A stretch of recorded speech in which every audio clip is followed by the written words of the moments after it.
I am Jamie Ruby, and welcome to Sci-Fi Vision presents Fandom Access for November 24th. Always have to look. I never remember. Today we have our From special guest, Jamie McGuire, who plays Smiley on From. Thank you so much for coming. Thanks for having me. Yeah, if you have a question for Jamie, just post it in the chat and we will ask it. But first, we will get started. First, let me ask you, because I found out today my cousin, who's 9.5, loves the show. I think I would have been scared crapless at that age. But hi, Lizzie and Danielle, if you're watching. But Lizzie, my cousin, has a question for you. She wants to know about your smile and if any of it's makeup. How you smile so big on From. Which is that's the answer. So I do have hair and makeup on for sure, and most of it is basically me. There might be a touch of added imagery or features here and there, depending on how big it is, but roughly 90% of the time, it's just me. So, all right. Yeah. Very good. Julie, you want to go? That is so cool, Jamie. It's so awesome to meet you. You too. I just I was blown away by your character on the show. I mean, you turned a background character into an actual character just because you became so iconic to the fan base. And when they killed you off, I just thought that this was the dumbest thing they could have possibly done. And now I think it was absolutely genius because I think they planned it this way the whole time. They must have planned to bring you back. Did you have any idea at the time that they were actually going to bring you back? I had no idea until earlier this year. So after Smiley was killed off in season 2, I got an email earlier this year saying Smiley might not be dead. I'm like, what? Then sure enough, I found out earlier this year. I was on set, and then after the filming, everything was said and done for let's just say a really long time. I had to keep it secret until today, season finale. Okay, there. It's not a secret anymore. I can breathe again. So okay, now everyone can know and go from there. And it's only a spoiler if they haven't seen the season finale yet, but it's out there. So. Oh, yeah. And so I'm just. It must have been hard to keep that to yourself. I know. I was gonna say I've been keeping it to myself. I can't comment. Sorry, I can't say. I don't know. We'll just have to see. It's like we'll have to see what happens. You know, I'm not really sure what they're going to have in mind for the season, which is true because I really didn't know what they were going to have in mind.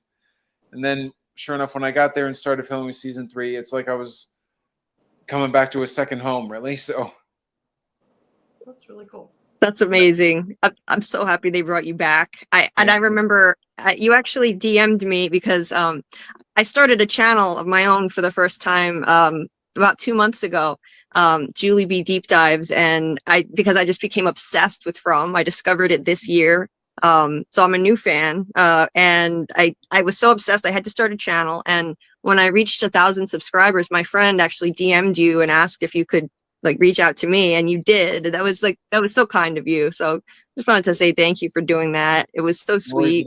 You DM'd me back, we went back and forth a few times, and I remember telling you, we miss you so much. I go to so many live chats and we always talk about Smiley, R.I.P. Smiley. So I know the whole fan base is absolutely thrilled that you're back. And I told you that in the DM, how much we miss you. And you must have been thinking, well, I'm coming back. So I'm so psyched. Thank you, and thank you again for doing that. No problem at all. Yeah. I just couldn't believe it. Awesome. Scarlett, you want to go? And that was nice of you. Okay. You can keep talking, Julie, if you want. Okay. I have a question. Oh, no, I was just saying that was really nice of you because not everybody would take the time to do that and actually reach out and DM me back a few times. So that was exciting. I never got to talk to anybody like that from the cast before. So anyway, Scarlett, you go. Okay, Jamie, did you have to do the birthing scene more than once? And what exactly were you encased in? So I did have to do it more than once. The first time it was sort of like a trial run to make sure everything would go right. Then the second time around, I was called back to make sure it would be in front of camera, do it for real. And there was myself, 2 younger versions of Smiley. Oh. So there was kids Smiley, teen Smiley, and then adult Smiley. Oh. So In the beginning, it was first they covered us with this goop from head to toe with red dye and food coloring. The good news was it was half edible, so if accidentally some of it got in your mouth, it was okay. And so it was just this goop gelatin, just covered head to toe in the face. Thrills and chills would be the best way to summarize that, because as exciting as that was, it was freezing. Like it was more than just a little bit chilly. And so covered in goop, and then they each had to squat down when we were in the cave, like in the setting for the cave. Then we were just squat. Then they'd throw this membrane sheet over us, and we had to be really careful too to make sure we held on to it from the inside. Had to maneuver around just right to make sure that we wouldn't break through too early, and it would still look good for the camera at the same time. So I really didn't know what to make of that scene, even though I had read the script. And after I did, it's just like, okay, this is chilly. Then afterwards, okay, this looks really cool. And and when I actually saw how it played out today with the season 10 finale, it made me love it even more. And it was so great seeing everyone again. Like it was doing a project I love, seeing everyone that's been so great to me, and they're just such a fun, professional, polite group to work with on and off camera, and just to be with and shoot the breeze. I was gonna say it looked really cool. Did not look comfortable though for you. It looked like it was probably very uncomfortable. Well, I did have to do like almost a 3/4 squat, almost hunched down, like not quite on the knees. So it was like just doing this for a little bit, just hovering a little, and then of course we were cued to get up, and of course Smiley breaking through the membrane and stretching. It was yes for the character, but also to make sure my muscles would get a good stretch in a bit too. Just okay, there we go. There, feels looser now. And then the thing when the membrane comes off, it's like there. All right. Well, I gotta say, you nailed it. Like that moment when you stood up, I was sitting there watching it like, it's gotta be Smiley. It's gotta be Smiley. He's coming back. I know it. Turn around. I want to see your face. And then you slowly turn around, and that epic reveal of your, like, that iconic smile. I was so excited. Like, I am thrilled that they brought you back. That was genius. You are such an iconic, like, one of the most memorable parts of this whole show. So this is the smartest thing they could have done to bring you back. Hey, Jamie, can I say a quick follow-up question? Oh, sure. Okay, with the scene with Boyd looking at you, do you think that Smiley is the foe to Boyd? Like you have kind of like a Joker-Batman relationship? Sorry, I've been compared to the Joker so many times. I know. Okay, no, I take it as a compliment. Luthor You know, and Superman. well, Do you think you have and it's really cool that you mentioned Batman Joker. I love that franchise. So, and of course, my favorite villain. Well, I'm not sure what season 4 is going to bring, but after what Boyd did to Smiley in season 2, I kind of get that feeling between the big grin, the guy trying to make sure to keep his people safe, so to speak. Never thought of it before, but I could see that happening. So I'm not really sure what season 4 is going to bring. I'm just glad that they were able to have me back, have Smiley back, and do it in a way so brilliantly, and it would make sense, and it worked so well.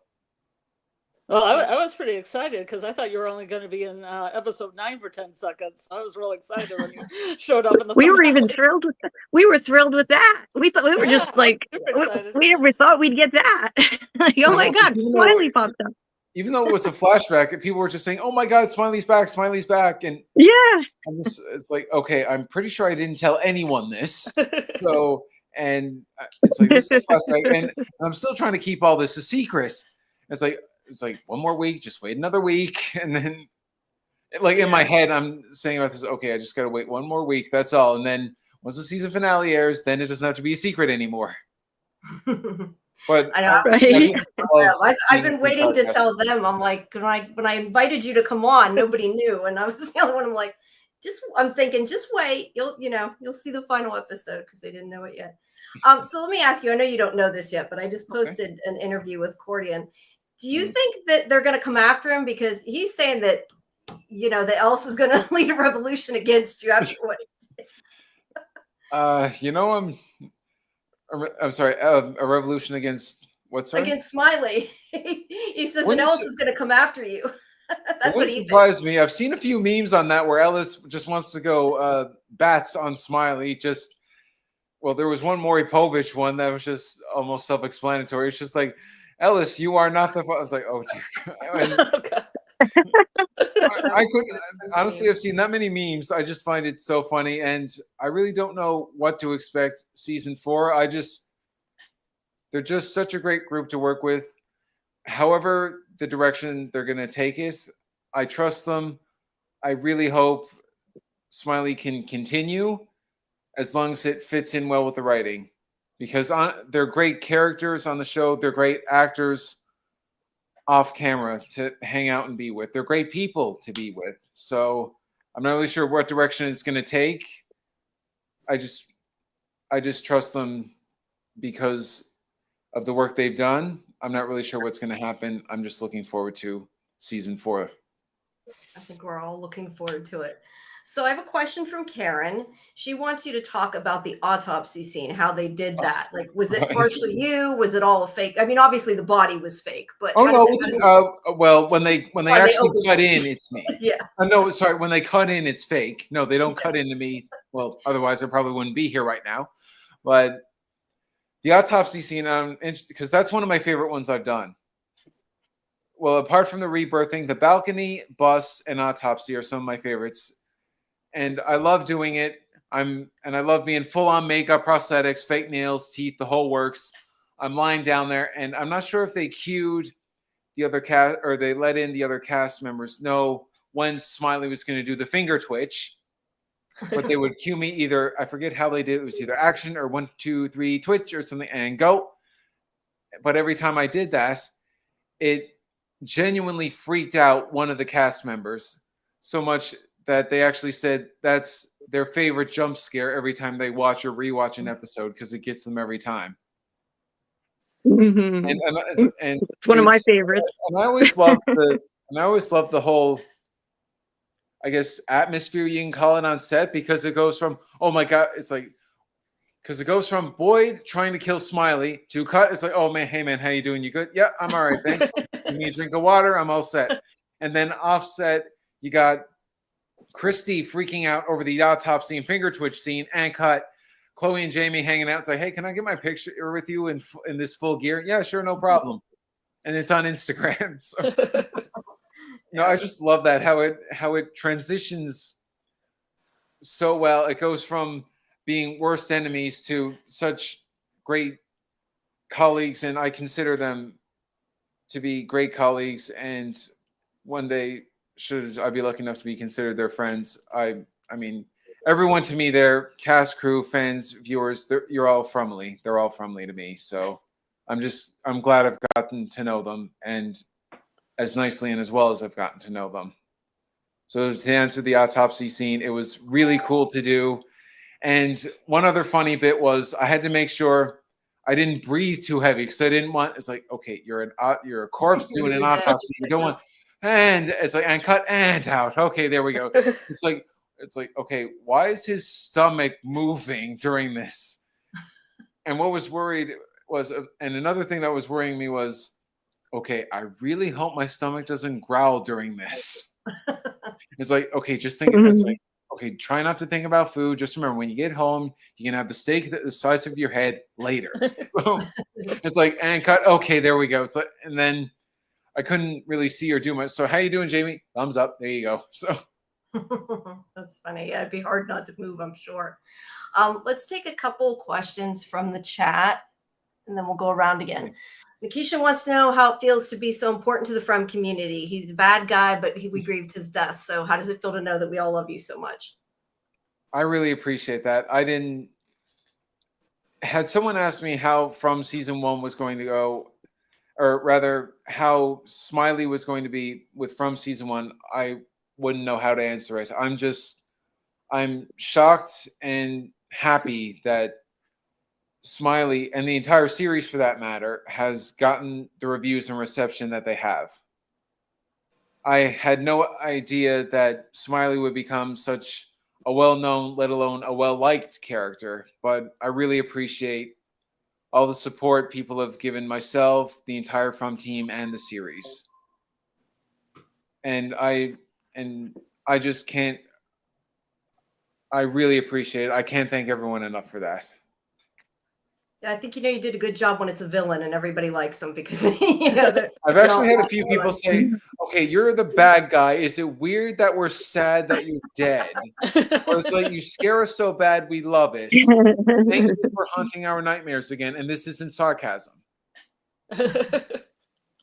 So I'm just glad that everyone loves the series as much as they do, and for Smiley and the other characters to get such warm reception, I really appreciate that. Thank you.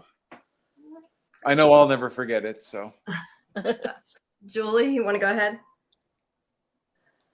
Yeah, that reminds me. You said haunting my nightmares. I have a friend who literally, my friend Petra.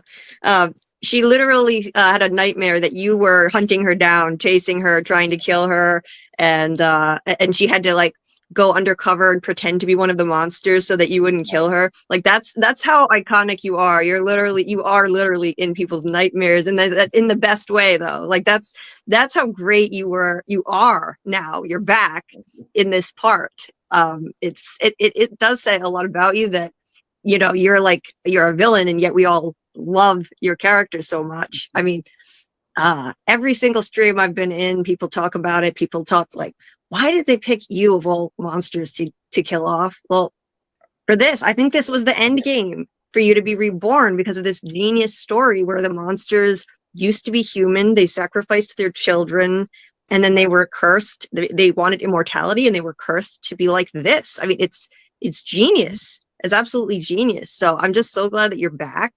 And I did have a question I'm curious about. I'm curious. I've always wondered this. In season 1 and 2, you would always like run your hands over stuff like the banister and the plant, like you were fascinated by it. You looked like you were pretending to drive the bus. Was all of that in the script, or was any of that ad-libbed? And why do you think that they were like you were doing that? What was the purpose of that?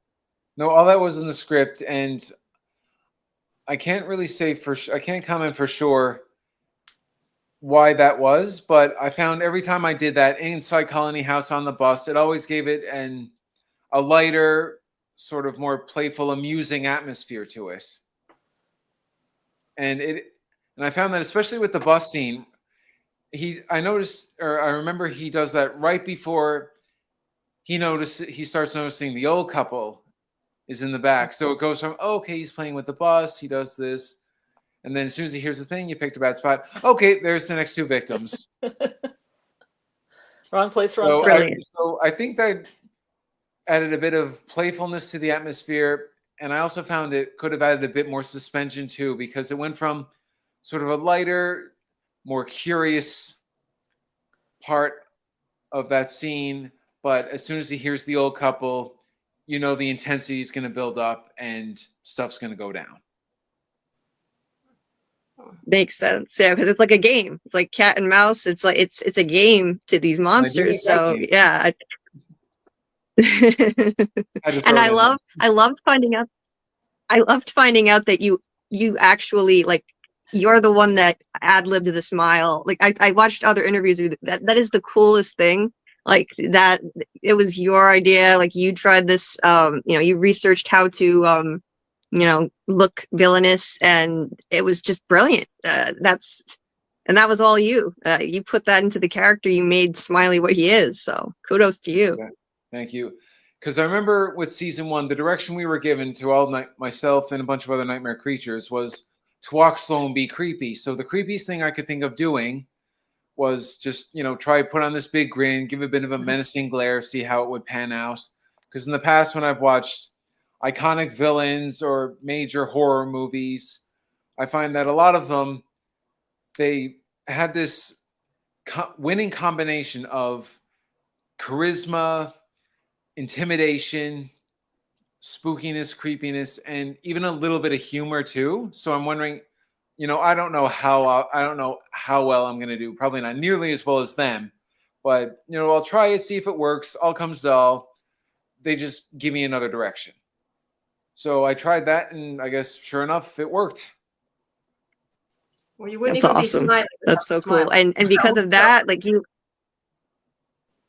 now all the others, they tell all the other monsters to smile now too. It all started with you, like all their creepy smiling, like that whole vibe. You're the one who pioneered it. So like, so cool. I actually never thought of that before. I just thought it was a direction given. Then I noticed it more, and then it was interesting on social media. I won't say who it was. I usually don't name names. There was one person, fairly well-known actor. They decided to watch From. And this was by coincidence. I was watching a show that they were in. And we don't know each other, or rather, this person doesn't know me at all. Meanwhile, I watched their show a lot. So while I'm watching their show, I'm going through this video, and they actually happen to know Harold Perrineau, which I had no idea, and I never talked about it. But I went through it, and she's like, "Hey," it's like, "Hey everyone, I just want to say a shout out to. Hope you're all watching From. It's got Harold Perrineau in it. The TV show where all the creatures go like this." So I was like, "Oh my god, that is just so awesome!" And when I saw the other creatures doing it, and I got to meet the other creatures, meet the actors for the first time, I was just in awe of everything. The scenery, the scenes, the work that was put into everything, the prosthetics. It got to the point where it felt so awesome. It was almost like it was pretty much a second home to me. Because they made That's everything amazing. on set just awesome. No matter how long, how late I worked, I had that much passion, adrenaline, excitement going through me. They could have woken me up at like 3 a.m. They could have kept me there till midnight, or even 3. They could have had me there for 12 hours. I probably still would have had a rush of adrenaline in me. It's just been an amazing experience. It's awesome. Scarlett. So cool. Scarlett. Yeah, have the showrunners given you any information about Smiley's backstory as a human? No, I can't say I've received any of that yet, but it's going to be interesting to see in what direction season 4 is going to go. I think we're all waiting to see. So let's see. Just Me, and thank you, Just Me, appreciate it. Says, please set the record straight. Have they always been able to run, or didn't they just chose to walk? Everybody's excited because you ran. Yes. I can't really say that for sure one way or the other. When I saw the running scene or read about it for the first time, I was pretty much as surprised as anyone else. Like, oh, that's right. The creatures mostly just walked and freaked people out. So at first I didn't know what to make of it. Is it just a hallucination where the creatures run even faster? Is it some sort of jump scare where they sort of lunge or leap out toward you? I wasn't sure, but I'm hoping season 4 will answer that too, because it's going to be interesting to see how that goes. Okay, let's see. Elizabeth Behope, this is my cousin here. How did you break into acting? That's what Lizzie wants to know. How did you first break into acting? Ever since I was a kid, I really couldn't see myself doing anything else. Then when I got to my late teens, early 20s, I started looking into film school, went there, lucky enough to have gotten accepted. Then I wanted to start acting right away. So in my early 20s, I started here and there and was lucky enough to book a role for this and that. And since then, I've been developing. Well, I've always had the passion for acting since I was little. And then I guess since I became more comfortable with this, I finally got to break out of my shell a bit more, be outgoing. And I got to tell you, ever since From the broke out, it makes me more comfortable, more at ease, more confident from talking about the set on podcasts to meeting new people, specifically co-stars to vendors, other guests, just other and to fans. It's just been amazing. So had it ever since I was a kid, looked at film school, late teens, early 20s, then been in the industry for a bit, got this and that, and then was pretty much over the moon when I found out From got such the reception that it did. Which makes me, hopefully I can do more horror specifically, more and more, hopefully as time goes. And hopefully get to travel to more places, meet more people, and get more film work too. So All right, fair enough. I'm just I'm really happy and looking forward to doing all that in the near future. Let me, I'm going to pick a couple more from the chat and then I'll let you guys go again. But let me get through a couple of these. Dieter wants to know, are you upgraded now? We're going to get any special powers or anything? Well, you know, it's interesting because whenever I watch everything from a Saturday morning cartoon, say back in the 90s, 2000s, I'm older than I look, trust me, and to big time movies, I find that whenever they get a new body or even the same body, just younger, I always feel that they're rejuvenated, they're stronger, and they have more energy, and their motives become heightened too, and the intensity rises in the scenes as well. Whenever, be it a hero or a villain, specifically the villains, because whenever a villain gets an upgrade or turns back the clock on them 30 years from being to, say, an old man to, or I should say 40 or 50 years, to being back in the prime of his life. Ever since I was a kid, when I'd watch movies and shows like this, I'm like, oh, okay, stuff's going to go down now. This guy or this woman, they just got a lot. This villain just got a whole lot stronger. And this is going to be really exciting. Be it upgrading, looking younger, transforming to a different creature. It really had me on the edge of my seat a few times.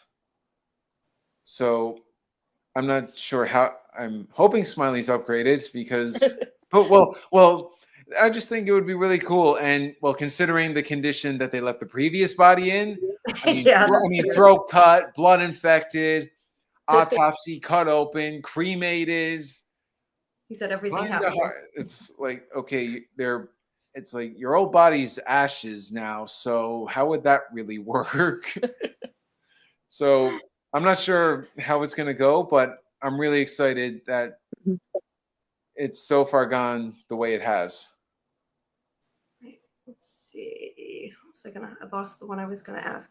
Oh, I know what I was going to ask. This is what I was going to put on. Hold on. I'm trying to click it.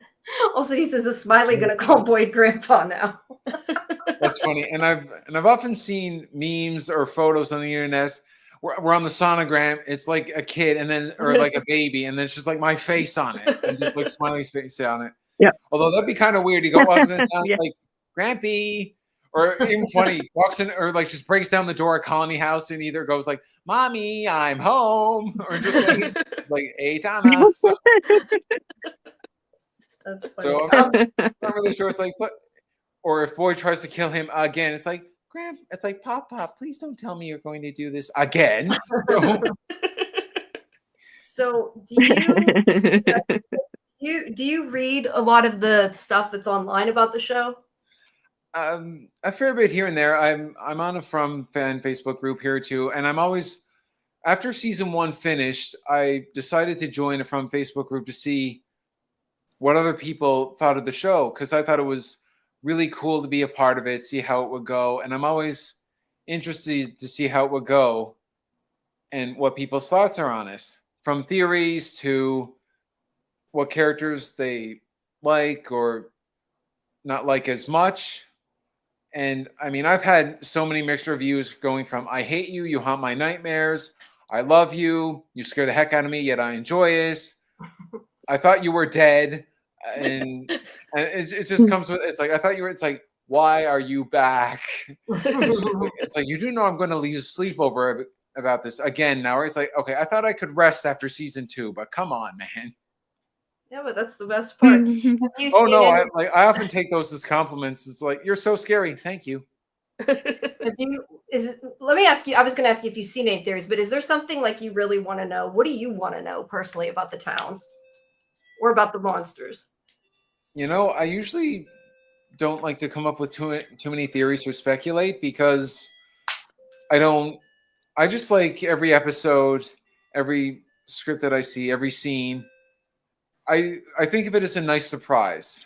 Because that way there's no accidental spoilers in case the theory is right, or there's no accidental leaks either. Now, if I happen to see an episode early ahead of time, that's a different story, but I usually like seeing it as a big surprise. So I respect everyone's opinion, their opinions about the show, the way they want to see their direction going in, their thoughts on what they're hoping will happen.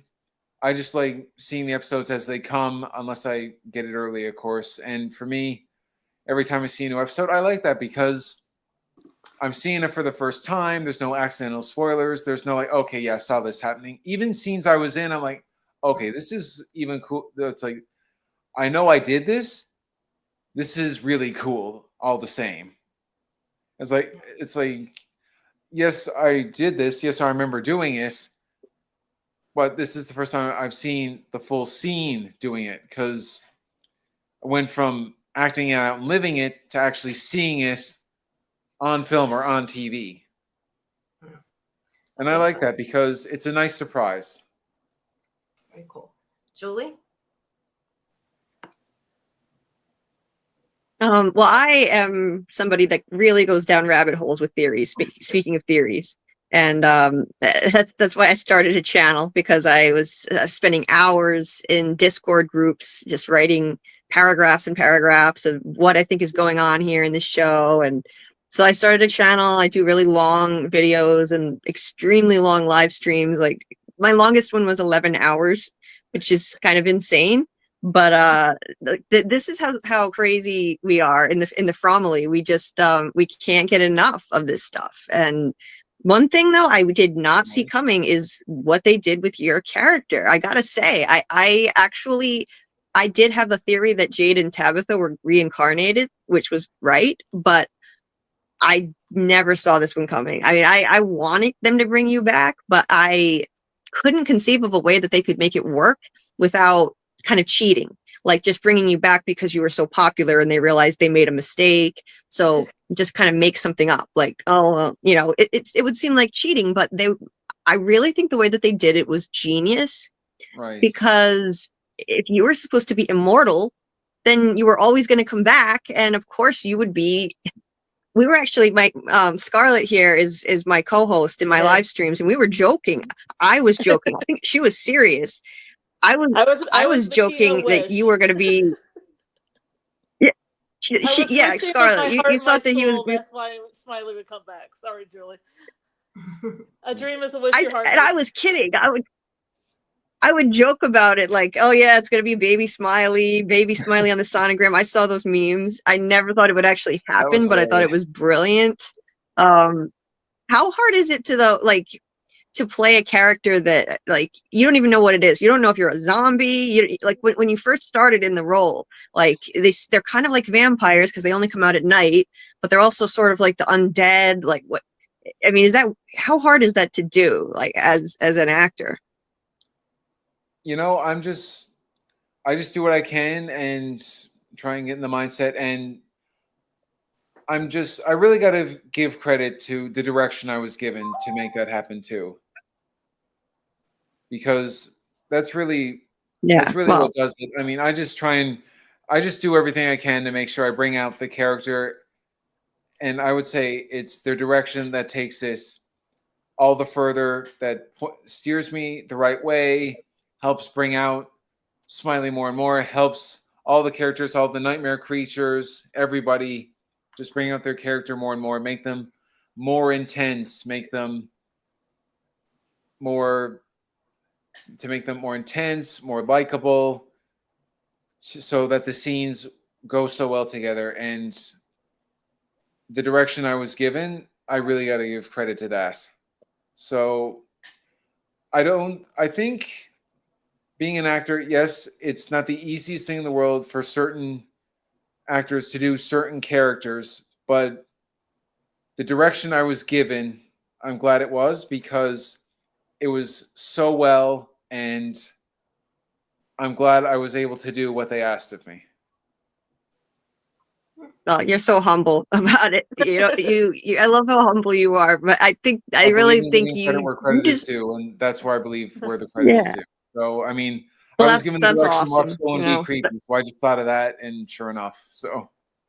And then they gave me direction for inside Colony House, the bus scene. Well, they gave me direction for all the scenes, but I'm really glad that I have such wonderful, knowledgeable people steering myself and all the other cast and crew in the right direction, because they make the Nice. scenes all the more. Because with such a great team, you know it's going to be enjoyable. When you pull off such great scenes together, it makes it even more enjoyable. That's awesome. Yeah, that's so cool. But That's why yeah, it's never a dull you moment for me. deserve credit too, because you really you made that role your own. Like you put something so unique in it that like that character that made it what he is. And so I think you deserve some credit too. You should Thank you. pat And yourself on the back too for that. thanks. I would, but I don't want it to seem. I would literally do that now, but I don't want it to seem like I'm bragging or too much. But I gotta say, all the compliments I've received, some have been more unique than others, but I'm really grateful for all the compliments I've been given, the entire cast and crew the series has given. One that jumped out at me was, based on Smiley's looks, it almost goes back to, say, the older horror movies before all the CGI kicked in. I'm like, okay, I don't think I'm that well known, or I don't think I'm that big of, I don't think I'm that much, I don't think I'm a big shot. But to be compared to that in a great light is incredible. And because I love watching all genres of horror, every decade and century in horror. I mean, I've seen it. Oh, I haven't said I've seen everything, but I've seen movies ranging from the 20s and 30s to as early as this year. I mean, I've seen stuff from Bela Lugosi, Boris Karloff era to Vincent Price to all the iconic 70s and 80s. And I've seen Psycho right up to 2024 Salem Slot. And to be compared to those things in such a great light, what I've for years now have enjoyed watching, to be compared to those things, I just can't believe it.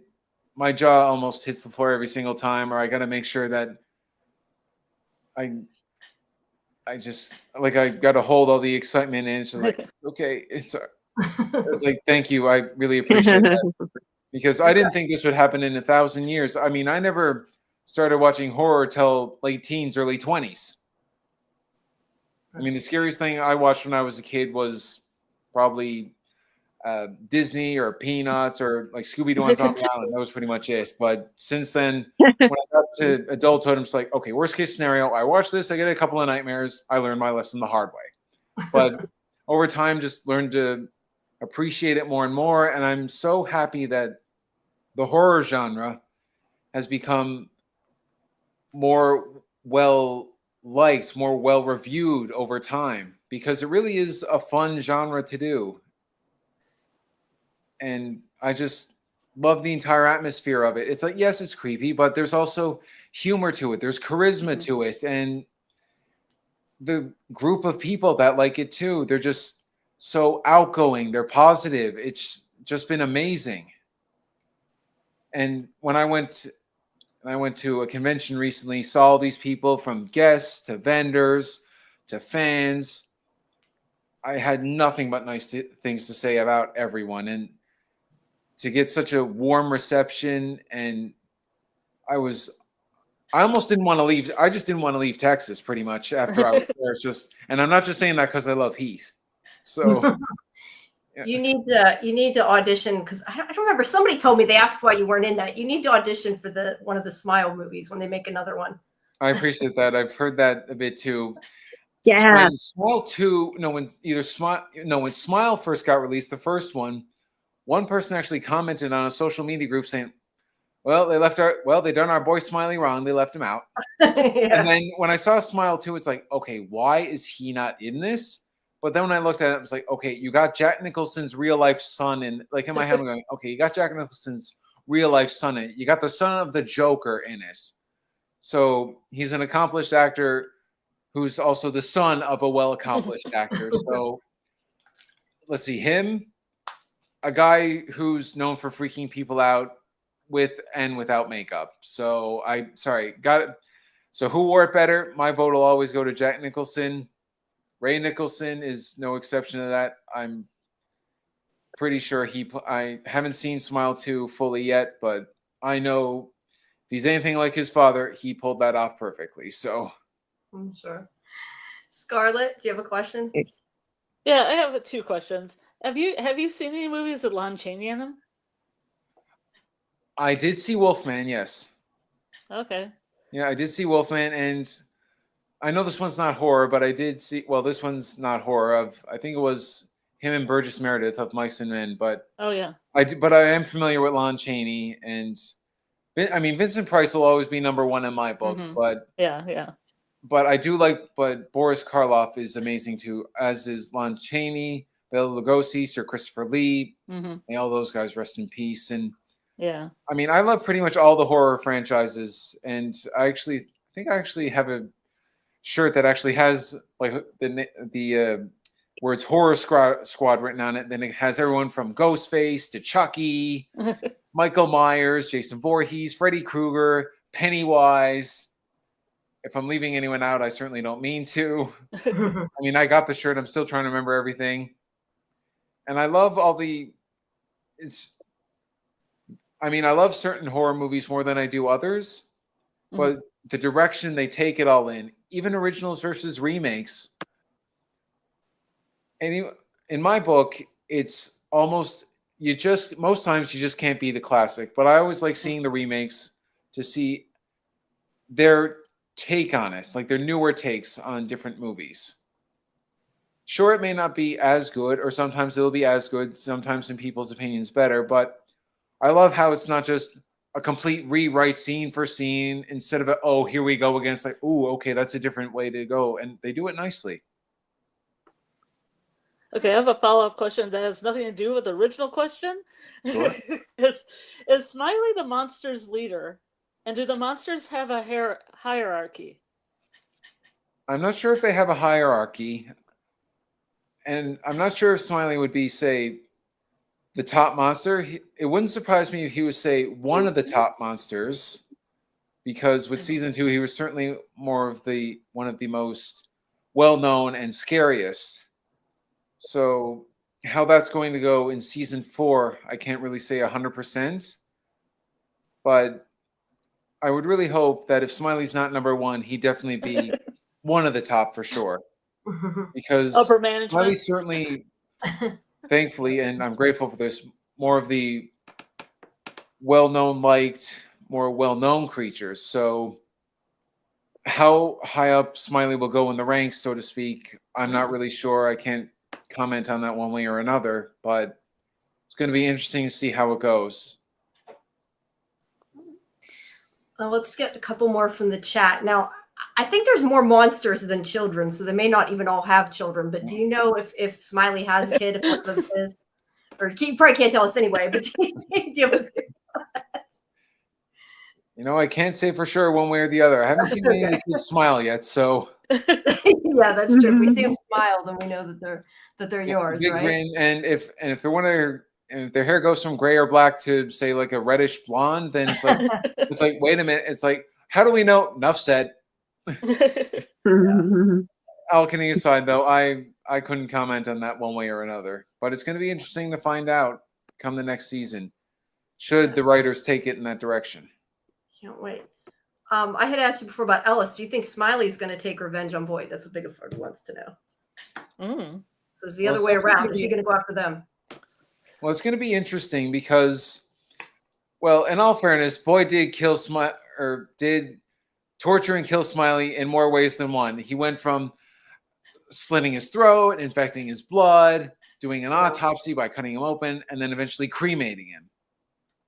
And now that Smiley's been reborn, it's going to be interesting should the writers choose to go in that direction.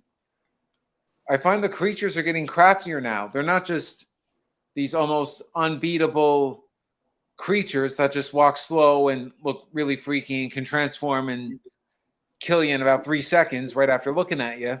But I find they've gotten smarter now. They've baited certain Fromville citizens, and I really like the scene where they baited the newcomers from one of the creatures just lying down, pretending to either be dead or unconscious, only for one of them to slit the guy's throat, spoiler alert, and then for the others to just surround and converge on them. So I'm not really sure how the direction's going to go. And I find that with most movies, if they want revenge on certain people, they won't go after them directly. They'll probably, and I'm not sure if this is real or not, they'll probably go after the people they love most. And then after putting through that emotional pain, then they'll probably get started on the physical pain. When I've watched in the past a few movies, they don't always go after the person who did them wrong. They go after the people they love, that person loves most. And then only after where that person either wants to give up or almost has nothing to lose, then it's a showdown between that person and the antagonist. Yeah. I lost the question I was gonna. Sorry, I'm like looking at the questions trying to find it. I lost the one I was gonna ask. I know I'm giving long answers. I can. No, I'm just That's trying great. to find where it went. I lost it. You probably can't answer that anyway. Has there been any meetings regarding season 4? I'm sure. I doubt there's any yet, but even if there was, I'm guessing you probably can't say. Right. Well, season 3 just ended, so it's going to be interesting. You know what? I can't say for sure one way or the other. I'm just grateful for the role that I have had in it, or rather that I'm proud to reprise, so to speak. Yeah. WW2 says, "How does it make you feel that you instill genuine fear into people's souls when watching it? You're freaking people out." That's all right. My own family can't watch it unless they're doing it in broad daylight. So, and I've been told more than once that it's like, okay, he's pretty much set for Halloween, isn't he? So how it feels, sort of a mix. Out of context, it would feel weird, but given these circumstances, I take that as a compliment. Well, you should. You should take that as a compliment. That is a compliment. It's like, you freak me out. I take that as a compliment. It's like, you're so scary. Thank you. This is a comment. But Gladys says are fantastic and a pleasure to watch, even though you don't have much dialogue. Your body and facial expressions are amazing. So that was a comment, not a question. That really means a lot to me. And someone once said this, I can't remember who exactly, and I'm really appreciative for whoever said this. They said, you're amazing. You do so much with so little, by which I'm pretty sure they meant dialogue. And I just couldn't thank them enough for it. And I really appreciate that. So thank you very much, Gladys. I really appreciate that. So you do a lot with just your face, so it's probably hard to not have as much to work with too a lot of times. Actually, most of the smile is pretty much just me, so it's just like, and there you go. All right, well, Danielle. Well, how many? I was just gonna say, how many people could actually make such an impact with so few lines? That really says a lot about you and what you do with your character. I mean, I can't tell you how many times I've seen clips in live streams replayed of you saying, "I like this game," or "You picked a bad spot."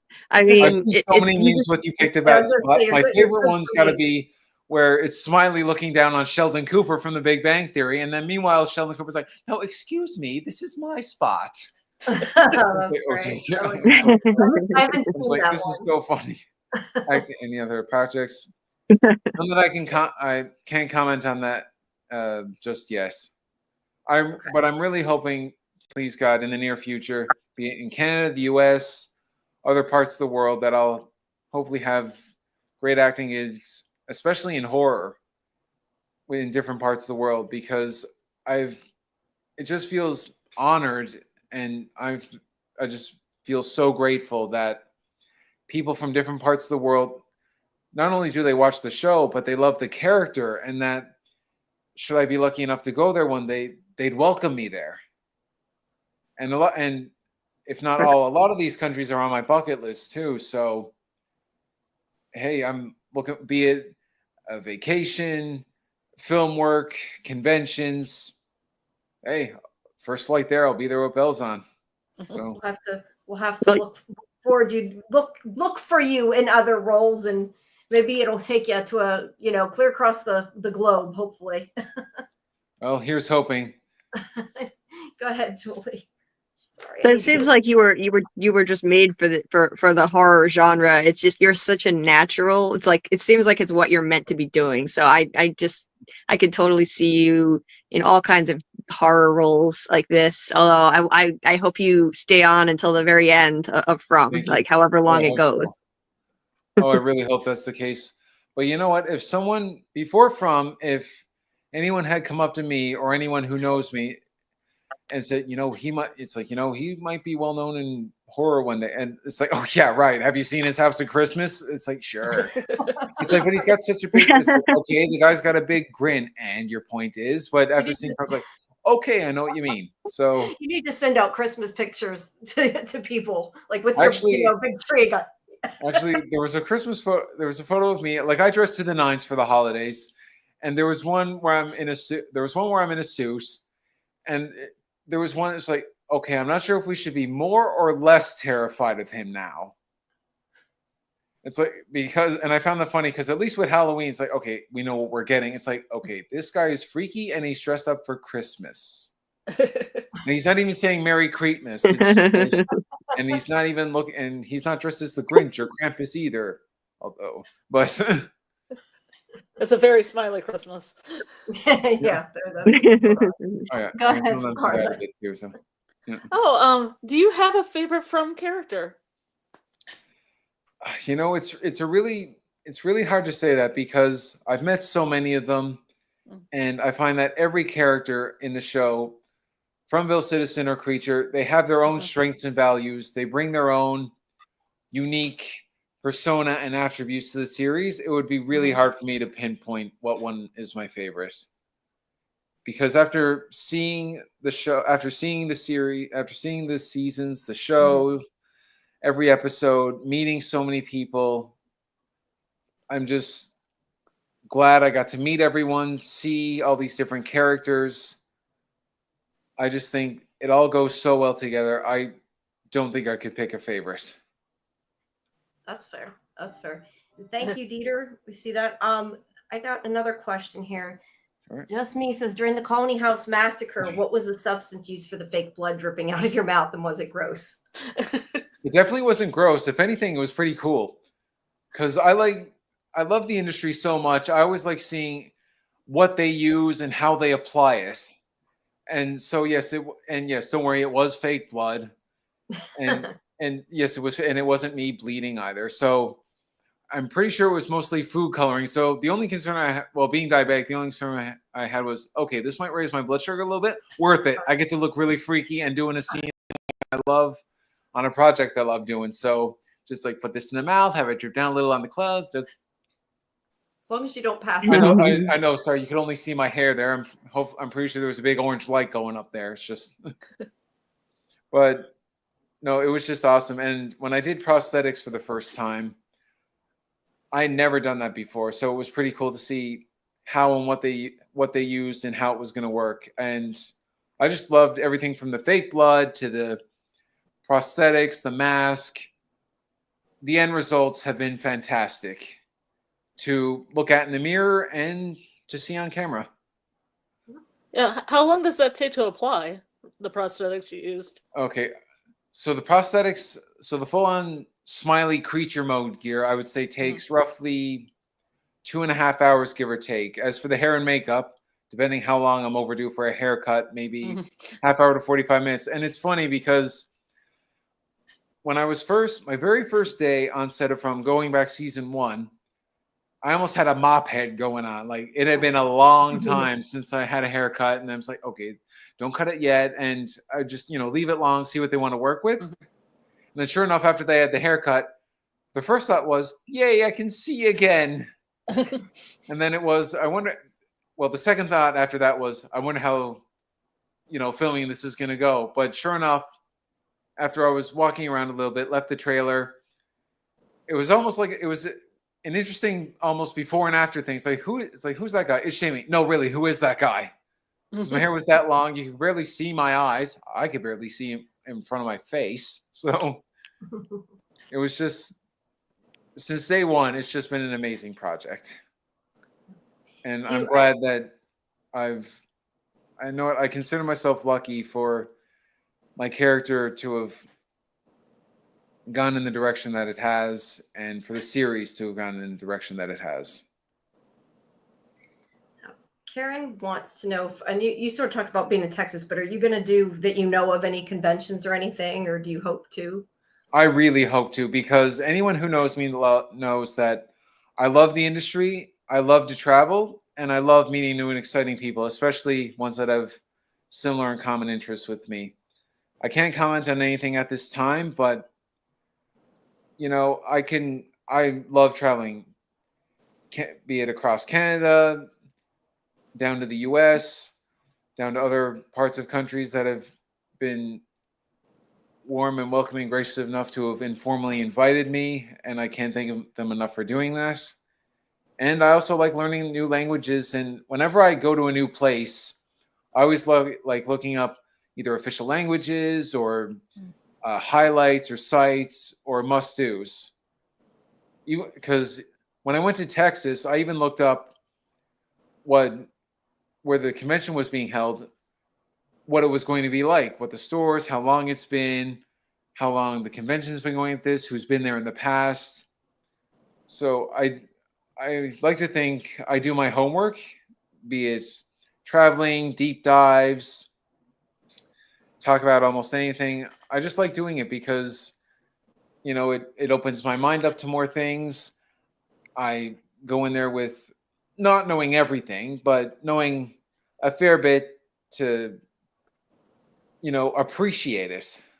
And I'm so glad that I like doing it and that I'm able to do that, because it makes me more in office to it's like a warm give and take of embrace with the atmosphere and environment. And that's probably one of the big factors that made Texas so amazing. The whole convention, the event, meeting everyone, seeing what conventions like that will be like, hopefully in the future. Yeah, I'm sure they'll probably start having things specifically for From. Hopefully, we can all hope. Well, I think some people, fans, mind you, have been asking about it.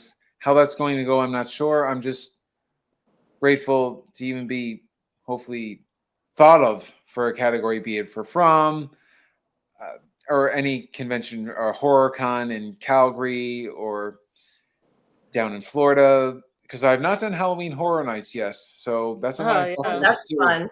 Salem's number one on my From one though. I never thought about that. That'd be awesome if they recreated From. That would be really. They should do that. Someone actually pointed that out to me. He's like, okay, can they do that? I'm like, I'm not really sure. That's not up to me. Although that would be an interesting concept if Halloween Horror Nights did like a From night here and there. If they did like a Nightmare on Elm Street this or Halloween that. But looking at different places around the world that I've seen with Halloween, Ireland, Prague, Halloween Horror Nights, number one in my book is Salem, Massachusetts.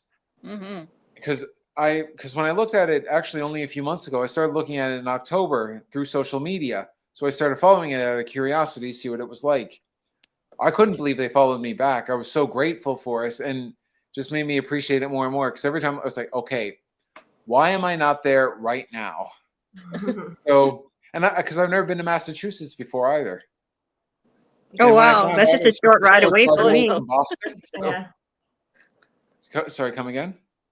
I was just going to say that I'm a short ride away from there. I live in Rhode Island, so I'm very familiar with Massachusetts, and I've been to Salem. Yeah, it's very cool. Yeah, me too. Nice. Yeah, I've been to Salem. Please as well, invite me. Well, wait, where in Rhode Island? Curiosity alone. Short drive away from Providence, from Providence, cool. Rhode Island. Yeah, I live in West Warwick. It's a suburb but near Okay, cool. Providence. Haven't been in New Yeah. England yet, so that's why I'm asking. So Mhm. I Yeah. just really hope you're there. And because when I see like what they do and how long they celebrate everything in Salem, I'm like, okay, these are almost all of my favorite characters in one place.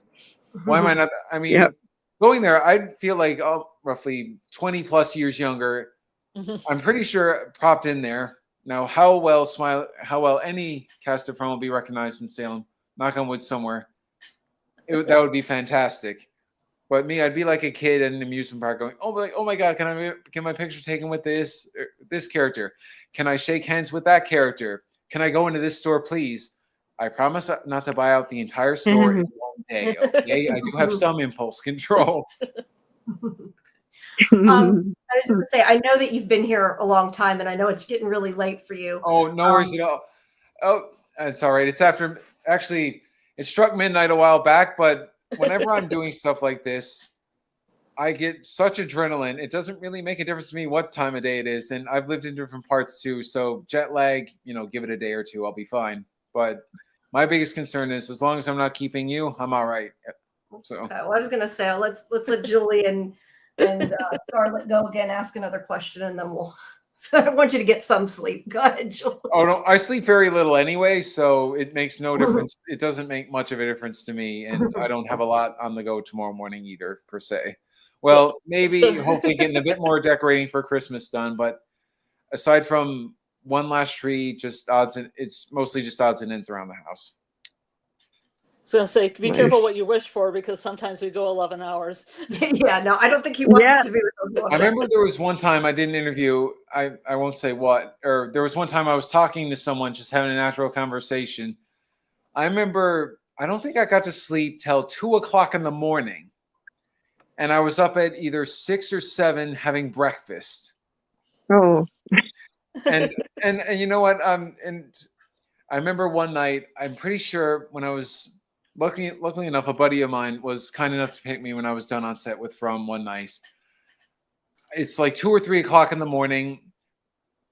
My friend was nice enough to take me back to my place, and then so I could just crash out for I don't know what you want to call that, late morning or early morning, and then just take it easy. And that's why I said time, place, jet lag makes no difference to me. It doesn't matter if I'm there for half hour, an hour. It doesn't matter if I'm there 8 to 12 hours, because I get so energetic, enthusiastic. It's just such an adrenaline rush, such a sensation. It's like, okay, I'll sleep when it's done. How's that sound? It's like, okay, wait, you guys sure you're done? You don't need me? It's like, okay, all right, no big deal. All right, have a great night or morning, I guess. Either way, take it easy. See you around. Nice. I was wondering, I'm amazed by the set that they built up in Nova Scotia for this, the town, with all the building facades that they constructed just for this show, and I remember hearing in other interviews about the caves, how elaborate the cave area is. That scene that you just had that in that episode 10, that was so cool. Just seeing you coming out of that weird pod thing surrounded by all the other monsters. What's it like filming in that cave area? Like that looks like so much fun. It was pretty cool. It felt like it actually felt like the real deal. And where I've lived before, I've actually gone inside ice caves. I mean, when I lived in Alberta years ago, we used to go a bit of, just leisurely hiking, and we used to slide in our stomachs inside an ice cave, go up and just see what everything was like. Then walk into a cave. When I walked in there for the first time, it was like stepping into another world. Because it goes from, okay, you're behind the set, you walk in there, okay, this is awesome. And I remember the first time I did Colony, I was inside Colony House too for the first time. One of the first things on my mind, and I'm just like sitting on a couch that was there, I'm thinking, okay, this style of house is really amazing. And actually see myself one day in the future owning a house similar to it, or at least decorating for the holidays to look at, because the main area had such a great place where you could decorate for the holidays. It was high enough level where it was fantastic. So for me to step on set, being inside a house, inside a cave, be it even in the woods for that matter, it just, as soon as like I'm in camera, it's like a whole other world, whole other universe. It's just, it's surreal. And it gives me such a sensation that makes me want to do this more and more on From and other projects. So that's why I'm really looking forward for other exciting film work in the horror industry. Please God, roles that'll be as well known as Smiley someday, and as well as the rest of the cast. I mean, that would just be dreams come true, Christmas coming early, one or two of my birthdays rolled into one, however anyone wants to put it. Well, I'm sure you're going to get there. I know it. I know it. You were meant to be doing this, Jamie. Really. I just can feel it. Thank you. You're a natural. So, and it's so kind of you to give so much of your time, be so generous with us. So it's just it's so nice of you. It just says a lot about you. You're such a humble person, and you just seem like a lovely human being, really. Thank you. It's just a pleasure to talk to you. You know, we appreciate you coming on the show and giving us your time and giving up your sleep. Hey, I give up my sleep on a regular. Well, I shouldn't say give up my sleep. I usually go to bed early and I wake up early, but some nights, I mean, last night I couldn't go to sleep for love or money. And knowing what was going to come tonight, it almost felt like, and I know it's still a month away, but it almost felt like Christmas Eve because, think of it this way. A kid's so excited for what's going to come the next day. He or she can hardly sleep. To wake up in the morning knowing that there's going to be a nice surprise, in this case, the season finale in store for them. And then just knowing you're going to have an adrenaline rush until it's time, until you go to bed. Yeah. And I've actually felt that the same way when I was getting, not only going to Texas or waking up in Texas, going to a convention, but I was just so eager so I could wake up and get on a plane so I could start my journey to Texas. That makes sense. I mean, that's how excited I get. I mean, I count down the weeks, days. If I really can't sleep, sometimes the hours. Then nice. As long as it's, as long as it's within, say, less than a week long, then it's like, okay, 7 days, 6 days, 5 days. I mean, I could count to 90 plus hours, but, let's just reach the 48, 72 hour mark first and then just go from there. Well, you must have been so psyched when they called you to come back on the show. I mean, how did it feel being back with the cast again? Like being with everybody amazing. Again. I'm not sure if I said this earlier, but when I met most of the main cast with season 2, seeing them for the first time, it was just awesome that they came up and introduced themselves to me. And they did it so politely, naturally. And then with season 3, it felt like coming back to a second home. And I got to meet some new and exciting people. Getting a haircut, I met Ian for the first time. With season 3, I'm getting a haircut. Ian walks in. It's just like, hey, Jamie, Smiley. It's like, hey, Ian, right? And then sure enough, after he was done, Scott comes in. And we introduce ourselves. And I just found that to be so cool, and interacting with them. And even though I had met Harold before with season 2, I see him walking around. We just happen to be going in the opposite directions. As soon as he sees me, he goes, "Hey, Jamie." I'm like, "Harold, great to see you again." It just felt so great. And parts of the crew member, it felt great to just shake people's hands and just see such friendly, familiar faces again. And it was a whole welcome back, thank you, great to be back deal. It was just so amazing. I almost in the trailer, I almost choked up. I was so happy. It's just like, okay, it's like save for one of the days. Come on.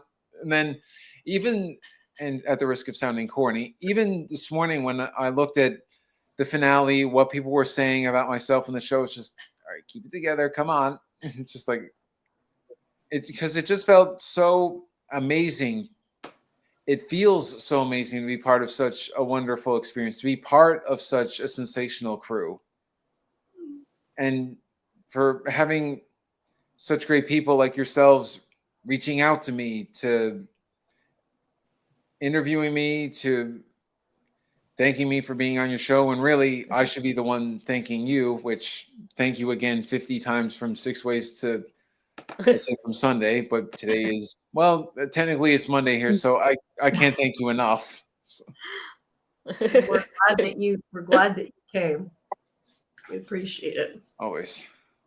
Scarlett, do you have another question? Then we'll Yeah. get some sleep.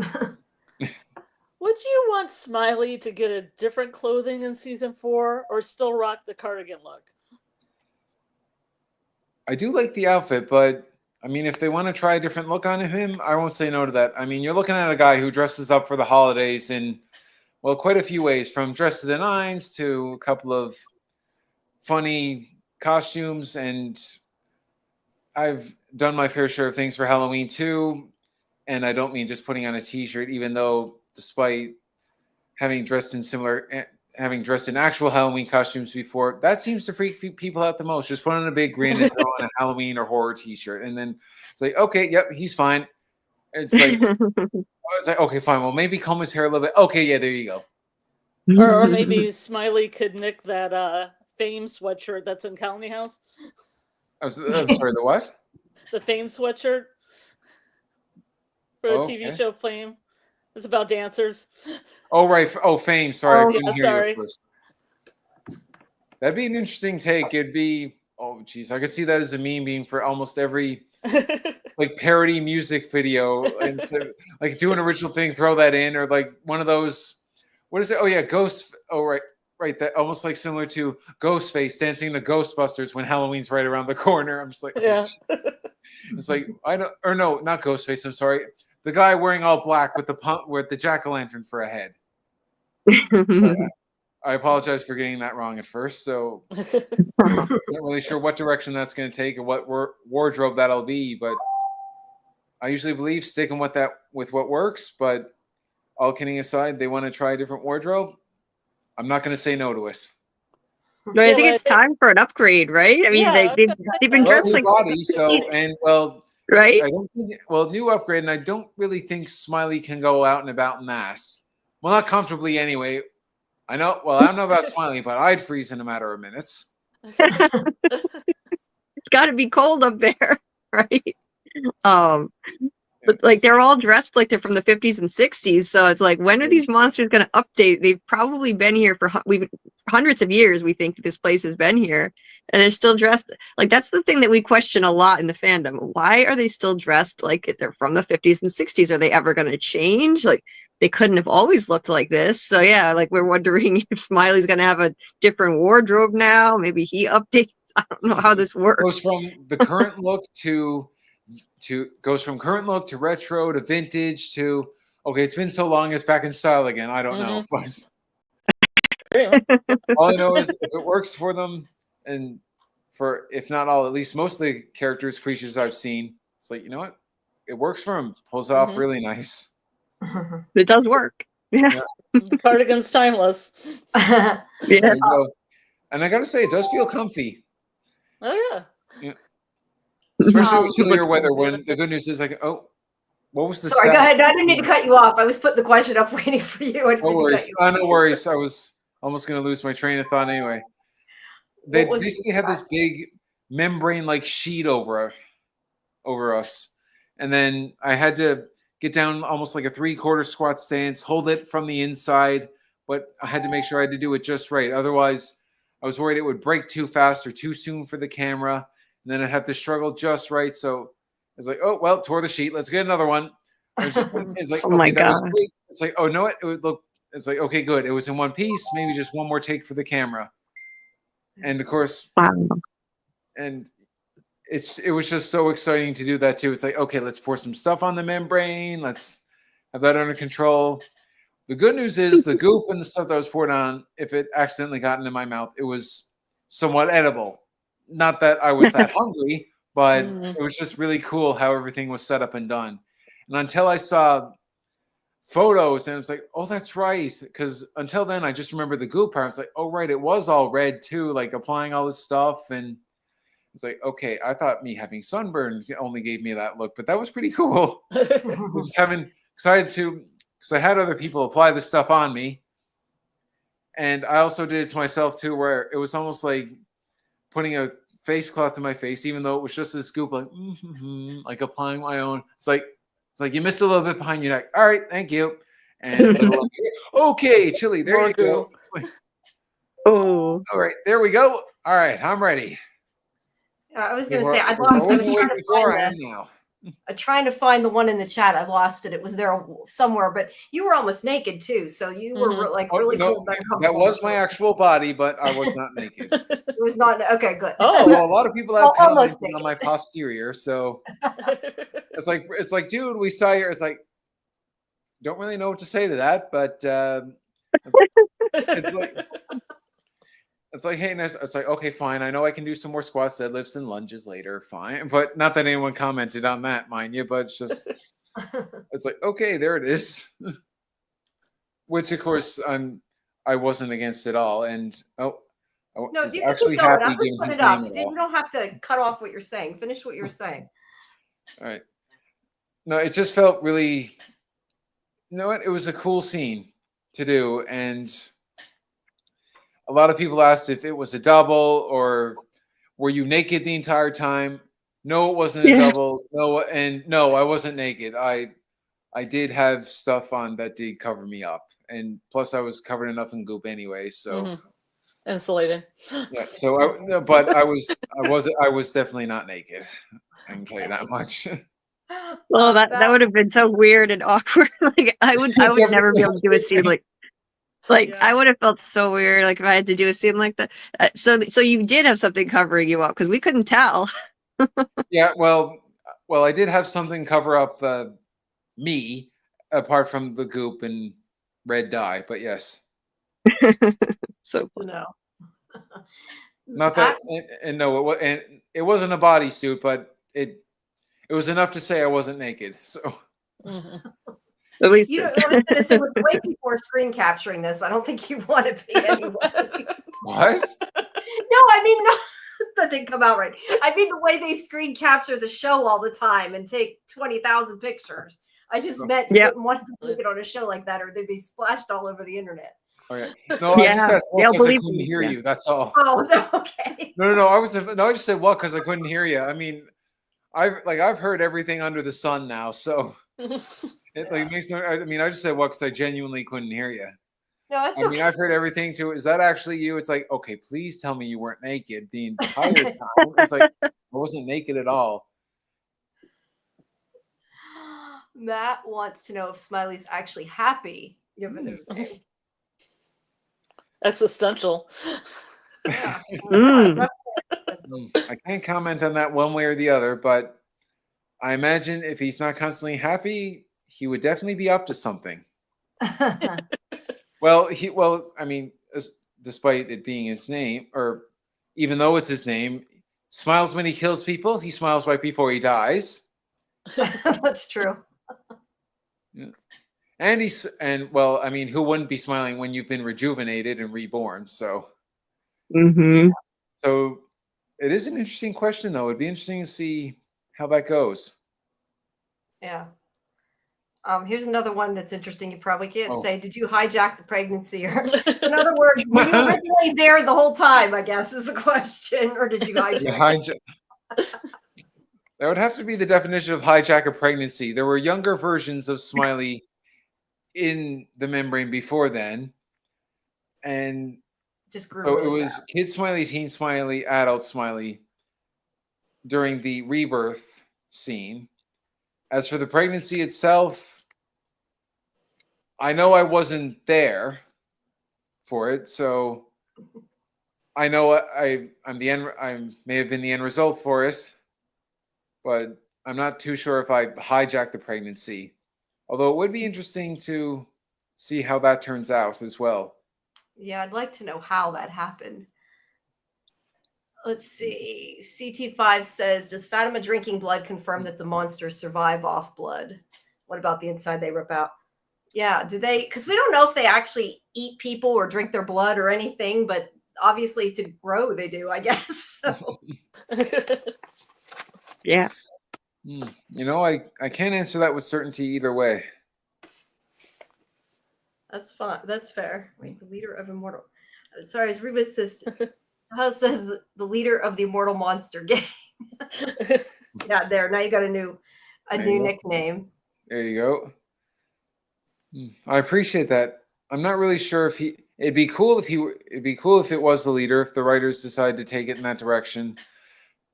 I could definitely see Smiley being, if not the leader, at least say in one of the top. Especially where Smiley is more well known and more well liked. One of the more well known and more of the well liked creatures. It would be great if it were the lead. It would be great if Smiley were the leader. However, I could also see Smiley being maybe not the leader or one of the top leaders. So how the writers choose that direction to go, I respect it. I'm just grateful to be back. Well, we're grateful that you're back too. Yeah. Dieter says, let's see, that on Instagram you shared a pop doll. I'm assuming somebody made it. I don't know because I didn't see the post, but do you think they're ever going to make pops of them? I really hope so, because it's an interesting concept and the entire team deserves this. This show, you know, it's an original horror series. It wasn't based off any books. It wasn't based off a movie. From wasn't a book before this. From wasn't a movie before this. And I really think that the team deserves to have such great merchandise attributed to the franchise. I'd buy it. So if it's going to be, so I really hope it will be made for real for hopefully all the characters, and it'd be interesting to see how it would make it look too. Yeah. Well, they have those custom ones now. I don't know that you can add an expression, but it might not work for Smiley, but you can at least pick out things, you know?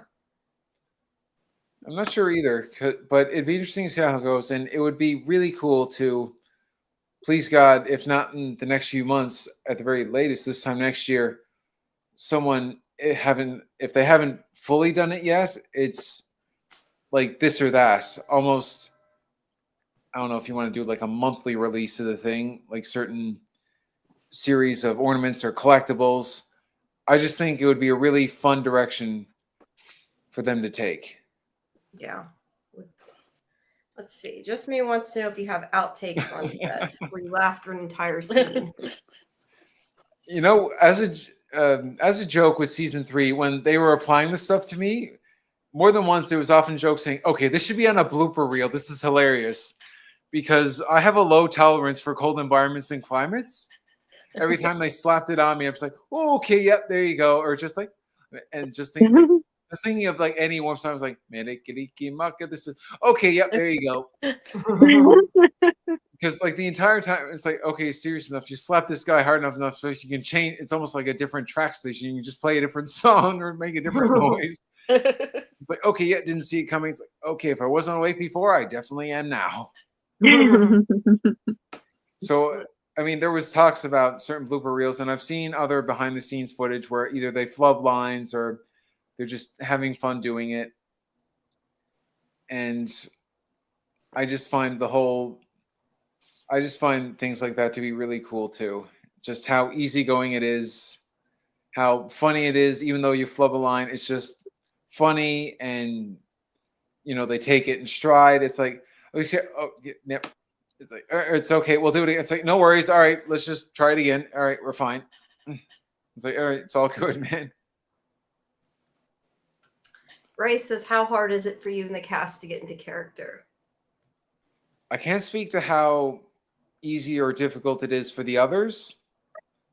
for myself, I just do what I can to learn about what character I'm going to portray, and then listen to the direction I'm being given, and hoping for the best that between what I bring to the character and the directions I'm given for the character, that it'll work out in a way that works out for everybody, and then it turns out to be a success for everyone too.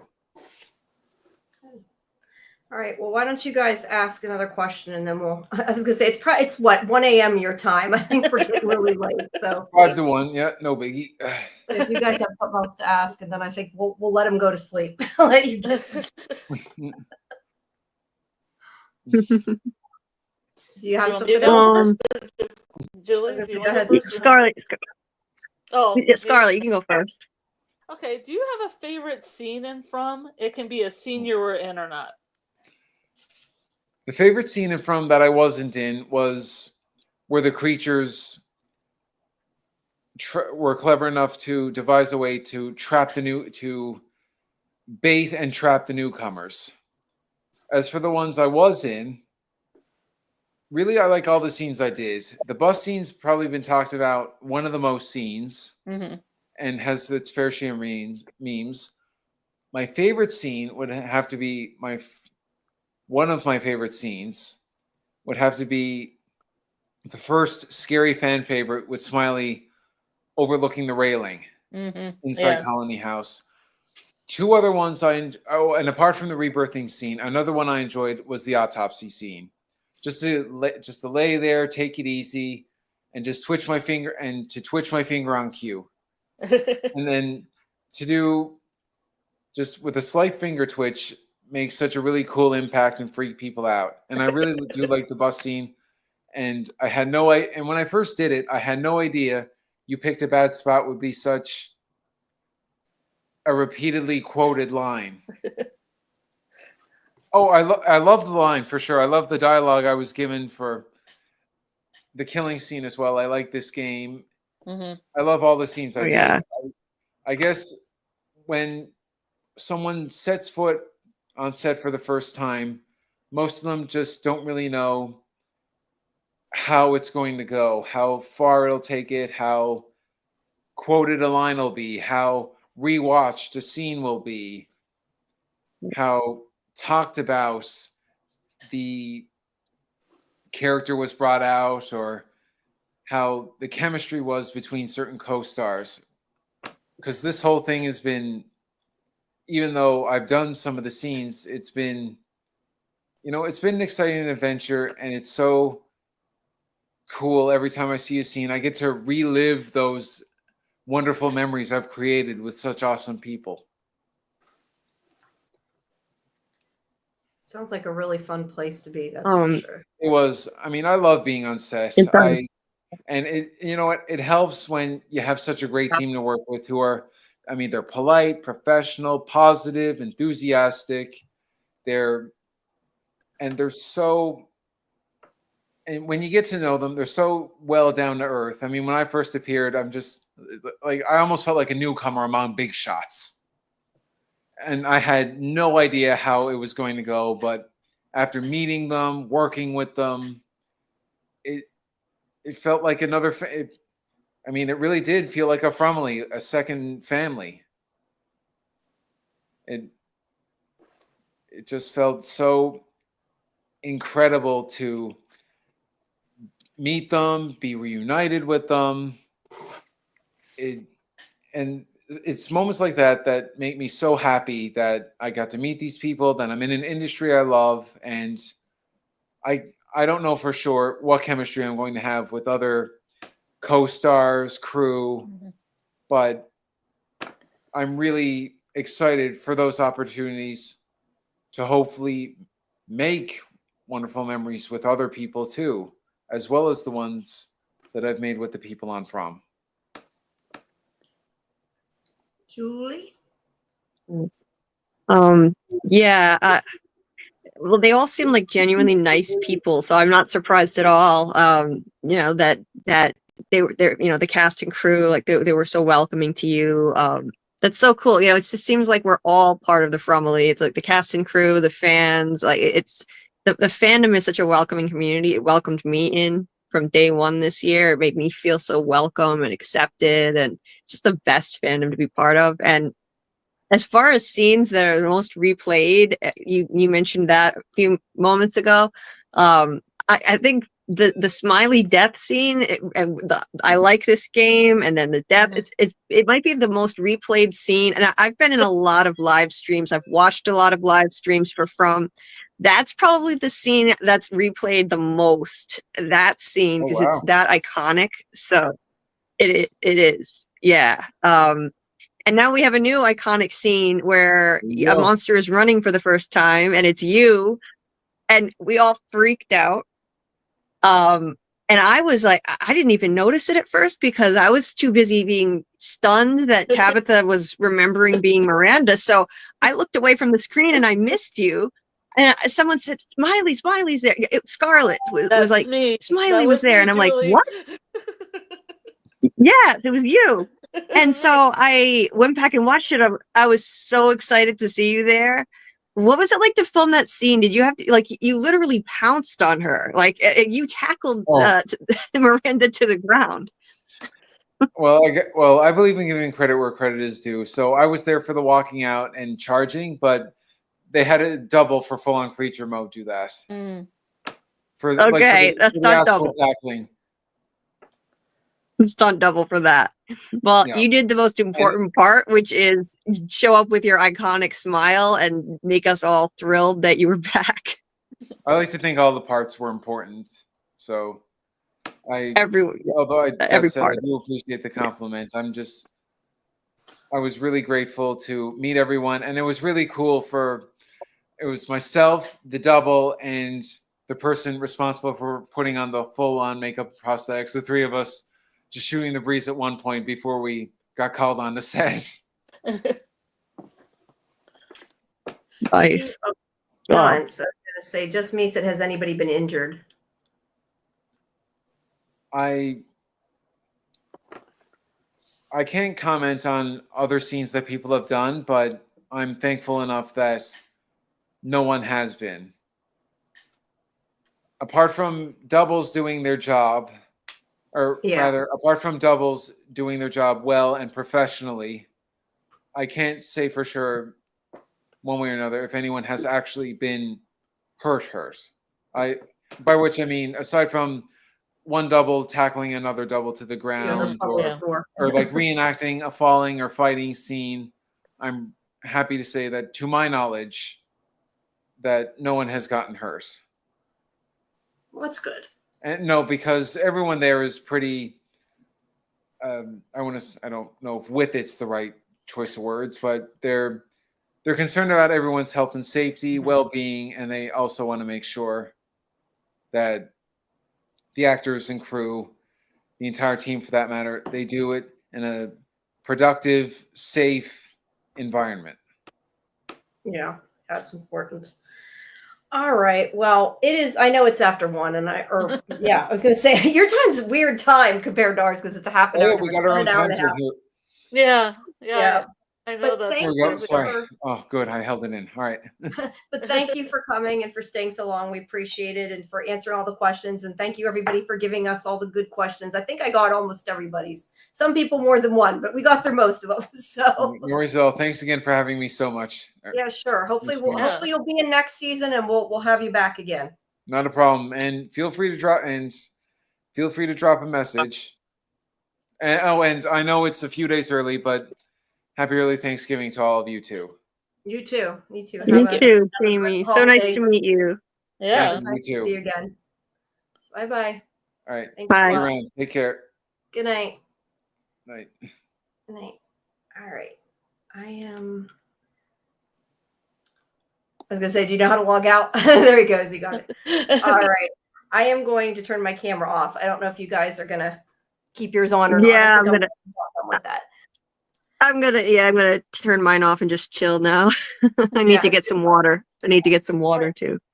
Oh, I Yeah, like the but, little from sign. I didn't even see your from sign back Yeah, then. yeah, it's been there. It's on my background. But thank you everybody for the great questions. Thank you again to Jamie for coming. I think I got most of your questions in. If I missed one, I apologize, but thank you for them.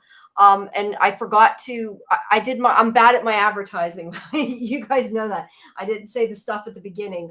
Make sure that you guys take a moment to check out Julie's deep dive stream, which is linked in the description, and try to, if you can, we'd love if you'd subscribe to both of us when you get a chance to our YouTubes. And you can, of course, look at all our previous streams on the YouTube and all the interviews and everything. So make sure you check all that out. And for anybody who doesn't know, which I've said it so many times, you probably all do know by now, but Tuesday at 9 p.m. Eastern, we're going to have Elizabeth Saunders, who plays Donna, live. And like we did tonight, so we'll have her answering your questions. So make sure you guys tune in for that. And we still have John Griffin and Jeff Pinkner coming. I'm still trying to find the date, but they will be coming. And I think we're going to also get Sean, I don't know how to say his last name, Majunder. Majunder, I think. Yeah, who plays Father Kotri.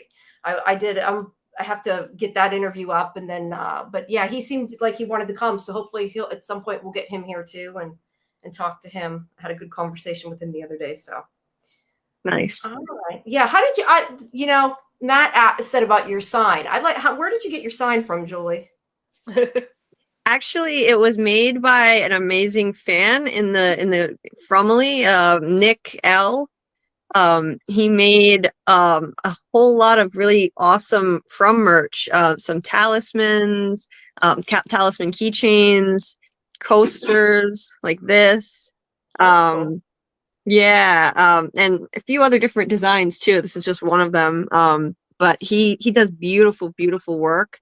And he sent me a whole box full of this stuff. I'm going to be doing my first giveaway of some of this stuff, some of the talismans and coasters and keychains on Wednesday in my live stream. And yeah, and that sign is just, I had to hold on to it. That one, I just love it. So that one I'm keeping. Yeah, that's pretty cool. I like that. Yeah. Them.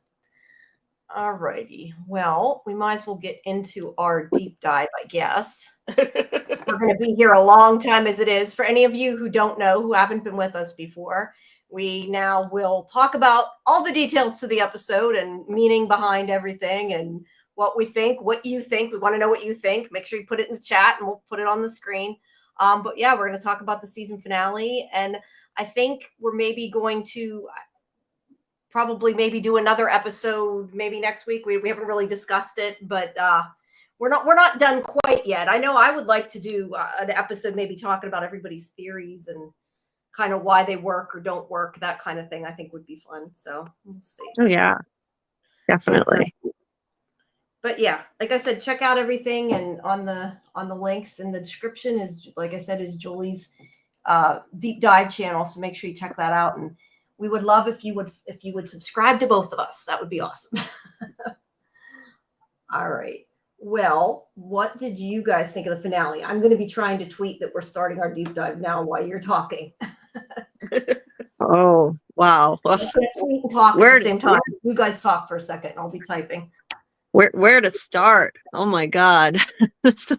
This was just mind-blowing, completely smashed even my highest expectations that I had for this. I mean, in a good way, like completely exceeded my expectations, gave way more answers than I ever saw coming. I mean, it confirmed some of my theories, but I was just surprised that it confirmed them now. Like the reincarnation of Jade and Tabitha. I've been, very much, a believer in that theory. Like a lot of people have independently come to that conclusion. I think I was convinced of that a few weeks ago. What really clinched it for me was Tabitha's dream as a little girl. But to see it confirmed, like flat out confirmed, like for once, something wasn't ambiguous. Jade was yelling up at the sky in that one scene because everything has been so damn ambiguous. And he was just like, in that moment, he was all of us, just like, why didn't you just say that? Just tell us what you want, damn it. That's what I felt. exactly. Yeah. And but then it happened. Like like he and Tabitha had that epiphany simultaneously, which was just mind blowing. The two of them at once, just seeing that look of recognition come on both of their faces as they remembered. Now, don't ask me why Ankui is supposed to mean remember, because I don't understand that one, but Yeah, me neither. but whatever. But that was the coolest moment. I was just losing my mind. I was so excited to see that confirmation. I think it's an awesome twist, not just because it was a theory that I believed in and I was happy to be right, but because it's not about being right or wrong. I love this storyline. I think it's brilliant. I think it's original. I've never seen a show with this kind of premise before. Like to find out that the original townspeople, were these horrible, evil people who sacrificed their children for immortality, and then they got cursed by whatever entity. I'm guessing maybe the man in yellow cursed them, some kind of a demon. I'm still trying to work that out, but cursed to be, be careful what you wish for. It's that old adage. If you wish for something, like, you better be prepared for the consequences. And they get to be immortal, but they're monsters. And Jade, to find out like actual confirmation, Jade and Tabitha were reincarnated. They lived in that town. The thing that I got wrong, and I was relieved about that I got wrong, was I thought that Jade was going to be reincarnated from a ringleader of that child sacrifice. And I want it to be wrong on that part. I don't want that to be the case either. I'm glad I was wrong on that. I was relieved. But the rest of it, yeah, amazing. Absolutely amazing. I need to pop this. Oh, okay. That was Scarlett saying she had to pop off for a second. I'm like, what was that about? She had to leave for a second. I was going to ask you, though. Do you think, I kind of think they wanted to be immortal, but the town maybe screwed them like it screwed everybody else with everything, like Dale going poolside. It's like, well, yeah, we'll make you immortal. Yeah. But, it's not going to be a good immortal, right? Right. But yeah, I think it is interesting that they actually confirmed it. I agree. Although I think that the scene with Tabitha talking to Jim earlier on in the episode makes it sound like it's not that. Like, that was a little confusing because she's like, she just wants me to know. And then we found out, Yeah, she was confused at the time. Yeah. And I was, at the time, I was getting a little nervous, because it sounded like, I really wanted it to be literal reincarnation because I find that fascinating. But Jade was talking about the transfer of energy, how it can neither be created nor destroyed. So maybe her energy is still here, and Miranda's energy wanted you to see this. But then they had this epiphany. They played, he played the music on the violin. A great excuse for David Alpay to play the violin. Amazing violinist. Yeah, I know. And then all of a sudden it became clear, and they both just, the acting on their face, they did such an amazing job, the two of them, because they both simultaneously had that epiphany come over their face. That little girl walks up to Tabitha, and I immediately thought, oh my God, that's her daughter. I could just feel it, the way she was looking at her. And she even said Ankui differently. She wasn't being creepy like some of the other kids say it creepily. Like, she came up to her, and I just knew that was their child from the original cycle. Yeah, no, that was one thing I was going to ask you. I was curious about, do we think that was actually Jade and Miranda's kid, or it was from before that, I assume? Like, whoever they were before was kids, yes. Not actually Jade and Miranda. Okay. That's kind of what I thought. Just me saying, and they're talking about how they're not monsters because they didn't sacrifice the kids, the two of them, and just me saying in a sense they're still mortal. Kind of. Yeah, kind of. I would say kind of. Yeah. And we know, I would say the monsters are truly immortal, though, because we thought, Smiley can die. And clearly he died, but he came back. So right. They're even more exactly. immortal than we thought. So yeah, in a way, Jade and Tabitha also, unfortunately, they did become immortal because they're reincarnated over and over again and forced to come back here. So it's like the same thing happened to them because they failed to save the kids. I'm just glad it wasn't Jade's fault. I'm glad. I love Jade. He's my favorite character. That image of him in the center of all those sacrificial stones in the vision, that's what made me worried that his original, the original Jade, was responsible. I'm glad that he's not. I've never been more glad to be wrong on that, because I thought if that's the case, he's not going to make it out of the series alive. He'll have to sacrifice himself. But now I'm thinking, no, maybe there's a way around it. I don't know what it is, though. How do they save the children? Yeah, I would like to know, though, why his visions are different. Because Tabitha sees Miranda, but I don't know her, because I see where to go. I lost it now. Just asking again, are they Jade's past, some of the people he's seen? And I get the opinion that some of the people they've seen aren't Jade. So I don't know if he just sees differently, or unless I'm misinterpreting it, but I don't think they're all versions of Jade. It doesn't seem to be. Do you think that? I definitely think that could be Elgin, though. As soon as she picked up the screwdriver, I'm like, she's totally going to poke his eye out. Oh, yeah. We've seen that guy. I think that was hinting at that. But I don't know. What do you think? Why do you think he sees it different? Or do you think he doesn't? I think so, like all the guys in his visions. I definitely, I think that they're all Jade. I think that they're all Jade, because they're all from different time periods. So you see, like the Puritan man, the Civil War soldier, the man under the boulder is harder to tell, but you could guess maybe early 20th century, possibly. That would fit. And then Christopher. They're all from different time periods. I think there's a reason he's seeing them. It's like, I think it's his past selves, and it's kind of like what Miranda saw. Miranda dropped acid, and it opened her third eye in a sense. She was able to see all of the chosen ones who came before her, which now we know they were her past lives. And I think Jade, he didn't drop acid, but he did do some other hallucinogenic drugs. So whatever drugs he did, I think enabled him to see some visions. They're just more confusing. And so I think it's the same kind of thing with Miranda. He's seeing his past selves. It's more confusing because he didn't do acid. It wasn't that kind of drug. It's just kind of interesting because he did make a point of saying in the episode that to him, it feels like things he's seeing that shouldn't be there. Where like for her, she feels like she's part of it. So I don't know. It just made me wonder if maybe it's not, but that is true. Miranda saw a lot of things that weren't her. I didn't even think about that. Tabitha hasn't, but Miranda has. So, right. Because Tabitha didn't do drugs. That's the thing. Tabitha, there was a fan who was on my live, Michael. I don't know how to pronounce his last name.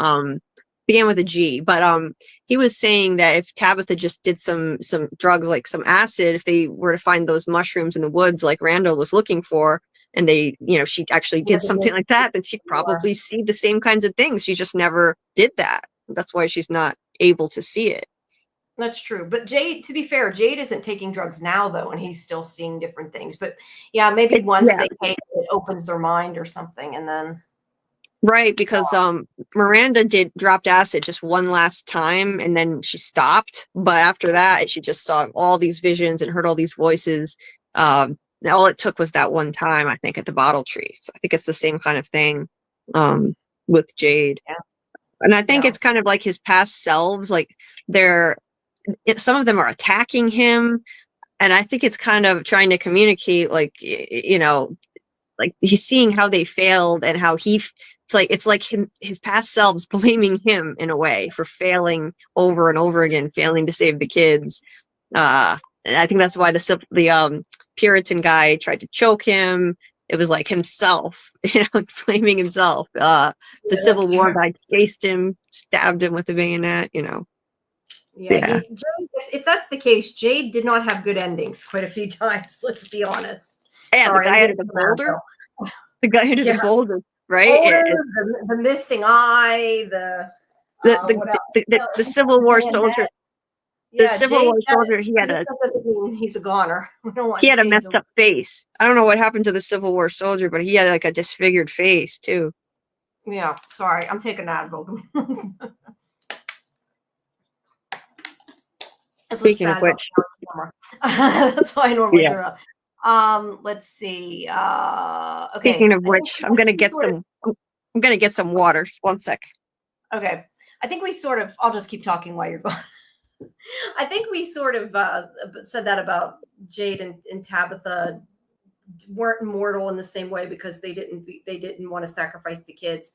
I think they actively tried to stop the sacrifice. It sounds like, but you know. Yeah, I think so too. I think, and I'm relieved. You know, I think Tabitha, the original Tabitha, did, and I didn't think Jade did, but now I'm glad to know. I think they both tried and failed to save the kids, and maybe that's why the boy in white, you know, he told Christopher to go through the tree. Christopher, he also probably had a role to play in trying to save the kids, whatever that means, and he failed. Miranda failed.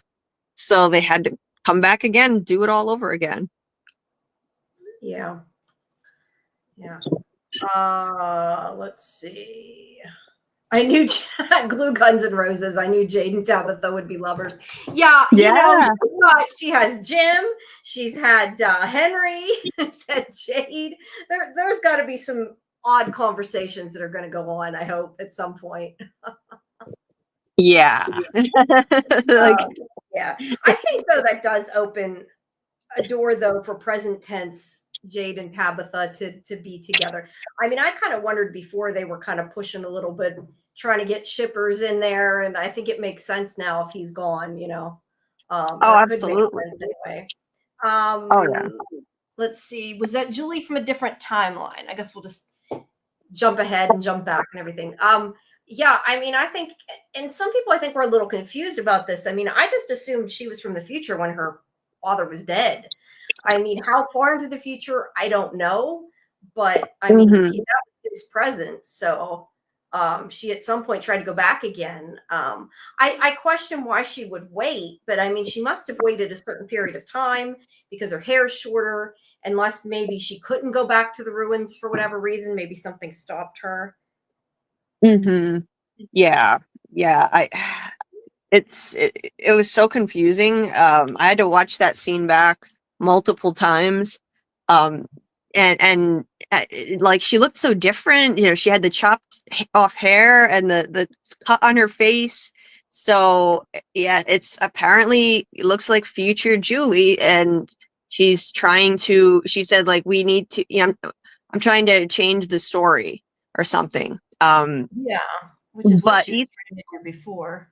But Ethan told her that she wouldn't be able to. I guess she didn't listen. She keeps trying to do it again and again, apparently, in a time loop. Yeah, that was out of left field for me. I did not see that coming. I got to say that I did not. No, I didn't either. I was really surprised. We got a lot of things in this episode, and everybody, I did put the link for the StreamYard in the chat and pinned it if anybody wants to call in. Yeah. Let's see. But yes, I think so much of this episode was so shocking to me, a lot of it. I figure the only reincarnations, oh, that was something he was saying to somebody else. Sorry, I realized the just me meant that isn't for you, Jamie. Just ignore me there. Still the Sage says immortality makes many forms and is often a raw deal. Yeah. I never understood why anybody would want to be immortal, if I'm honest. I think that was a bad idea from the get-go when they wanted to be, you know. Oh yeah, definitely. And the question is too, who did they make this deal with? Who promised them immortality? This man in yellow? Like, who or what is he? Yeah. Is the gigantic mystery that we're going to have to tackle now until the next season. Like, he had these black looking eyes, like demonic looking, and yet he's wearing this weird yellow suit. Why the yellow suit? I don't know. Maybe it is a reference to the king in yellow, like a lot of the fans think. Lovecraft. It's interesting. Yeah, I don't know, because I still don't know about that story, so I got to go back. I need to at some point read part of that. Yeah, I feel like I need to do it too now. I've never read it. Yeah, I know. It's like, we're gonna have to take the off season and start going into all these different things. Yeah, Scarlett wants to do like the from book club. I kept getting text with questions and stuff when he was on. I'm like thinking, I hope he can't hear my phone.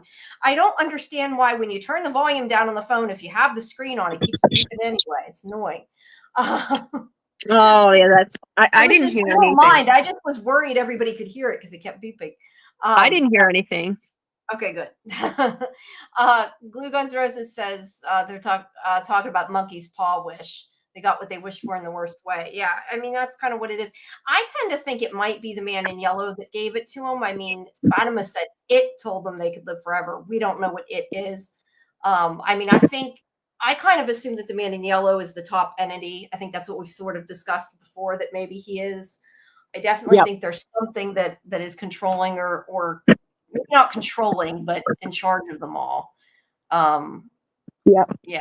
But Really. hopefully Smiley's in charge of the creatures anyway, right? Yeah. Let's see. I lost where I was at. They never say, Aunt said they never said you're going to die, but they never explained it. You're going to become that creepy lady or the leader of the band and yell. Yeah, I don't think they told them what living forever meant. But who knows? I mean, for all we know, maybe they were originally human even when they lived together, and maybe they eventually what do you call it, like evolved into that or something. Because we don't know how long they've been there. Although the fact that they're all wearing whatever we want to say it is 50s, 40s, whatever clothes, it kind of makes it look like they came then, but I don't think they could have. It seems like it was going on a long time before that. Definitely. Especially the cave drawings and stuff. So that's the confusing thing about it, you know, like how, like, why do they still look like this? What did they look like before? Because they obviously didn't always look, you know, like 50s and 60s people. So you wonder, like, okay, when did they change clothes? When did they update? Because clearly, like, all signs point to this happening in probably the Puritan times. That's the oldest vision we've seen yet from Jade and in Miranda's paintings too. Well, the other thing is if there's multiple versions of Jade and Miranda, or Jade and Tabitha, there's multiple ancestors, whatever you want to call it. Not ancestors, but I mean, there's multiple versions, multiple cycles, whatever you want to say. They couldn't be from that time period. I mean, it would have to be way before. So, definitely. Yeah. Just Me is saying, so I'll pick up the cave drawings. They showed two people off to the sides, not participating in the sacrifice. Yeah, and that it could be Tabitha and Jade. I heard that theory. I've seen that. People say that. And I think that's a possibility, but yeah, I don't know. I want to get a closer look at a lot of those paintings and drawings and stuff. That's why I want to take time now that we have time and like look at all these details and everything, you know, go back. Oh, absolutely. Just like I still need to go back to my screener because either I'm completely deaf and missed it, or they added Acosta's name, because I did not hear that the first X amount of times I watched that episode, and Kenny clearly said it twice. So it's things like that. I want to go, you know, they add things and you never know. So let's see. The monsters get bodily immortality. Their bodies reincarnate. In a sense, they could be seen as soulless, but that's pure speculation. Yeah. Well, they're evil at any rate. Whether they're soulless or soulless or not, I don't know. They're definitely evil. Right. Yeah. It doesn't get more evil than killing your own kid. They also look creepy. I mean, who wants to? Yeah, that's kind of doesn't look great. Take reincarnation over being a monster. Yeah, I would too, but I don't know. I wouldn't want to live forever either way. Glue Guns and Roses says we were all wrong about this being a horror story. It was a love story with Jade and Tabitha. Yeah, maybe Pistol for the Town. Maybe. Not sure about that, but I guess we'll find out. No. Let's see. I loved when Boyd told Elgin that the picture he was looking at of his house was missing the boat. I loved when Sarah picked up the screwdriver and I thought she couldn't be redeemed. Yes, all great moments. I'm not sure what the point was the boat wasn't there. Do you get that? Because somebody else, I don't know who it was, earlier mentioned the boat was missing. I think that maybe that was a clue that the kimono lady was deceiving them because, you know, that yeah, maybe the boat should have been there, and so like maybe it's a clue that it was a trick. That like they weren't really going to be sent home. Like that's not an accurate picture of his home because the boat should have been there. That's the way that I took it. Although last time he saw the house, though, the boat wasn't there, right? Because she was giving it to him when he got, like, he had just found out when they were in the car. Right. Yeah, I think So I'm not sure what they were doing. If they like, where were they on their way to? Or were they going home to see the boat? I forget where they were going. Yeah, I think they were going to get the boat. I think so. Let's see. Did you guys notice how this is Muncher Luncher? Did you guys notice how Smiley was when he entered the bus? He was pretending to drive. Makes sense since he probably comes from a time with no cars. Maybe a lot of people have commented on that scene, No, which scene? on the bus scene. With Oh, Smiley in the bus. yeah, yeah, yeah. I had to ask him that. I was always curious, like, did they tell him to do that? And especially like just randomly touching things, randomly running his hand over the banister and the plant, and the camera like really focused in on it. So I wanted to know if they told him to do that, and he said they did. And I think it was a kind of a clue that they used to be human. So he was just kind of remembering like being human, like touching normal human things, I guess. Yeah, definitely could be. What is that? I hear an alarm going off somewhere in my house. He was so nice Sorry. and generous with his time, wasn't he? Wow. Yeah, that was really nice that he took so much time with us. What I a just didn't lovely want to thing. keep him too long because I know it was pretty late for him to come. He said to begin with, and sometimes they're being nice. You don't know if they really want to go to bed or not. So at a certain point, I didn't want to keep him too long. But yes, he was very nice for staying so long. We got him for like 90 minutes. That was quite a bit. Papa Sock says if Miranda dropped acid one last time, that was one heck of a last time. It was. Oh yeah. Definitely. Matt says there's also the fact that Jade's visions are a different character than Tabitha. He said he had visions, but not like this. That's what I was mentioning earlier. That's why I was saying it's kind of interesting that because he even said something like when he sees things, it seems like it's something that's wrong or not. I forget exactly what he says, not supposed to happen or something, where she feels like she was in it. So, yeah, I don't know. I guess maybe I hope these things we do find out. I'm still mad we didn't find out about the cabin, what was outside the cabin, because that was what I wanted to know. And I was like, everybody keeps saying, oh, they'll tell us about that. And I'm thinking, no, they won't. You ain't going to find that out. So that was what was making me a bit upset. So. Oh, the cabins, like they didn't tell us anything about what was knocking around at the cabins. That was frustrating. Yeah. Sorry, I had to send off a message to somebody here. They teased that all season, and then they gave us nothing. I mean, and they kept mentioning it too, which made me really think they were going to say. I mean, like there was so much going on, and we got a lot of answers, but I almost kind of wish they hadn't brought it up because it seems like it was brought up just to be dropped. It was weird the way they did it. Yeah, I thought so too. I don't know. I know it's going to eventually come back, but I feel like that's the question. Yeah, I feel like they should have given us something more. The knocking around at the cabins, the walking around. It was teased too much for nothing to happen, for nothing to come of that. Yeah. Yeah, I just hope it doesn't. I mean, well, we're going to have to wait over a year no matter what. So I guess it really is kind of a moot point. There's Scarlett. Okay, let me bring Scarlett back onto the stage. Hello. Okay, you guys talk for a minute. I got to get up for a second. I will be back. I'm going to mute myself and you guys talk. Julie. Yes. Julie. Guess what? What? I won that cameo. You're kidding me. Yay, I won a cameo, everybody. Oh my God. You so deserve it. Oh my God. Oh my God.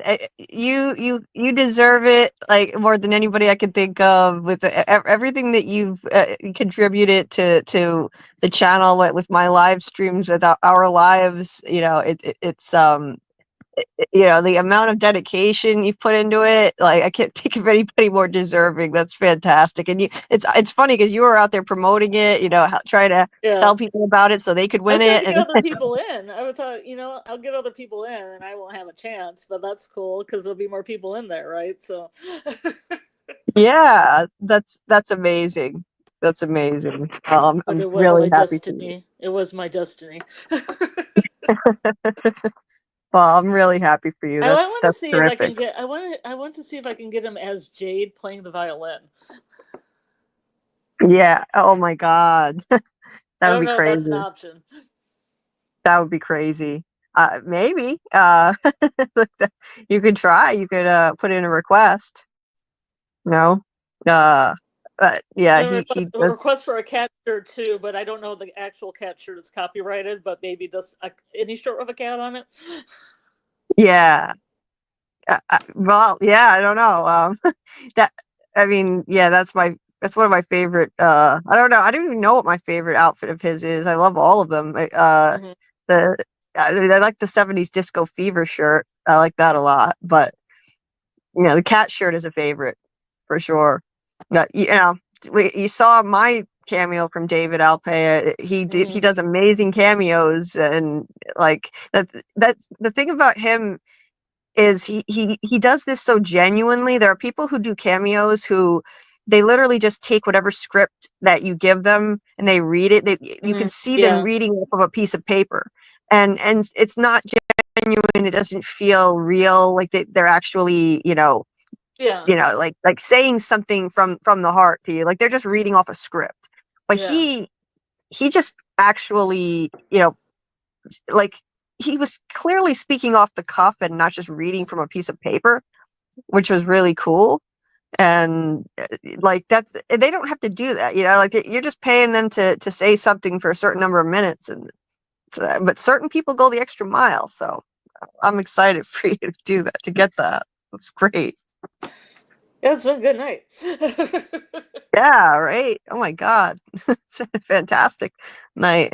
We had Jamie on here for like an hour and a half. Yeah, so excited to see Jamie. That's so great. Oh my God. Yeah, that's so exciting. And he was so generous with his time to stay that long and answer so many questions. I didn't expect it to go that long.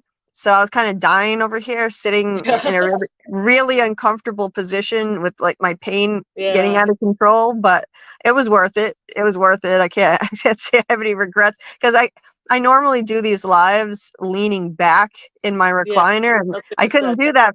I couldn't do that for this. So it's Yeah. like, oh my But God, I'm dying over here. yeah, you look good on camera, so you shouldn't have any worries about the other interview. Oh, thanks. It was a complete train wreck trying to prepare for this. Yeah. Everything went wrong. I went out, specifically made a point to go out just to get a ring light on a stand Yeah. and brought it home to set it up. I even got a backup plan thing. I got this makeup mirror that's actually also for social media, like video, use. So you can put your phone on it, turn the light on, and it serves as a light for you also. So neither of them worked. Both of them failed. Both plans Oh, failed. jeez. I I got home with very little time and just assuming I'd be able to put this thing together. It shouldn't be hard. It's just a ring light on a stand. I Mm. couldn't figure it out. And instruction manuals now, like they're They have horrible. like pictures, just They pictures. yeah, they explain nothing. Yeah. So for the life of me, I could not figure out how to put this thing together. So that was an epic fail. I was panicking. Then I tried the makeup mirror thing, and the battery holder is screwed shut. And I don't know where my mom keeps the screwdriver, and she's Oh, asleep. great. So, Yeah. like, why do Whatever you you did, it worked. Sorry, I'm Yeah, back. it I was worked. trying to move over to the couch because my back's hurting. So I'm so moving everything. so I was panicking, like, I didn't have much time left. So I'm like, okay, what do I do? So I just got a makeup mirror, a regular makeup mirror, and I put my phone on it. That's the Well, only way I you could. gotta do what you gotta do. That's the only way I could get decent enough lighting. And even Yeah. then, like the angle was weird. I Well, wasn't that's happy with. good. I wasn't happy with the angle at all, like because it was too low. But there's nothing I could do about it. So Yeah. anyway, but that was really awesome. Like what a sweet guy. What an amazingly kind, sweet guy to talk to. Yeah, And if I go on camera, I'm gonna have to get an iPad with the camera like on top because it's at the side right now, so it'd be doing a really weird look towards the side. Yeah, you have to flip it. Yeah. I'm trying to as I'm talking, I'm trying to send myself my file onto the other pad so I can sit here and. So don't mind me. I'm here. Oh man. Yeah, I'm sorry I had to step out, but it was far worth it. Yeah. Oh, absolutely. That's Oh, the fantastic. excitement. I'm at peak excitement, folks. Yeah, that was really, whoops. That's and really I was cool doing that you some got work that. I at the heard time that for part. school. What was it? I was doing some work. I'm sorry, Jamie. I'm sorry. No, I was just gonna say I heard you say that you got the the cameo, but who was it from? David? Which It was from yeah. It was through Cyber Queen Media. They were having a giveaway. Oh, that's cool. And I said I was going to drop by like real quick, but then the interview went really long. I thought it was going to be like 30 minutes. Yeah, I didn't think it was gonna be that So long. I jumped over there, and they almost gave it to somebody else. So I'm very, very happy that they didn't do another drawing because I wasn't in the vicinity. Yeah, you don't want them to not give it to you. Yeah, no doubt. But you got it. So Yeah.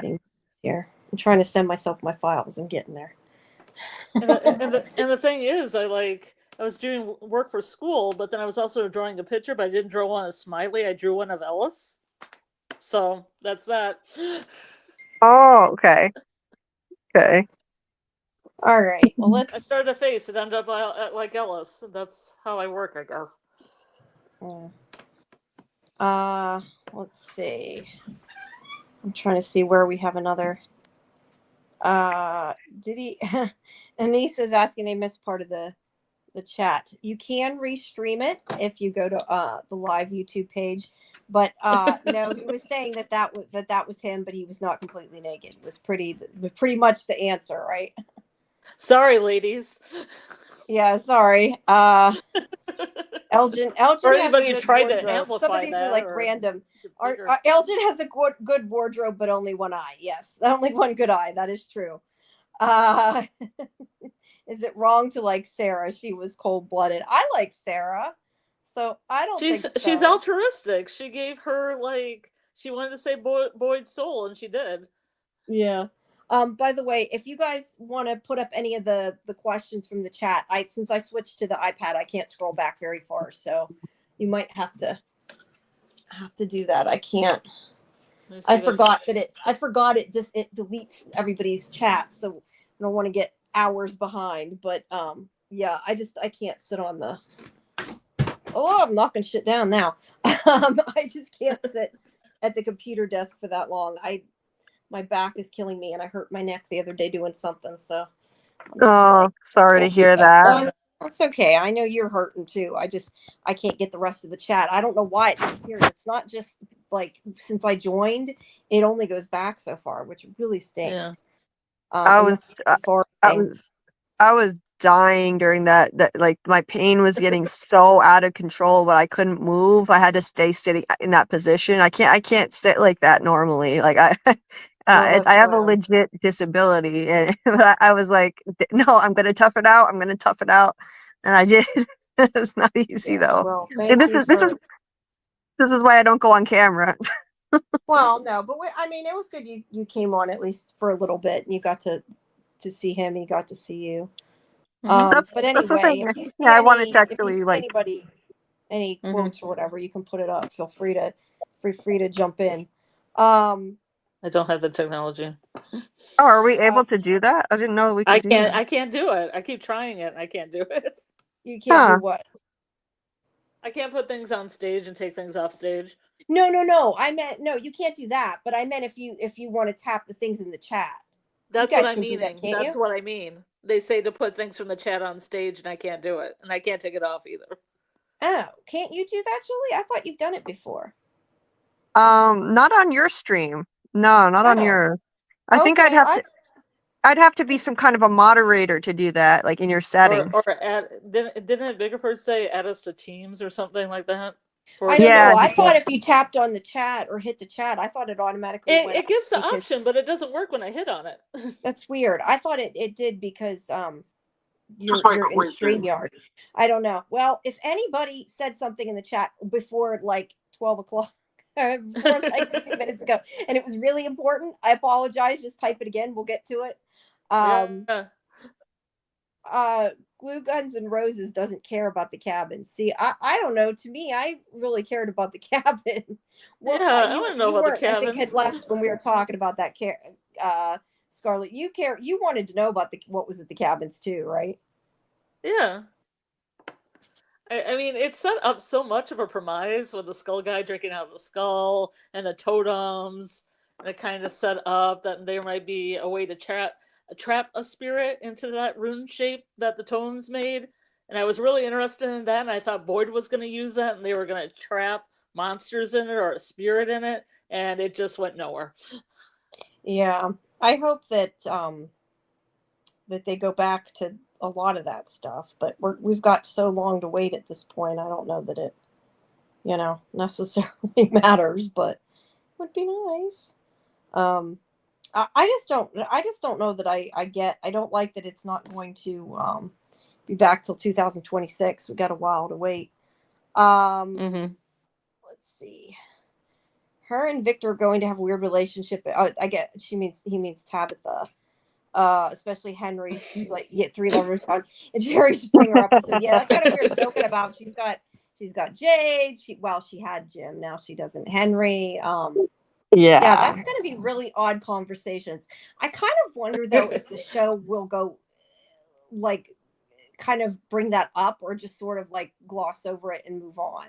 Like I could see Tabitha and Jade together, but I have a feeling that they're just going to kind of the rest of it not really talk about. What do you guys think? I don't know. That's just my own guess.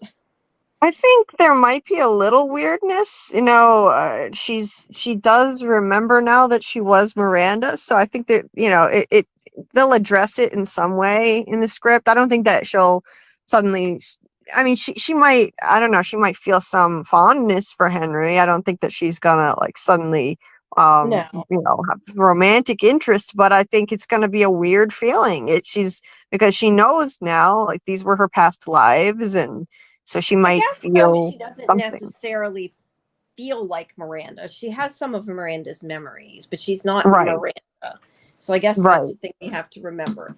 But I mean, I definitely could see them putting Tabitha with Jade. I feel like that's kind of set up for that, Oh yeah, doing that. I think so.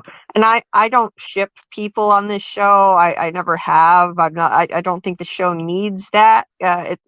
This is something left over from the days of just pure network TV with 20 something episode seasons, and no matter what genre show you're watching, even if it's say a crime drama, for example, there would always be romantic subplots. So people would automatically start shipping people, and so it's still happening now, even in shows like this where there just isn't time for these kind of extraneous storylines that are not necessary. But in this case, I wouldn't be surprised if Tabitha and Jade like maybe they do wind up together in the end, because they were together in the beginning and they remember now. So in this case, maybe it wouldn't be so irrelevant. Yeah, if they were together at the very beginning, they're like the first version of them or whatever, that would make sense. I don't know. I mean, I don't know that they need that, and it doesn't bother me if they don't have that, but it doesn't bother me if they do have it. I kind of, like I've said before, I could maybe see Kenny and Acosta. Me too. I could see that happening. I think Kenny needs love. Kenny needs somebody. And Acosta doesn't have a family, so they're a good match. Yep. Yeah, I could definitely. Let's see.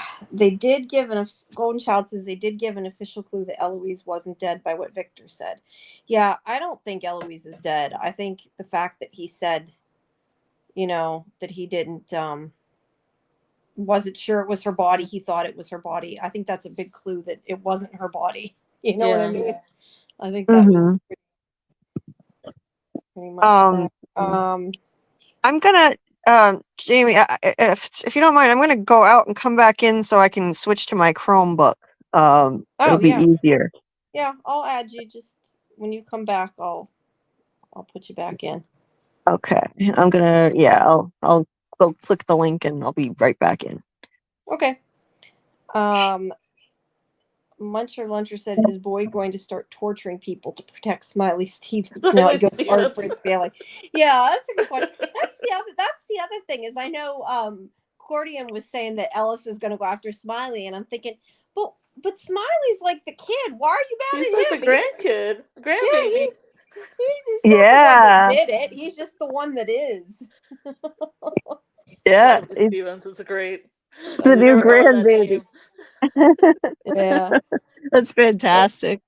yeah. Aunt I said hadn't she even thought about that. Wow. no, I didn't. Yeah, I don't know.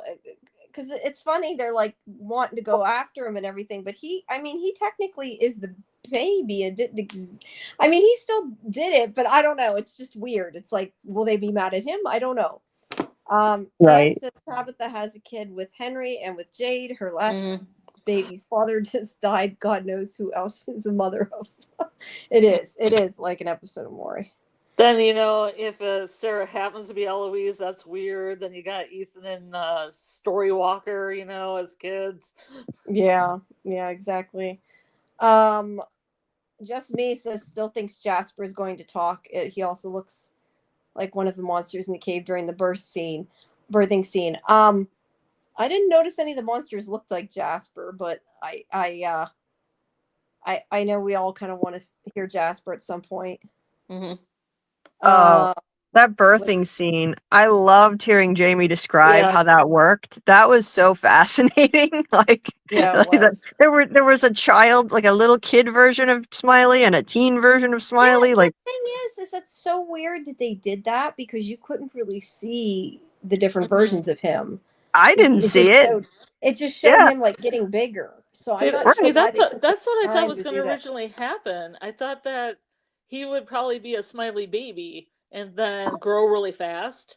Yeah, we didn't get that. We got really, really acceleration, which I thought was just going to be a baby, and then they find out next season that it's actually Smiley as he grows. I would say that there's either one of two things: either that was the plan and they changed it, and that's why they actually made the other versions, and maybe they filmed something, or which it sounds like they did, but or maybe they were, like you said, going to do that, and then they decided they wanted to reveal it this season, so they didn't. Because otherwise they would have had to keep it way too long. Well, it was a good finale. Anyway. This is funny. God Rosa says a fake Thomas did say they ain't your kids no more because they're Jade's kids.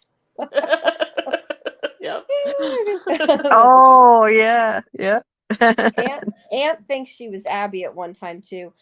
I do know a lot of people think Abby was somebody who is reincarnated, and I know somebody did say in the chat, and I apologize because I don't know who said it because I lost that part of the chat, but had said that they think the people that have the dreams are maybe reincarnated. I don't know. I mean, I think right now Jade and Tabitha are supposed to be the only ones there that were reincarnated because there's a reason they were, like because of the children. But yeah. I mean, that doesn't mean it's not possible that somebody else could be, Yeah. Right now, I think it's just them. I think it's just them. I think the other people that are chosen to be there, they're selected to fill certain roles. Like Elgin. I think he was brought there to fill a certain role, and things like that. So, but I don't think that they're all reincarnated anymore. I was thinking that maybe up until now, but now it just doesn't make sense. To me, it makes more sense that it's just Tabitha and Jade. That we always just had evidence for them anyway. I've been saying that in my videos that that's who I'm focusing on because that's where the evidence lies. Now, there is a theory that maybe Sarah is Eloise reincarnated, but now I don't really think so anymore after this new information we got. I think Tabitha and Jade were reincarnated for a reason, and I don't think Eloise would randomly be reincarnated too. Yeah. I don't know that it would make sense. I think that Eloise could be alive though, like just Eloise herself, not reincarnation or anything. I think so too. I wanted her to be Sarah. I thought that would be cool, like Tony Teflon was saying. But now, knowing what we know now, I don't think that makes sense anymore. Yeah. I don't know. I mean, I think like when you knew they were reincarnated, I guess, before, but you didn't really think it through, that now we know why. It kind of makes a big difference, you know?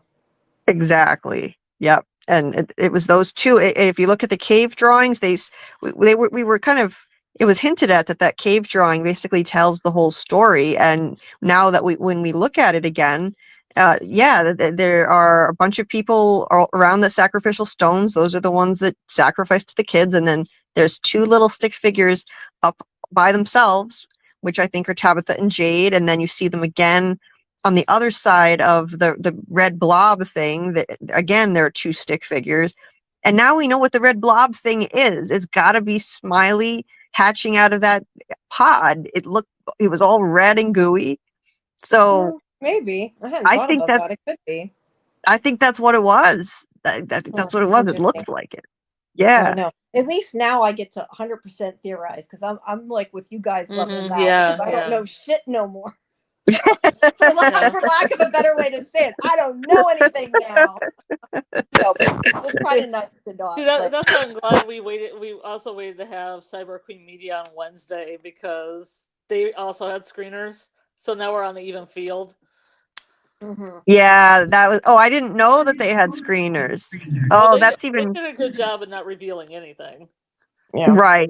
I get nervous sometimes, talking to people with screeners, but I know, like Jamie, I've never been worried. She's so tight-lipped. She didn't give anything, Yeah, not I'm even a always hint, careful.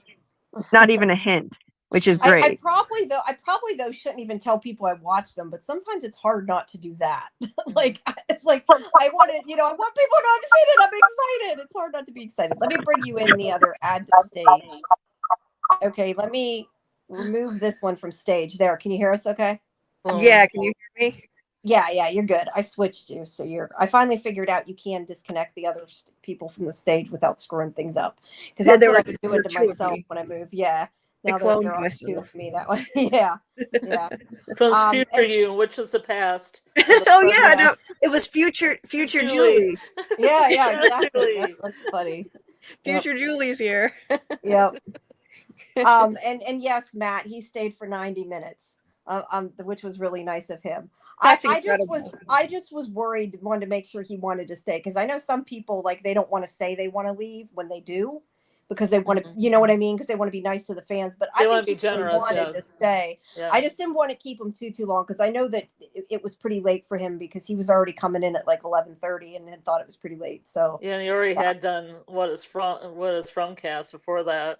Yeah, so hopefully he didn't mind. He seemed to really be enjoying himself. But, yeah. But we're all glad that he came, and we'll have to get him back next season. Hopefully he'll be in again. Yeah, he says he doesn't do cameos, which I feel like he should be doing cameos if anybody should. Yeah, he should. He'd probably make some money at it. Yeah. But yeah, I would think a lot of people would want to get that. That would be cool. Yeah. Ant thinks it could be the man in yellow. I don't think he would have went in the cabin and killed everyone, unless he meant he would have just. Maybe he meant he thought he would. I don't know. I'm kind of confused by that statement, because nothing happened to the people at the cabins. Yeah, I'm confused. I'm a little confused. Sorry, Ant. You'll have to repeat that and explain it. And this says, I missed Jamie because of the From Live Instagram. Oh, that I don't know if that was the same person I asked it before, and I just put it back up or not. But he had said that it was him, but he wasn't completely naked. I might have just probably scanned back and didn't realize I seen it again. I swear to God, it looked like he stuff. was. Some of this it's showing me now. I didn't see before. I don't know. It's StreamYard. Who knows? It looked like he was naked, though, didn't it? It looked like I thought he was too. Yeah, definitely. I definitely thought he was too. From the back, at least. Like, well, I think he probably was from what he said. It sounds like he was mostly naked, but he had underwear or something on that they covered up. Yeah, probably some mesh thing so you don't get like some skin color in your nooks and crannies. Yeah, some skin color clothes, but it was so covered with goo anyway. I don't know that you would have. Yeah. Seen it, I think. Okay, let's see. David said, okay, that was what we said. The best thing about From is the ambiguity and mix of all different cultures and mythologies, but the importance of the show is the origin of it all. Yeah, it's known as the origin overseas. Yeah, I think that maybe that is the point, that that's what's important to it, and it's not necessarily where they're from, but just the idea that they're all from someplace else. I guess maybe, I don't know. I just know Harold Perrineau did say that the writers have said they're going to tell us why it's called that. So I don't know if there's like a exact reason, or it's more of a that kind of ambiguous reason. I don't know, but hopefully we'll hear something about it. Let's see. Matt says the problem with Sarah is she really didn't achieve anything. Um, I mean, she got him to tell where Fatima was, but I don't know that it necessarily mattered because it was already too late anyway. So really, they didn't have to do that. They still would have found her probably in the same way she was. I get the opinion that they weren't necessarily going to kill Fatima. Yeah, I don't think they were, honestly. So I really feel like they Sarah disfigured Elgin for nothing, because I don't think Fatima was really in any peril anymore. They just took the baby and left, and she was laying there and she was okay. I don't know. Maybe It still wasn't a good thing though, what he did, but I don't think it was as bad as people were so worried about. But I mean, I understand why they did. Well, I was going to say, we're at a 2.5 hour mark. I'm going to try to remember when we hit certain marks to stop and do advertising and do little updates for people that come in the middle. Cause I know some people here, they obviously missed the interview. So for you people that came in late and missed our interview with Jamie McGuire, Smiley, you can go back later to restream this on SciFi Vision's YouTube page. It's all under the live tab. I never even knew you could restream live that way until I started making my own. But you can get them that way. And I was going to say, I even have here somewhere, in case you're watching this at another place, that you can get the YouTube link there. But and in the description is Julie's live streams. So make sure you check out her as well when you get a chance. And we would both appreciate it if you give us both a subscribe and a like to this video. I know a lot of these people must not subscribe because I so many people are watching these. I'm not getting subscribers. I'd love if you guys would subscribe and take a moment. And you can look at all the old interviews on YouTube, which there's lots of them with the cast. And I made I actually finally made a playlist of all the from interviews so people can live stream so people can find them easier. And then the only other announcement is that we have Elizabeth Saunders on the Tuesday at 9 p.m. She'll be live and we'll be taking questions for her. And we still have John Griffin and Jeff Pigner at some point coming. We're just waiting for an update on the date. And I assume that Avery Conrad is also rescheduling, but I haven't been gotten any more information about that yet. But as soon as I find that out, that'll all go on the socials. All right, back to your regular scheduled program.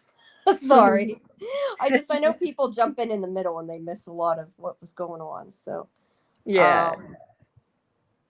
See, why did it must all of a sudden update the chat, because now the ones that were there are gone. I don't understand how the hell StreamYard works, but feel free, people, to repeat things and don't be mad at me. I can't help it. My back's hurt. Have monsters died before? Sorry, go ahead. What device are you using? An iPad? I'm on an iPad. Yeah, I don't. It just all maybe of a sudden will update the chat. You know what though? There is still a starred thing. So what I could do is probably put them like star something I'm going to ask, and then I won't lose it. Maybe. I don't know. It's weird. Because like Glue Guns is saying, pass that on to the writers. I'm not sure what that was about because I can't get back to the rest of the chat. We need to stay up on it, I guess, a little bit better. Let's see. So that was what I was saying. So the monsters have died before. I assume that's in reference to Smiley. I don't know. Do you think other monsters have been killed and came back? I kind of think everything that's happened before. It seems like everything is like a cycle on this show. Oh yeah, I think it's probably happened before. You got the sense that when Kimono Lady brought this pod thing down there, and it looked like a kind of a ceremony that they were having. You know, all the monsters were gathered around. She had this thing in the middle of them all. They were all smiling, like welcoming this new rebirth. Oh yeah, you were saying about the cave wrong, yeah. So it seems like it just felt like something that had happened before. Like they all knew they were to be assembled there and ready to welcome him back. Normally they're asleep during the day. You know, they were all there and ready, and it felt like it's That's happened true. This before. was during the day, wasn't it? I didn't even think of that. I never. Mhm. Yeah, so clearly they don't have to be asleep. They just we're assuming can't be outside. Right. So Yeah. that's interesting. Glue Guns and Roses said she's one. Oh, excuse me. She's wondering about the boats in the cave drawings. Yeah, I don't know. I know a lot of people are mentioning the references to. I know last night on a chat that I was on, they were talking about the nautical references, but there's a lot of references to boats and water and but we don't see water yet. So is that what is that relevant? I don't know. And Matt, I have no idea what that comment was in response to, but I also like the movie The Secretary. Not that that's relevant, but I do. Garrett says, how do they keep what's going on happening in the world outside from? I don't know. Do you think it's like in a bubble or something? Like what? What do you mean? Like in a Like bubble? the town. Like I kind of wonder if whatever happens in town can't be seen from outside the town, because like the fact that you can go, end up there from anywhere, just all of a sudden and not even know you're going to be there. I feel like it's sort of like out of time and out of space type of thing, like a pocket universe, like Dale said. But no, but I just mean like it's somehow. I don't think people can see it. I mean, that's kind of my theory, I guess. Yeah, I think that I think Dale was right. I've always thought that Dale was right, that it's a kind of pocket universe, and the way Henry described it when via Miranda's memories or visions rather, he described it as a place that's it's all around us, but you can't get there if you try. Like you can't get there if you're like just looking for it, but it's somehow all around us. And it kind of sounds very much like a pocket universe, just another dimension, so it's all around in that a portal could open up almost anywhere. It's just a thin spot between the dimensions. That's the way I look at it. Yeah, that makes me think of Fringe too a bit. Oh yeah. Anissa is saying that Fatima laid an egg. Eggs are a recurring theme with Tilly eating shells, Tia and Chen's egg plates, Victor packing an egg in the lunchbox. Am I the only one that doesn't think it looks like an egg? I thought it looked like a baby that was still in, I don't know what it's called, like the sac, the placenta. I don't know if that's the correct way to describe it. I never thought it really looked like an egg, but everybody's saying an egg. No, I don't know if that's more a comedic thing that people think an egg, or if they really think that. Yeah, it definitely did not seem like an egg to me. It looked like it had some, like Jamie was describing. It was like a membrane all around him, or all around this blob that was supposed to be him. And then he just kind of, broke out of it. Like, so yeah, it's definitely not an egg, but it's a funny way to think of it. Well, it was kind of egg shaped, but I don't think it was like an actual egg. But I've seen other people say that. That's not just her. A lot of people have said that. So yeah, I don't know. They're talking about the flesh colored underwear he probably wore. That's not really relevant, but yes, you're probably right. Let's see. And then Matt saying thinks it is a show about origins. David's right. The Black Boy in White said the answers are in the beginning. Yep. Yeah, it could mean where they're from. Yeah, I mean, exactly. That's what it means. I do think that, or do hope that if there is more of a meaning than just everybody's from someplace else, like they will tell us that. Right. Because we need to see more. And Anissa said she may have starved to death if they never found her. That's true, but I feel like, and maybe I'm wrong, but also you two guys tell me what you think. I feel like if they hadn't gotten to her in time, Elgin would have told where she was after. I think he was just waiting until she had the baby. Did you feel like that? Yeah. Like, I thought that too. Like he was delaying it. Yeah. And remember, guys, if anybody wants to call in, I did post the StreamYard link in the YouTube chat. I know some of you aren't all watching this from our YouTube. I forgot to check how many people are directly from YouTube, but when I was at the computer. But you can call in if you want to talk about From. I should always stipulate that you can call in if you want to talk about From. But if you do call, I do plan to call in. Please post in the public chat first that you're going to, so we know you're actually part of our conversation and not going to post porn. Let's see. Garrett says it's kind of like this anime ReZero. Guy dies suddenly and tries to avoid dying again. Basically, he retains his memories. Yeah, it's what reincarnation is. I'm not sure what ReZero is, though. I haven't heard about that. Let's see. Just me. Old interviews from Helix. Yeah, I have interviews from a lot of shows, but yeah, Helix was awesome. I don't know if you guys even know what that is, but I actually went to the set for that when they did a press tour, which was really awesome. They don't do press tours with digital press really anymore. Whoops, I clicked on something before I meant to. Sarah did, yeah, they could have just followed Elgin. That would have made more sense in a way to like not tell Elgin they knew. Because I kind of wondered that too. Like, why not just let him go where he was going to go and sneak and follow him? Right. Wait, what is scuffling? Sorry? Okay, it stopped. There was like a noise. Yeah, I didn't know what that was. Yeah. This, I had my finger. I think that's where no, that's the other. Yeah, that is near the speaker. I had my hand near it. That might have been my fault. Oh, okay. Sorry. I didn't even realize I did till you said that. I think I did that.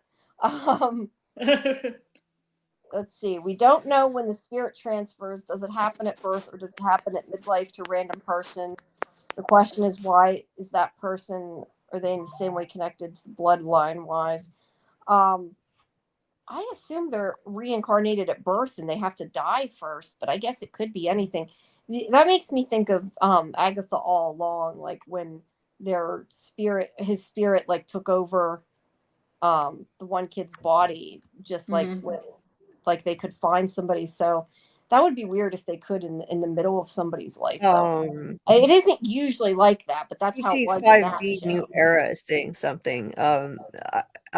Says, I have a question. Can you pull up the picture of Fatima when she throws the jar of blood at the wall? If I'm not mistaken, the blood formed into the red monster that was in the caves. She threw the jar of blood at the wall. I don't remember that. When did that happen? Whenever she threw. Yeah, that was the glass she was trying to cut herself with. Mm-hmm.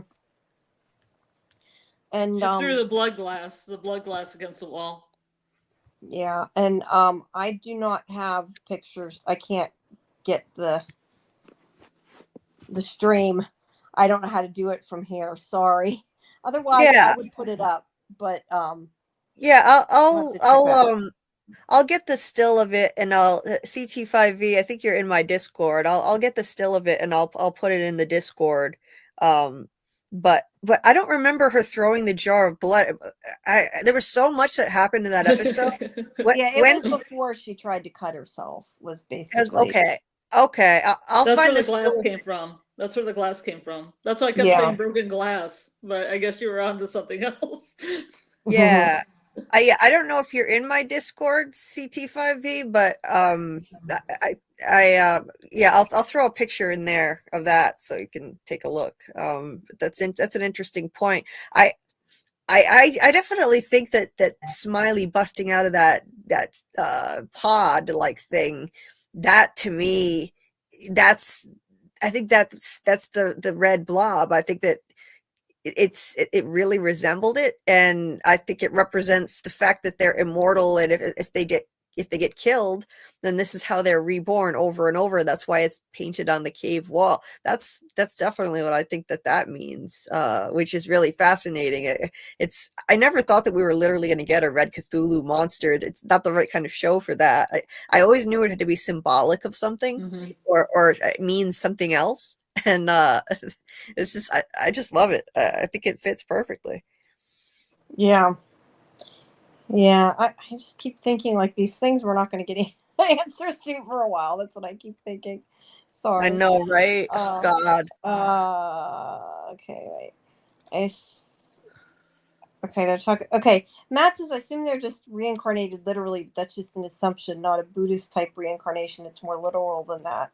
I didn't know there was different. I never really thought about it. There being different types of reincarnation. I'm not sure exactly if that just means like he doesn't think it's religious. I'm not sure exactly what he means by that. I don't know. Wait, what did what was the question? Okay, I assume they're reincarnated literally. That's just an assumption. Yeah, I don't think it's playing by like the official Buddhist, rules of, like the way that Buddhism conceives of Oh, okay, reincarnation. I see. Well, we were talking about when they're reincarnated and all that. Yeah, it's yeah, I think they are reincarnated literally, and the show is probably putting their own spin on how that works. It's not going to adhere to like I'm to sure. Buddhism. Yeah, I'm sure. Jostin says, why do you think they sacrificed their kids for eternal life? Were there other monsters or fears they were running from? I personally, I think there was no monsters until they sacrificed their kids. I think they just became the monsters. That was the immortality that they got, was they turned into the monsters. Yeah, You definitely. guys agree? That's the consensus. All right. Yep. It's the be careful what you wish for thing, like it Yeah. backfired. Yeah, I It's don't think immortal, but you're I don't think they knew they'd become monsters. But then again, maybe they didn't care. I mean, if you're willing to sacrifice your own children for it, they kind of already were monsters, right? I mean, you can look at it more metaphorically too. Maybe they were given immortality, and because of what they did, they like transformed into monsters. Yeah, I think so. And it's interesting when you think back now. When we rewatch this, there are going to be so many new insights. Like when Jasmine Monster was outside the window and she said to Kevin, I didn't choose to be this way. If you look at it that in a different way now, like knowing what we know, Yeah, did like she lie, or did she really, was that true? I think it was true, like she wanted immortality, like the original version of her before she turned into this thing that's not even really alive. It's just it's this creature now. But yeah, she didn't choose to be this creature. She literally didn't. She wanted But she chose the immortality that led to it, probably. right. I guess that's the difference. But you got to wonder too. Some of them are older than other ones. Like it's kind of interesting because I assumed that they were all sort of from the same generation, but they may not have been. Because like she's really young compared to the other ones. But I don't know that the monsters actually have children, so I doubt that that's the case. But we lost Scarlet again. I Yeah, I don't know. I feel like I have so many more questions as much as I have answers. I mean that's how you're supposed to be, but I'm just saying there's a lot more new questions. Where else would he have been going? Also, no guarantee torture was going to work. In real life, torture doesn't work. People will say anything. Yeah, I'm surprised he kept so quiet and kept being like, I won't tell you, I won't tell you. Because I didn't know that it would necessarily work either. I agree with that statement, but it's TV. So let me ask you, Julie. I did want to ask you. I thought that those scenes were like really, like, they were kind of hard to watch because I did not expect him to do that. Did you really think Boyd would do it? Like, I know he was threatening to hurt him, but I don't know. I didn't quite think he would. Yeah. And then he smashed his hand. I'm like, well, he did. Yeah, I didn't think he'd go through with it. I was really surprised that he did. I figured, like, and he had a look on his face like he was kind of faltering in his resolve to do it. He was, it looked like he was going to, back off and stop it, but then he really went for it. I was shocked, and then it showed his hand all mangled up, and like this was a dark moment for him. I mean, this wasn't enough to break him. Sarah, kind of saved him from that, saying that she's already given up her own soul anyway after what she did, so she didn't want to let him lose his. But he did like what he did, it did take away from who he is a bit. You know, it was like, I wouldn't say it broke him, but it lessened him, like as a person, in kind of in the way that, you know, that moment that Kenny smashed Sarah's ornament, that, you know, that was again, it was just like not in character for him, and it made him kind of less, I don't know how to describe it, like, you know, a smaller person. And with Boyd, like this, like this was just not who he is at all. So yeah, I think he's gonna struggle with that, like knowing what he did, that this is not who he is at all, even though he didn't go as far as he could have. Yeah. That hand was really mangled, right? Yeah, like I said, I was really surprised he did. I think that he is breaking, and I think that I think personally, I think he went too far, and I think it shows that he's not being a good leader, the fact that he did that. But what actually surprised me more than the fact that he did that was the fact that nobody, including Donna nor Kenny, tried to stop him. That's Right. what I find more surprising. I mean, I feel like Acosta in this case was actually the one that was doing the right thing. She's like, no, you can't do this. You can't just torture a kid. That's not okay. And I think it's like some of them have lost sight of what's okay and what's not, because they're in this place.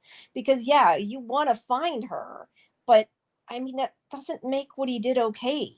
Whether, I mean, granted, they're not in the real world where there's like laws and things, but you still don't torture somebody. It's not okay. I know. I got the picture Scarlett sent me. Thank you, by the way. I put it in here. I figured it out. That is the picture of the blood on the wall. I think it just looks like it's soaked into the brick, personally, but Yeah, me too. I think this looks splotchy. yeah. So there you go. Whoever, I forget who had asked that, but whoever in the chat had asked it, that was the picture of it. Let's see. Now Yeah, every time I thanks for go showing out, that was pretty quick. I appreciate it. yeah, sure. Thanks for sending it. I figured out how to do it. I lost where we were. Okay. I don't get how it chooses the next person, or when they are born has the next person in line, or does it just happen no matter the age?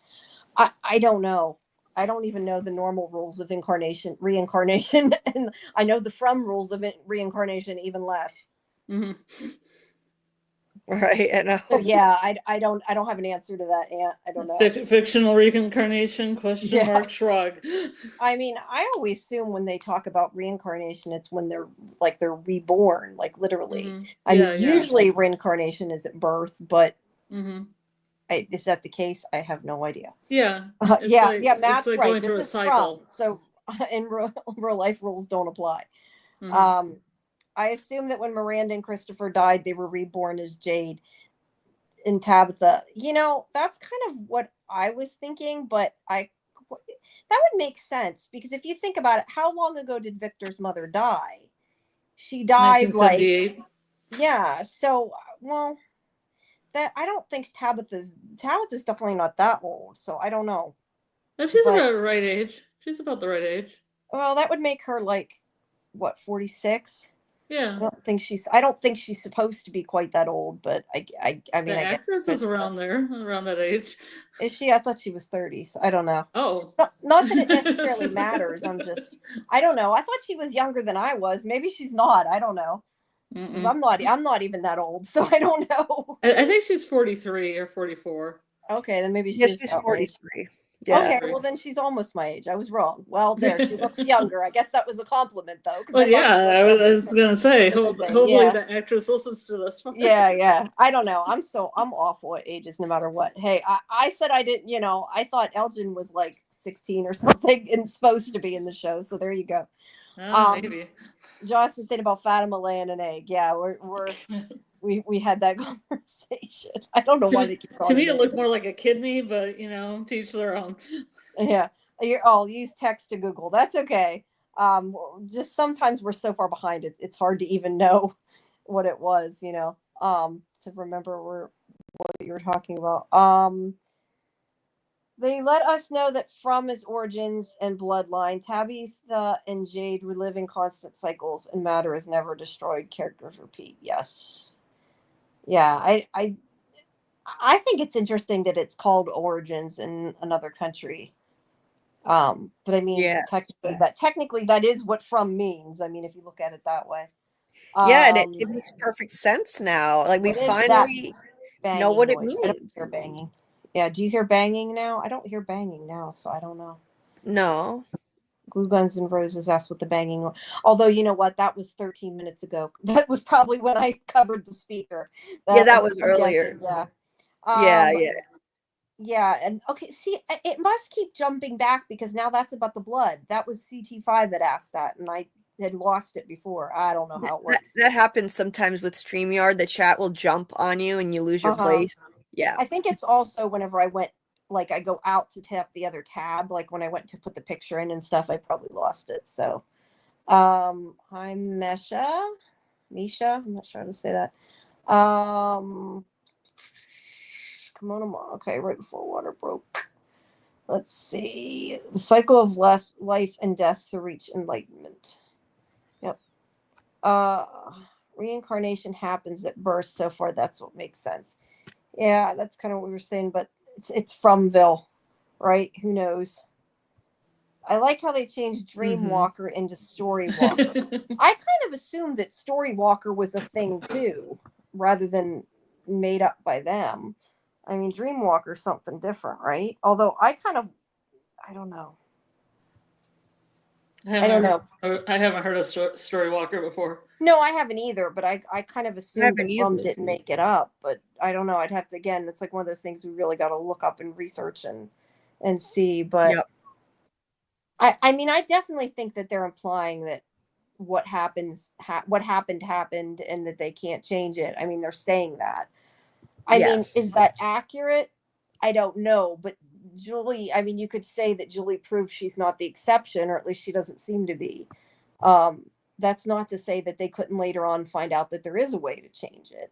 I wouldn't be totally surprised if they could, as long as they make it follow the rules with the show and it makes sense. I'm okay with it.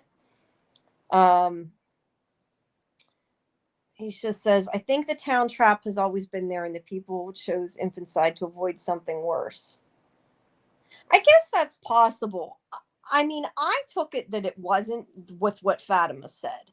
But I mean, technically, we don't really know. It's kind of one of those things where we're inferring. Where did Fatima get that information? Was it the midwife that also only talked to her and did some exposition?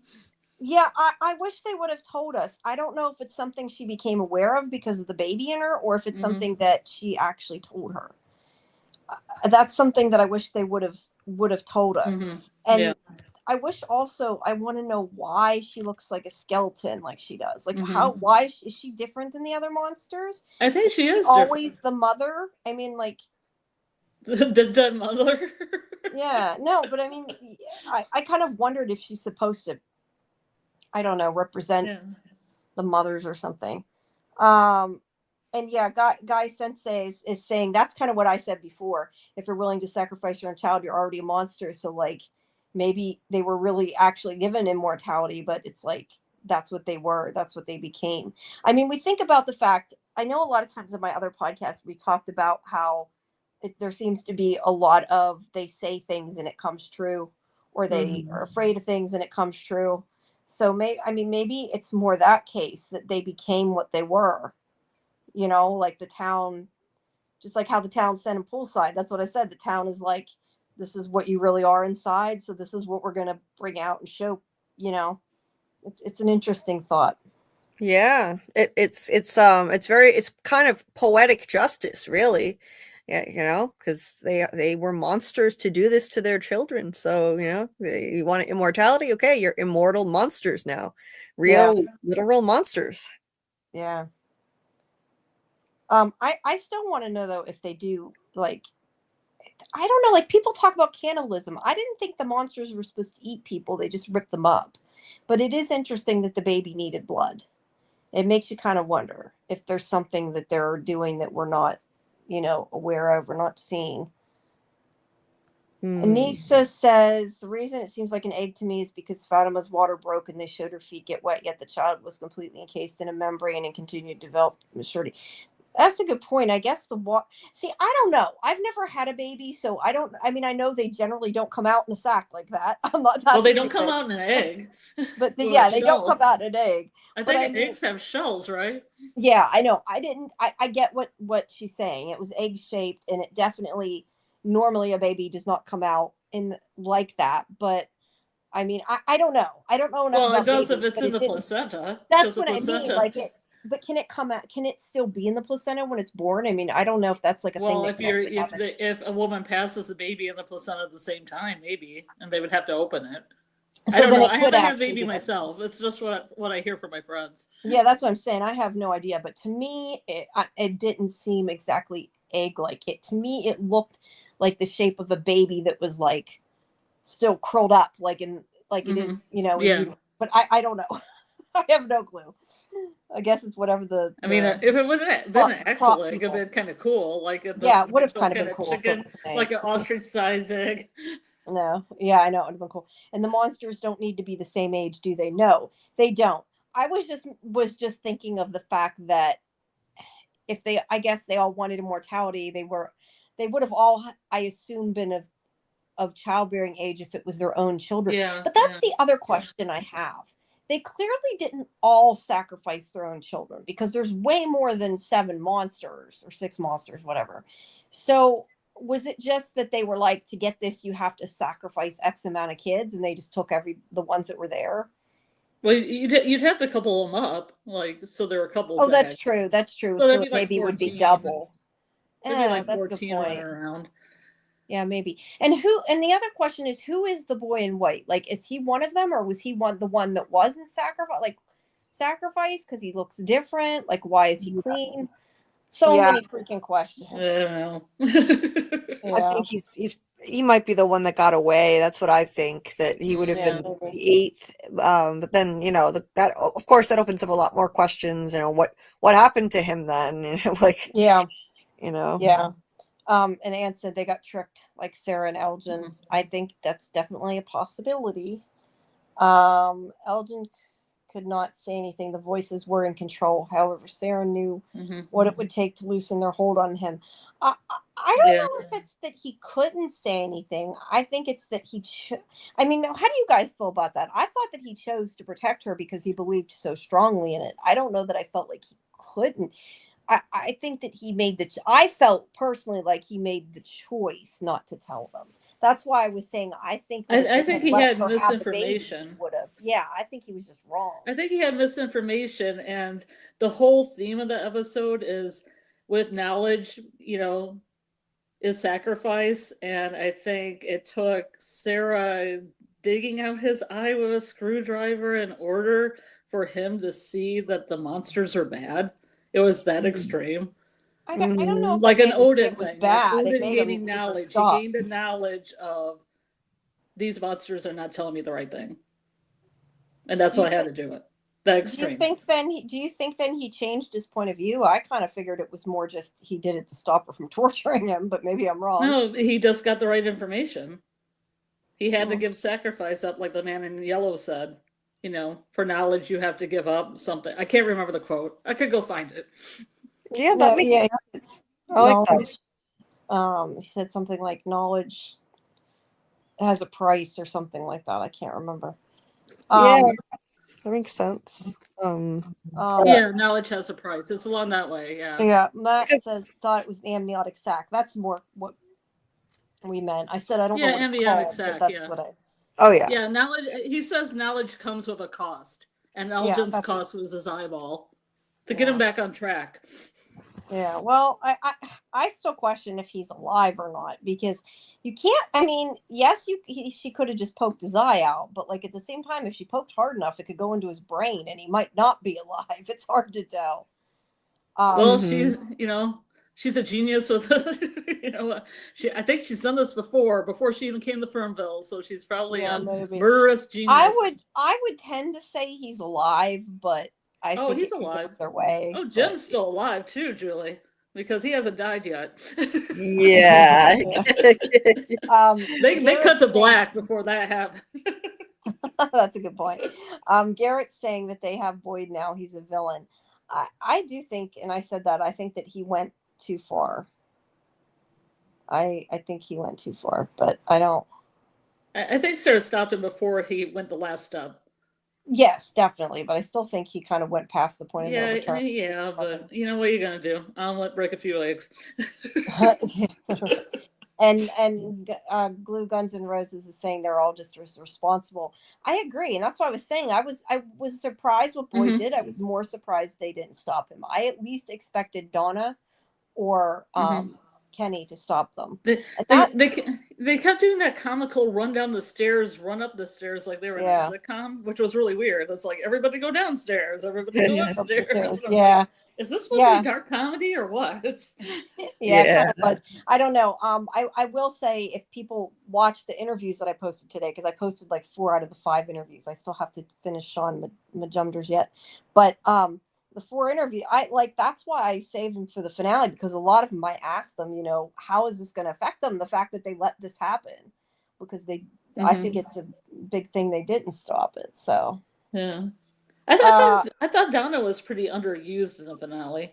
Yeah, she's been underused recently, but I don't know. I felt like before this episode, and I think I had said this to you guys when we were on before, I feel like Boyd has been putting his family first, which isn't necessarily a bad thing, but when you're supposed to be the leader of the town, that isn't what you're supposed to do.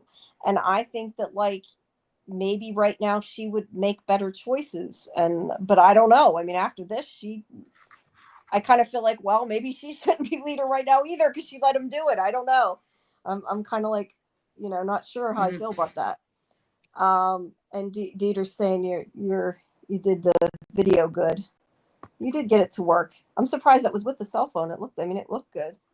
Thanks, Dieter. It was a last ditch effort. I had to just, think on my feet and okay, what can I use? I can't use my ring light stand because I can't put it together. So I used my makeup mirror and propped the phone up. So it wasn't the best angle, but it was. Well, hey, I used to, before I got my webcam, I used to take my iPad and get a whole bunch of books and stack it really high so I could tilt it at the right angle. So there are ways to do it, but yeah, it sounds like something I do. It takes a lot of effort. Well, I hate that usually the laptops, they're such a low angle, it looks really awful.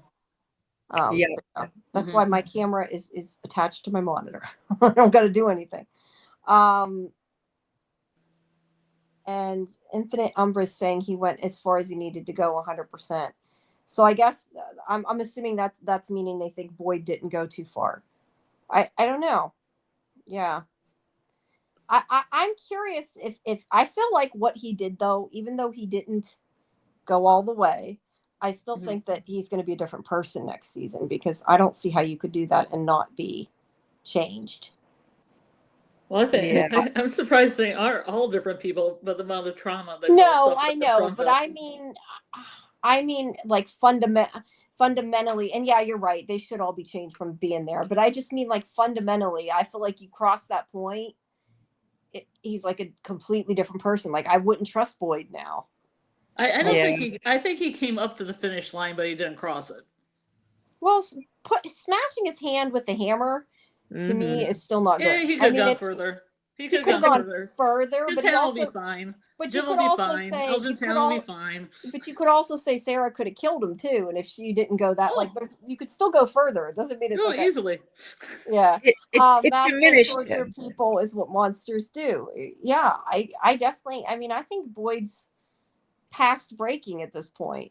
My own personal opinion. Glue thinks that he's a good leader. Acosta uses real world rules in Frumville, except when it comes to her. Yeah, I still feel though, in this instance, she was right. I don't know. I don't condone what he did. I don't care if it was to find her or not. I feel like there could have been a different way to do it.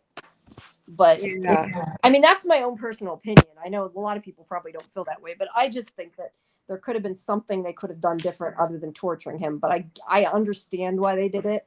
But I don't know. It just was really dark, and I think he did. Parano was really did really good, because it was freaky. That dude was really went for it. Ironically, the real cliffhanger is the thing future Julie referenced. What is about to happen? Is it the eclipse? Is a town under siege? I assumed what she meant was about to happen was her father dying. Yeah, I'm trying to start with that. Yeah, she's like, I think this is where it happens. I think that sometime in the future, she decided to go back and try to fix it. And she's like, tried to find when he died. I don't know. I'm curious, like I said before, why wait? Or is it maybe she couldn't go back? Or is it maybe that it took her that long to go back to that point in time? It probably did. Mm-hmm. I still hold my theory that we had all the numbers in the bottle tree. We found out they're not dates, they're music. But there's, the numbers from Tabitha's dream, and one of them, the one that Boyd has, matched both. I still think the fact that he had that number may have been why he traveled there, and that it just was a coincidence that it was one of the numbers in the tree. And that because we thought that before because we thought that's what the bottle tree was, and it wasn't. But that doesn't mean that couldn't still be why he went to the time he did. And maybe otherwise it's like random. Maybe it took her years to find out how to get back to that point in time. Could be any of those things. Whoops. Acosta is lucky she doesn't know the trauma they can truly feel, because she even stays in the house with the talisman. That's a good point. She hasn't really been there long enough to know how bad it can get. And I had mentioned this the other day, that the thing that's funny is they had went whatever it was 6 months without a death, and then the Matthews family gets there and whoops. Now they got to start all over. Did your words suddenly vanish? I don't know if you mean on the screen. I tapped to turn them on and off, probably because I moved on. I'm wondering if that's what they meant. But they shouldn't vanish from the chat. I don't know. Julie in the present doesn't know her dad is dead. No, I would definitely say the present her doesn't know it yet. No. Yeah. Yeah. Well, they modded my. Yeah, they think would change the comment. I didn't change your comment. I'm taking it on and off the screen. I'm not changing what you wrote, though. I'm not sure what they mean. The sweet power. I think maybe they just mean because it's disappearing off the screen. Yeah, I'm just tapping on comments and I put them up to show what people said, but we take them down when we've moved on to something else. We're just still like 20 minutes behind or whatever. I think Victor went through a similar process. He knew when events would happen. I don't know, but I wouldn't be surprised, since he seems to know about the faraway trees, if maybe he did travel at some point, Yeah, I don't know. Yeah, it's possible. Victor could have gone through faraway trees before, and he just doesn't remember with all of the stuff he's blocked out. I wouldn't be surprised if he's gone. I mean, yeah, we know he went through one. Yeah. Yeah. So. Yeah, we just don't know. But he has instincts about when things are going to happen, from what he's been through before. But he also seems to have some kind of extrasensory perception. Like he could see the Matthews car accident without actually being there. He drew it without seeing it himself. So it's like, how much can he see in his mind? Interesting. Do we know for sure that was supposed to be their accident, though? I always kind of assumed that was an accident that happened the first time around, like when he first came to town. I don't know. I took that to mean it was their accident, just because while he was drawing it, Ethan was having a vision after he came out of his seizure, and he was saying that he could see a man drawing pictures of all of them, and there were pictures all over the wall, and he drew the whole family according to Ethan. So Ethan could see that in a vision, and Victor. So I assume Victor was drawing them, like Ethan said. I just remember him saying about the spider. That's all I remember. Yeah. To go back, but for all we know, Victor could definitely have visions and just not tell anybody, because nobody listens to him anyway. I wouldn't tell people if I was him either. So AAMM thinks that Jim's death was unnecessary. Yeah, I still don't quite understand why the man in yellow killed him when it was Tabitha that was doing what he didn't like. I don't know. Well, Jade. Well, Jade and Tabitha, yes. Mhm. But why that meant kill Jim, unless it was just simply to hurt Tabitha, I don't know. I don't Well, understand knowledge has why. its cost. Did you hear what he said? Knowledge has its cost. Yeah, they Yeah. found the knowledge, so he killed him. But like, I'm just not sure I understand, I guess, how that's supposed to stop Tabitha.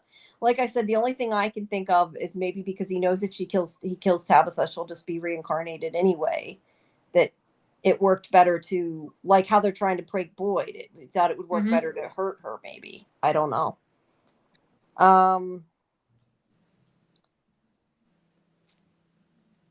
Matt says, excuse me. New Elgin was sus. That wasn't to me, us though. That was to somebody else. Let's see. Muncher Luncher Team Jim. We will get through this. I'm pretty sure there's much negativity. The Jim hate. Jim lovers unite.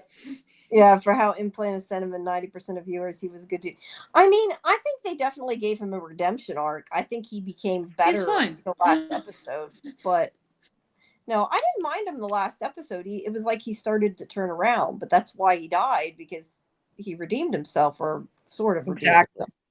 Yeah, that episode was just loaded with foreshadowing. I talked about it in my video, and I just said, that I was certain that based on that episode that he was going to be the major death in the finale. I didn't think he'd be the only death, but I thought he'd be like he was my number one pick, and it was just, there was way too much foreshadowing with his family. The biggest thing was the speech that he gave to Ethan. It just felt so much like parting wisdom, telling him that this place it wants you to blame yourself when bad things happen, but you have to, as long as you are doing your best and trying to take care of each other, that's all that matters.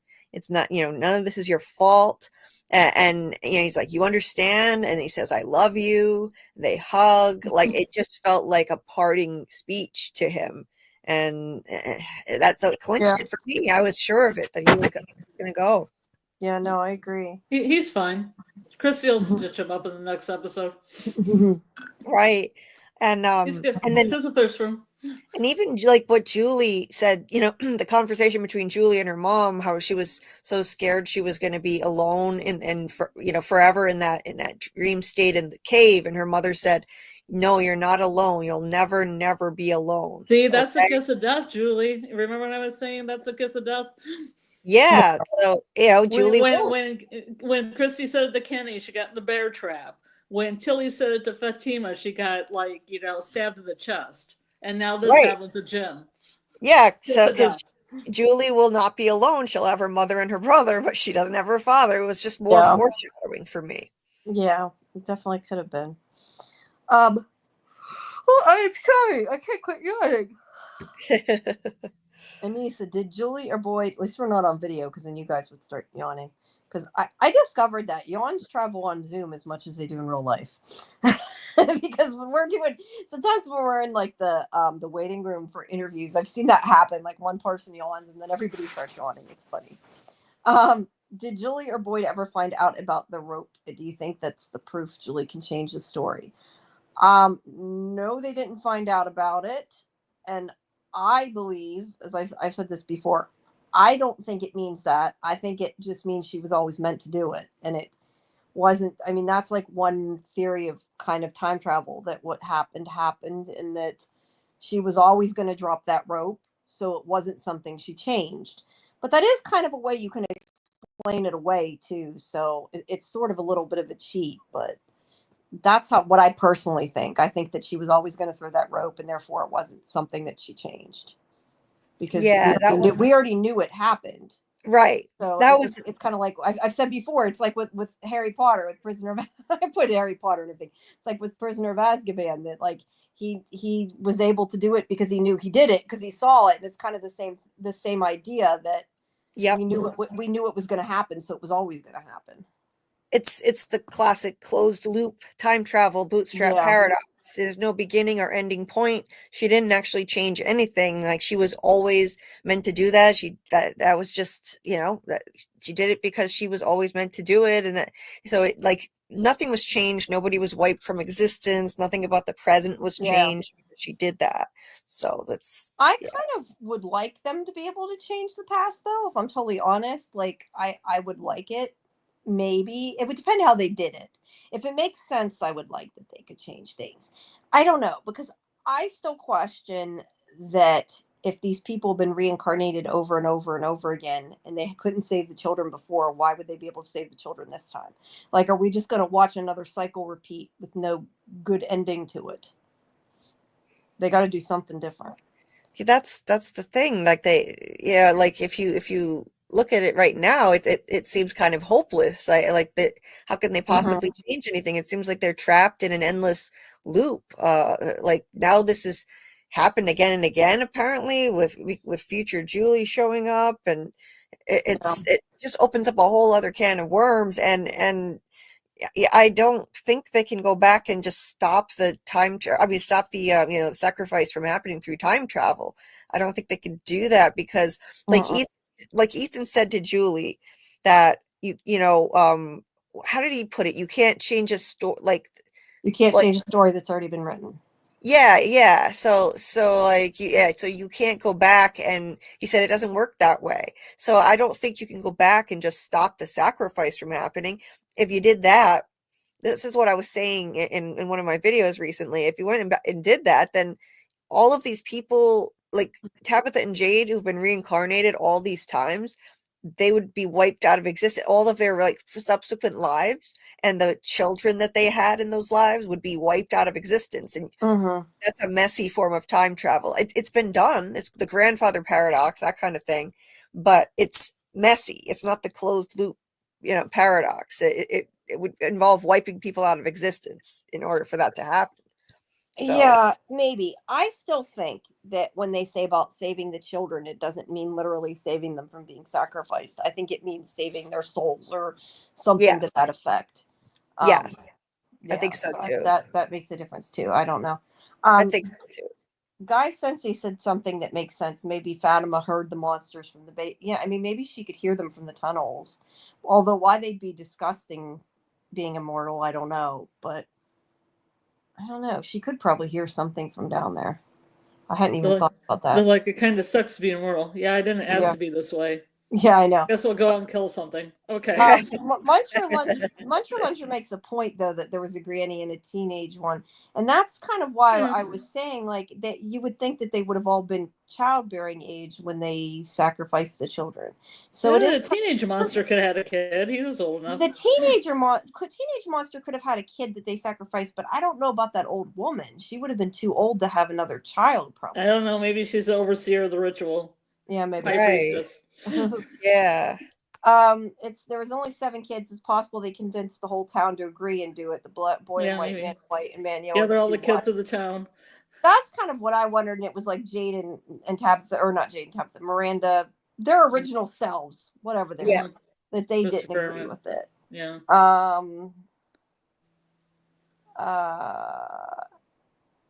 Yeah, Dieter's again saying that you were born for this, and I guess you didn't see the chat. You're a rock star. That's what Dieter says. He's so sweet. Yeah. I keep forgetting the story walking is on the table. It changes a lot. I mean, it was always the case that Julie threw the rope, but when else has she been there? Who else? I mean, I think she only did it those 2 times. I don't know that she's done it. Is that what they're asking? I keep forgetting. It changes a lot. I think so. Changing the narrative. The case that Julie threw it, but when else has she been there? Who else? I don't know. Yeah, I think it was just supposed to be those 2 times, and we know that Boyd somehow went back. We don't know why. I wonder too, maybe it's the ruins are part of what does it though too, because he was in the ruins as well. Yeah.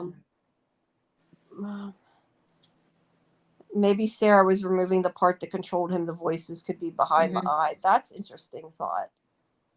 I thought it was a sacrifice, like Odin sacrificed his eye for knowledge. Yeah, and he got the knowledge. I don't know. See, I tend to think, like I said, I think it was just stop torturing me. It hurt bad enough. He told the truth, but you guys could be right. I'm talking metaphors here. No, I know you are.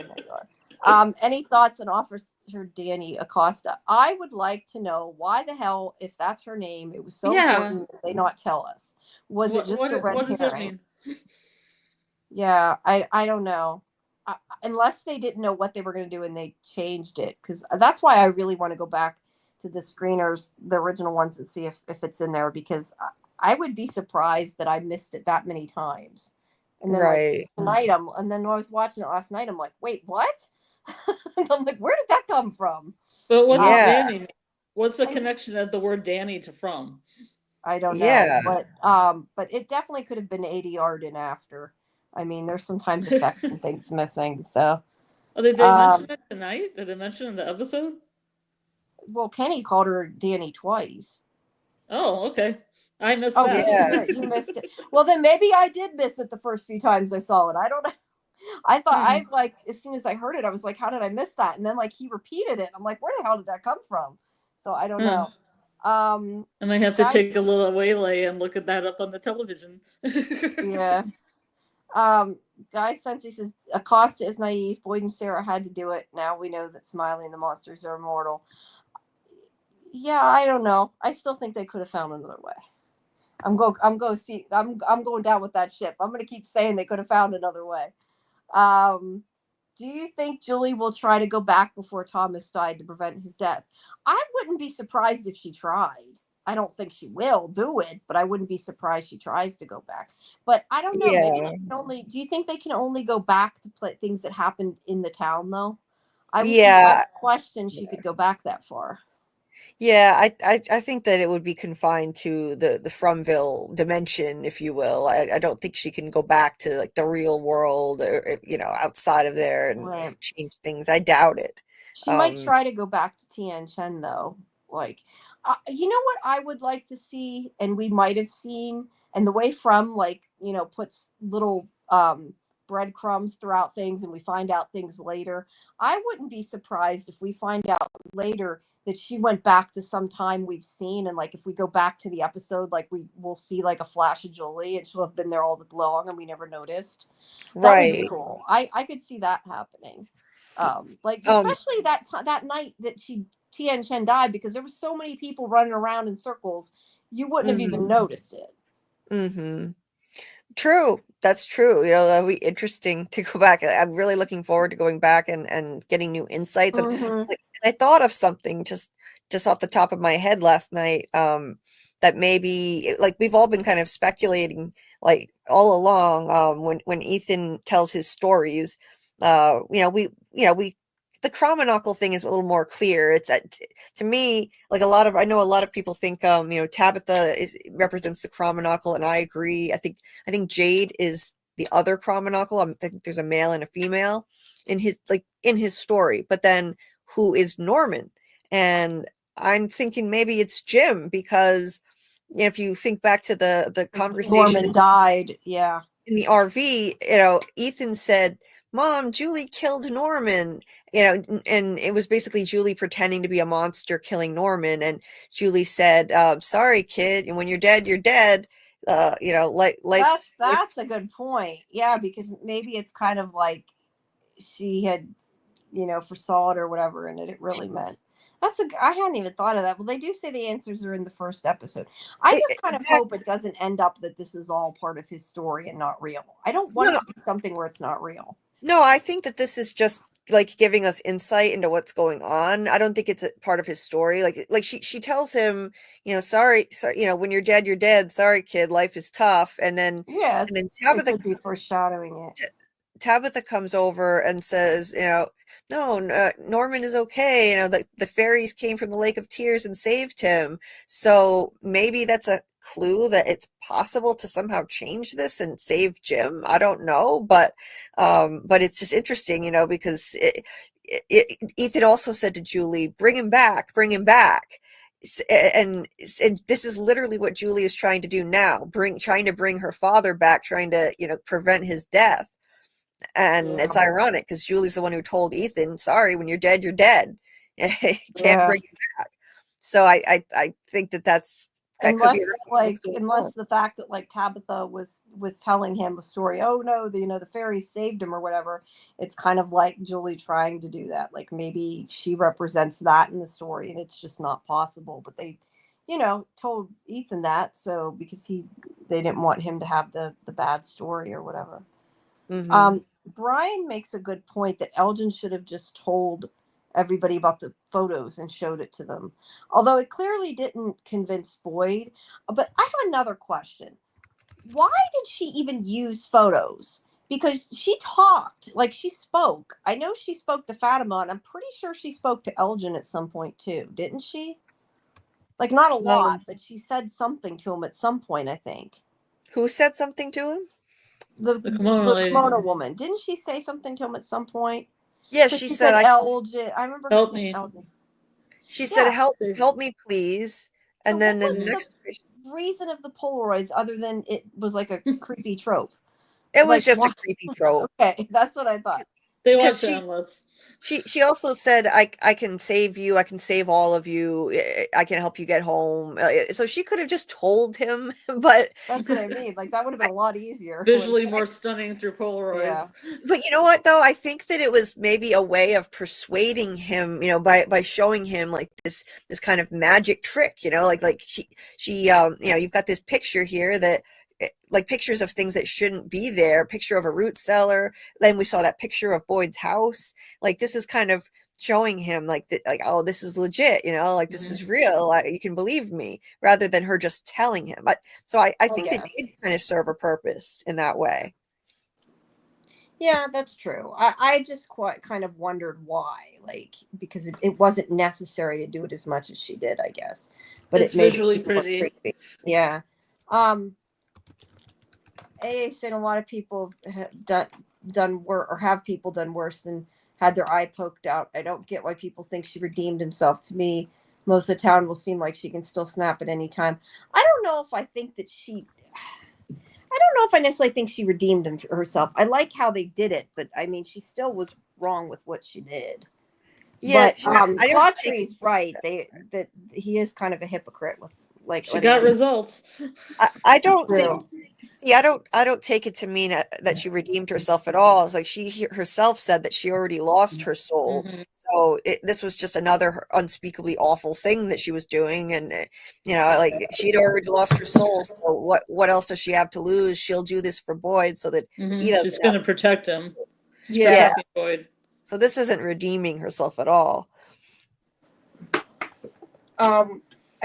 Yeah, I mean, I think maybe she's trying to redeem herself in the sense that, like, she wants to do something to help because she caused so much grief and everything, but it isn't necessarily redemption.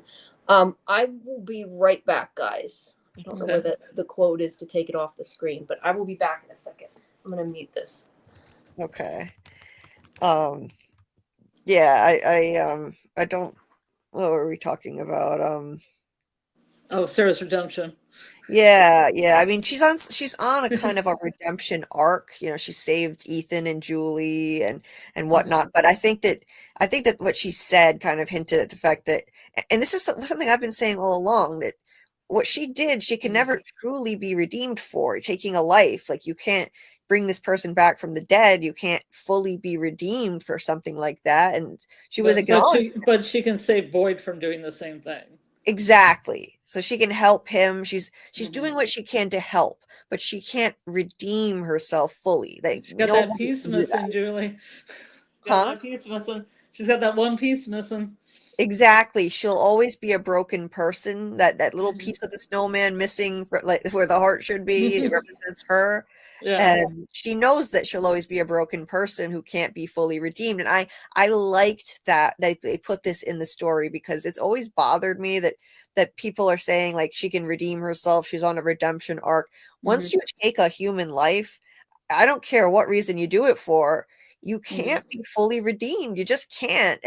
But I like that she's doing what she can to help, and I don't think she's an evil person. She was manipulated, but I guess they've all taken lives, actually, because Boyd shot Abby and Acosta shot Nikki.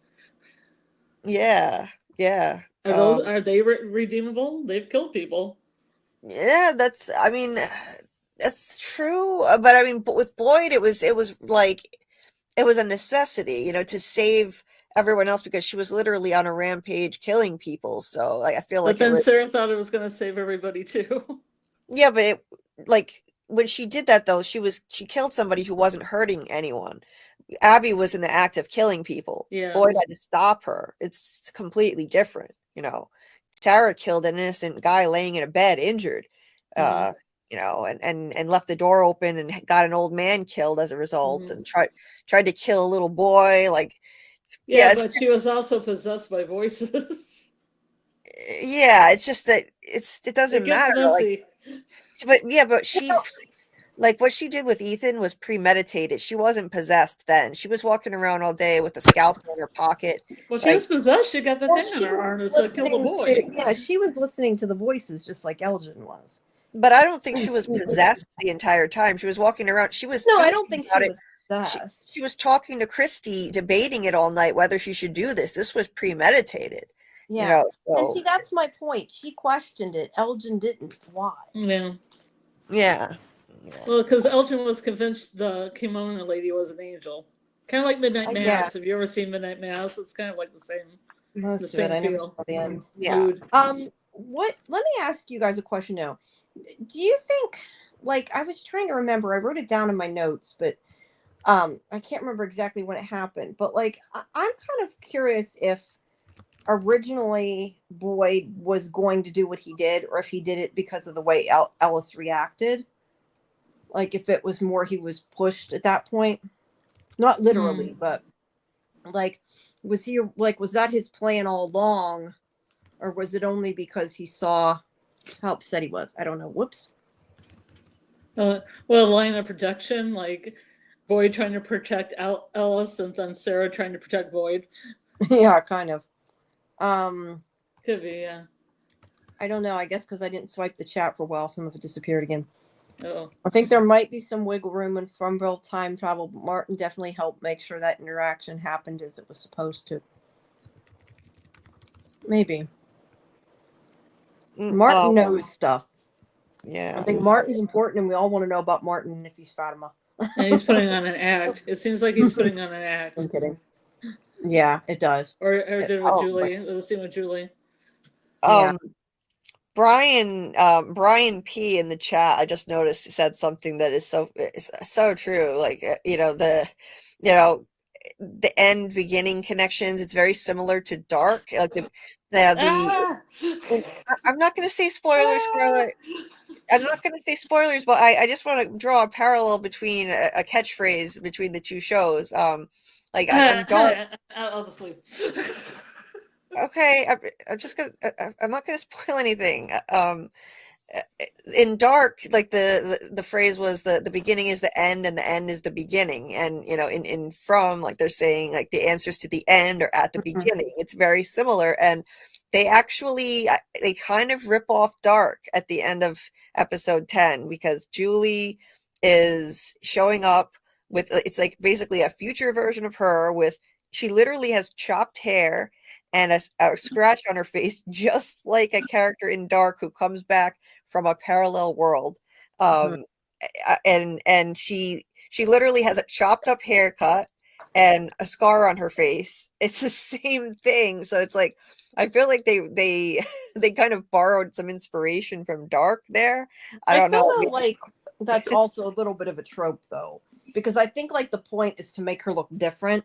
So they have to do something to make her look older and make her look different. You know what I mean? So like changing her hair when she's like a teenager is kind of the way to do it.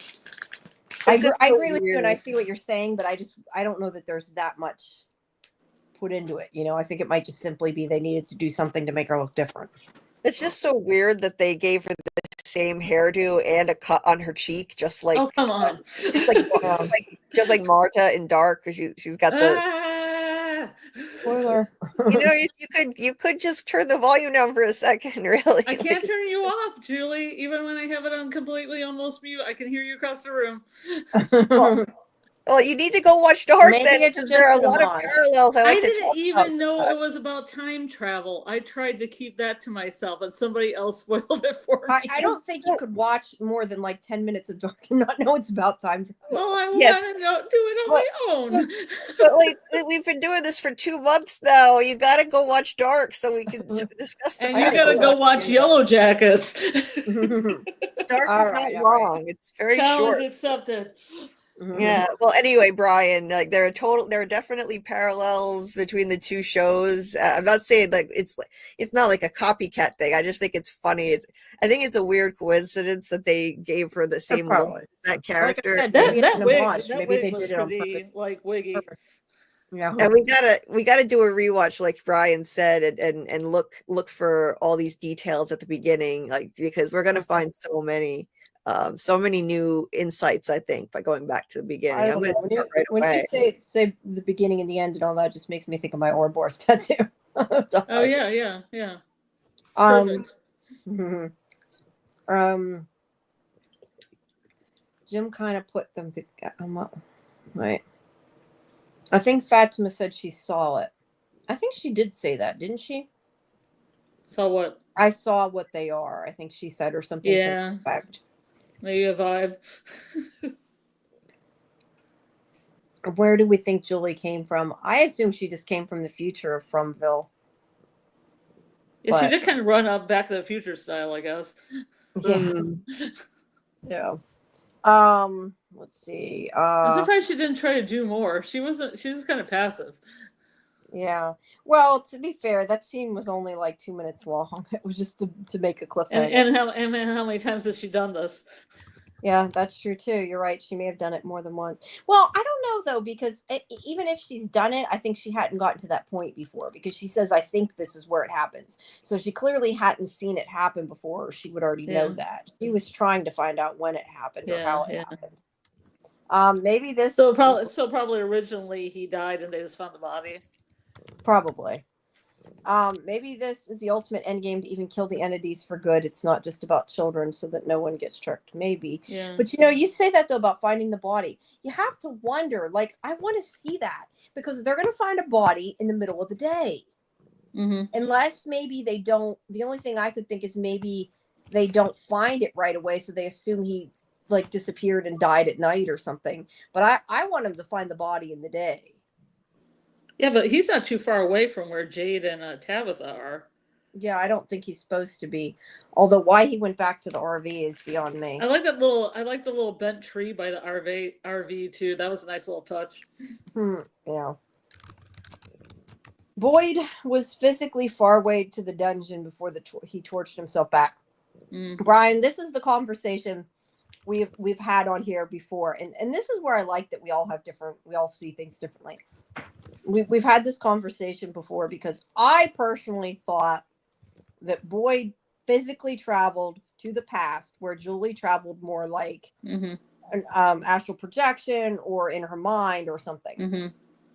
And then we got in the conversation. Julie said that Boyd had passed out, and she thinks it was in a dream too. Yeah, possible. But I had kind of seen it the way you're mentioning. That was how I interpreted it. But he was passing out, so it is definitely possible. But I don't know. That's why I like when we all think of something different. We all look at it in a different way. Yeah. I don't get why Julie asked Martin who was there. Why not just look down? I agree. I think she should have, but that would have been too easy. Maybe they would have broken the bootstrap paradox. Yeah, this is a good point. What Misha says, Elgin probably knew he was going to give up the info eventually. He just needed to stall it in time for her to have the egg. That's a good point, and that's why I said I think eventually he would have told them where Fatima is if they knew if the baby was born. Oh, also, odd question for you guys, because when I first watched it, I thought that's what happened. Did you notice how when he was playing the music that was when the trap door opened from the floor? I thought at first when I watched it before I realized what was going on, I thought the music was opening the trap door. It was kind of strange the way it opened all of a sudden, right? By itself. Yeah. Monster magic, star magic. Yeah, maybe. But it'd be interesting if it's like it caused a good thing and a bad thing, kind of, Mhm. Right. It was interesting how it all kind of was happening simultaneously. So maybe it caused three things at once. Like the trap door seemed to be opening at the exact moment the Ankui kids were summoned, and and I think absolutely the man in yellow was definitely summoned by that music, because he said, with the knowledge comes with a price, and that price Oh, was, I think, was yeah. summoning He made a him. mention to Jade's music too. Jade's music playing. Yeah. Yeah, he's like, he's a hell of a violinist, right? Or something Mhm. like that. Yeah. Something like that. Yeah. Yeah.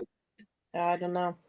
I don't know. It just seemed to me the way it opened, like it might have just been the way they sort of filmed it concurrently, that with the way the music went, it looked like it. But that's what I thought at first, because I didn't get it first. Because obviously it was before we found out the kids were coming and everything. I thought that's what it was supposed to be doing. Mhm. Now Justin asks if Acosta could have been reincarnated from one of the couple in the pool. Did they say Danny? I don't remember who they said the names of them in the pool were, but I guess that depends on how the reincarnation works in the town, because I'm assuming that the people in the pool weren't dead that long, it doesn't sound like. So if they are reincarnated at birth, I wouldn't think could be that old. So I guess it depends on what the rules are, if that could be. But nobody has the same name either. I don't know. I don't remember the name of the people in the pool. They might be right. No, I mean Miranda, but Tabitha doesn't have the name Miranda. Jade doesn't have the name Christopher. Why would That's Danny true. have the same name Danny? I don't know, but I have to question why that was hidden. I I have don't no know. idea. I wonder. I wonder if it's more the case that she knew they weren't telling it till that Danny and episode, Shay. and she was afraid to say something. It was Danny and Shay. Was I it? couldn't remember. I couldn't remember the woman's Well, I name. think Danny and Danny Shay. was the guy. I think. Yeah, Danny and Shay. I think it yeah. was Daniel, not Danielle. Yeah, But yeah. but I don't know. I just have to wonder, like, was there a reason she didn't tell, or was it just she knew they weren't revealing it and she was afraid, like, because they're afraid to accidentally give something away, that she's like, oh, I can't tell you, because she didn't know if she was allowed. But they It's acted very like it was a big possible. reveal, and it wasn't a big reveal at all. Yeah, that's why I'm saying I wonder if she was just afraid to say, and it never was. Or maybe it's to create excitement. Or, yeah, could be. Let's see. They're saying the same thing we said. Don't think that Julie can go back to before because he died. I agree. I don't think she can travel outside of it either. Matt, Jim proved to be the brains and the good sense in the town. Justice for Jim. I mean, he was the one that figured it out. Yeah. Which was funny. And He now Yeah. we know what his purpose was. We all were saying, people were saying, what was his point? He didn't need to be there. That was his point. Yeah. That was why he had to be there. Honestly, I never thought I would say it, but I was feeling like the same, justice for Jim, because as much as I disliked a lot of things about his character, his anger issues, his manhandling Victor and Jade, I didn't like that. But at the end of the day, he got a really unfair deal. I mean, he had to pay the price for things that were not his fault at all. The man in yellow said, "I warned you." Well, what did he warn him about? He said, your wife shouldn't be digging that hole, Jim. Yeah. That was like a while ago, though. But I guess it wasn't that long ago. But by the time he said that on the radio, it was too late. Jim ran down there and Tabitha was already in the hole. There's nothing Jim could have done to prevent that. And that kickstarted this whole thing. Tabitha dug the hole. That's when she started seeing kid after kid after kid. She saw the first one in the cave. And that set everything in motion. Yeah, and maybe that's the knowledge he means.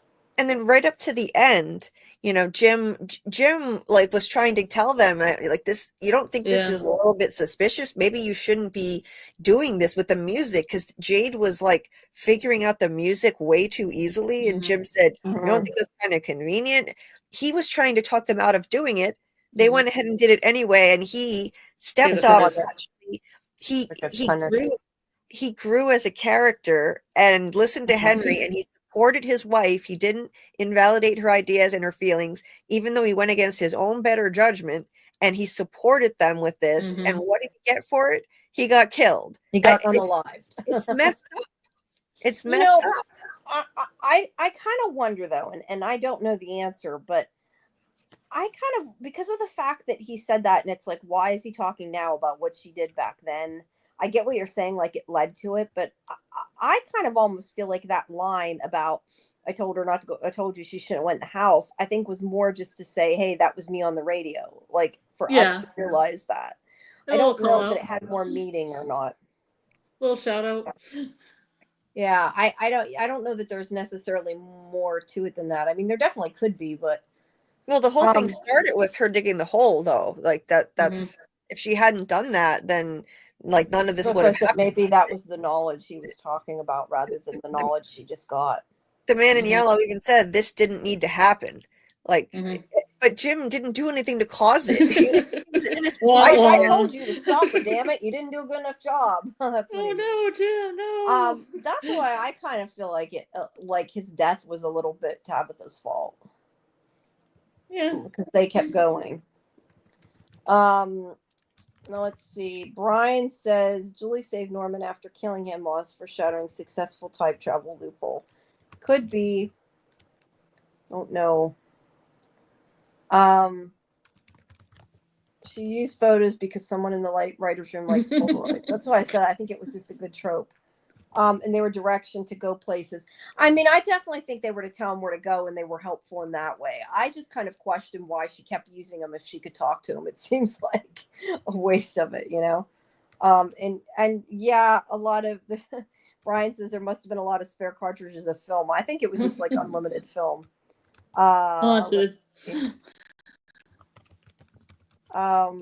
Sarah's kind of an unstable Saeed, so Boyd can keep being the better Jack. You need to finish Lost yet. I might watch the first episode again tonight.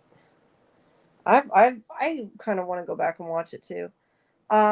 We still didn't see that picture of Julie out from the camera when her and Elgin was in the basement, and she don't know what happened to Elgin that was her friend. You know, she never. I wonder if she does know. That's interesting. I don't think they showed Julie finding out. But as for the picture, she had put it on her Instagram, and I know she talked about it on our other stream because somebody had asked about it. Let's see. How will Toby's tongue save everyone? Check out the song. I don't know. That's funny. Sarah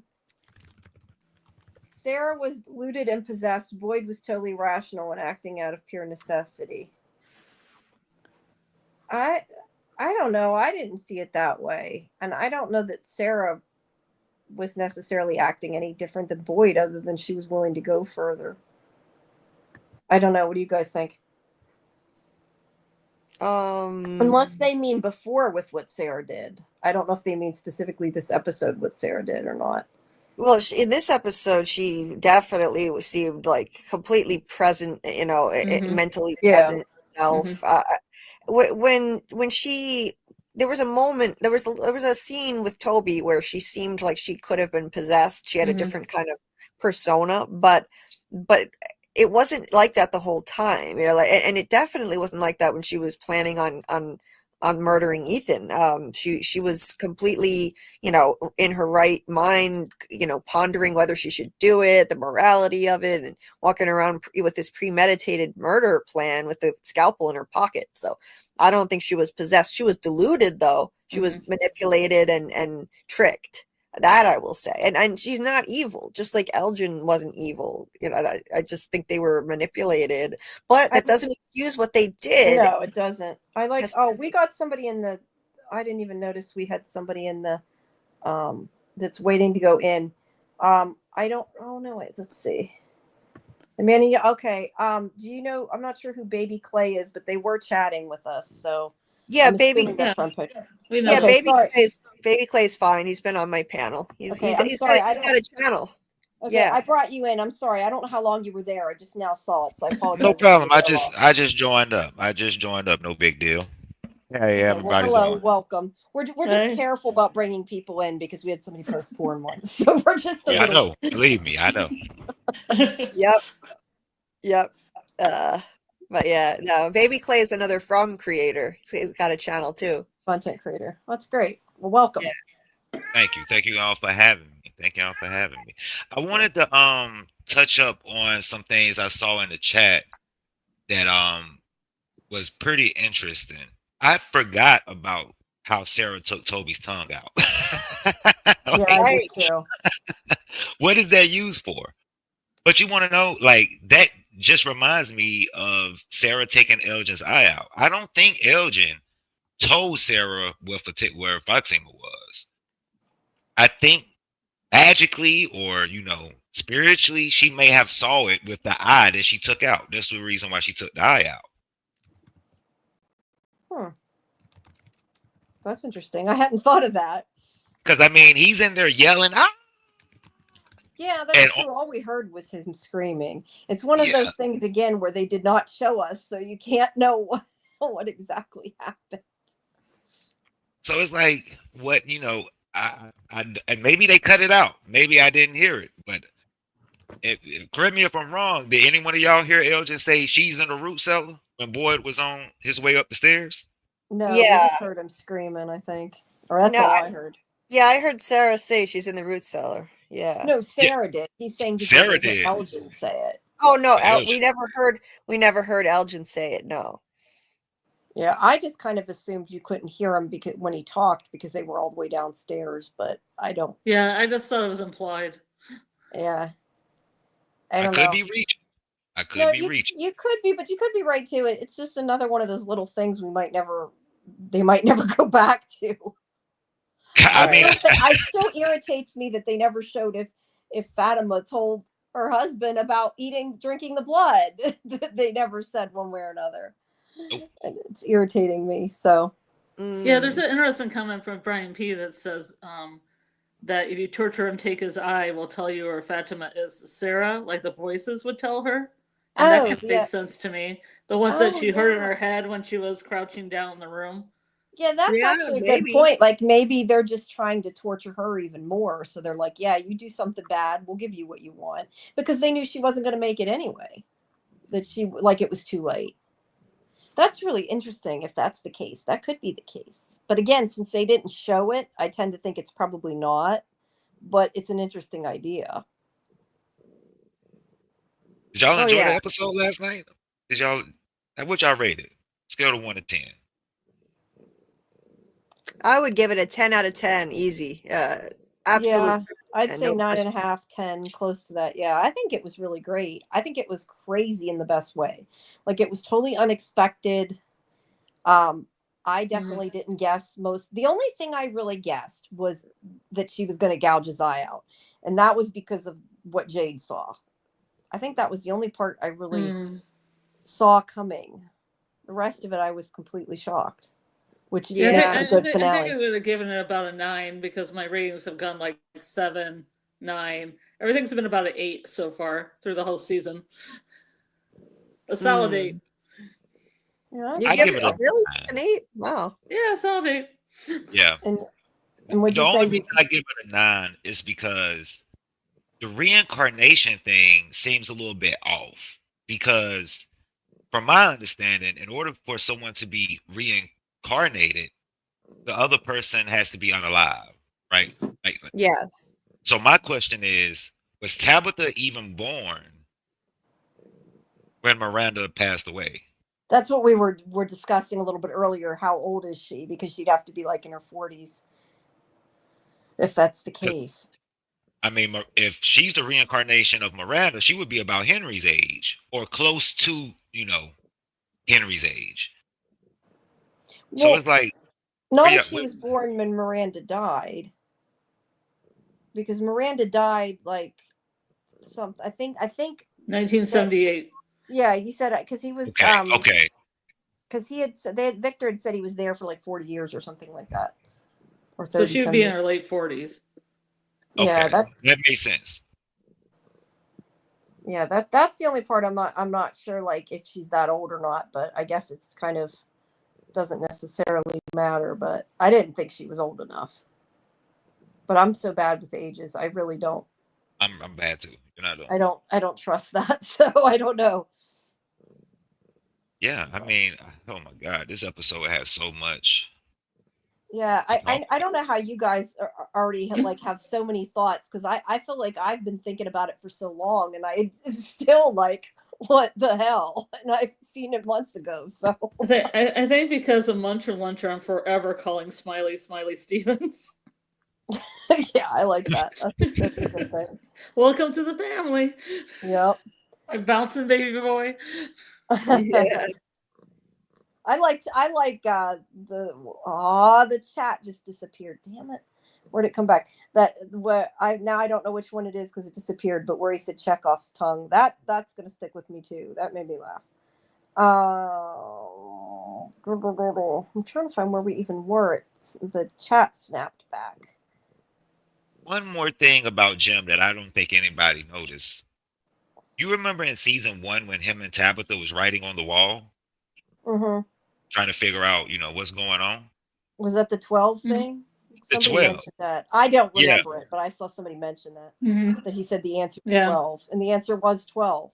Technically, kind of. That answer So that's was funny. 12. Oh my God. Yeah, that's funny. But knowledge comes at Poor a Jim. cost. It does.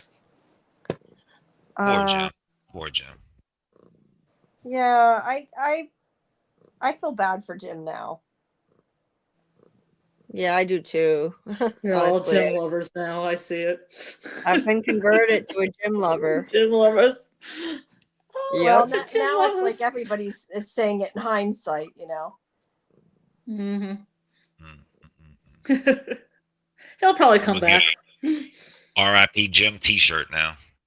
He'll Yeah. probably come back. He'll probably be in like some kind of time loop with Julie when she's trying to figure out how to save his life. He'll show up. I'm sure Jim will show up somewhere. The actor, at least, will get some time. He might. I don't know. I tend to think he's dead, but he could show up as a ghost or anything, or not a ghost, but whatever they are that they see the dead people. Guy Sensi says something that's kind of interesting. Could it be the kimono lady gave them immortality since she performed the ritual? What I don't know. ritual?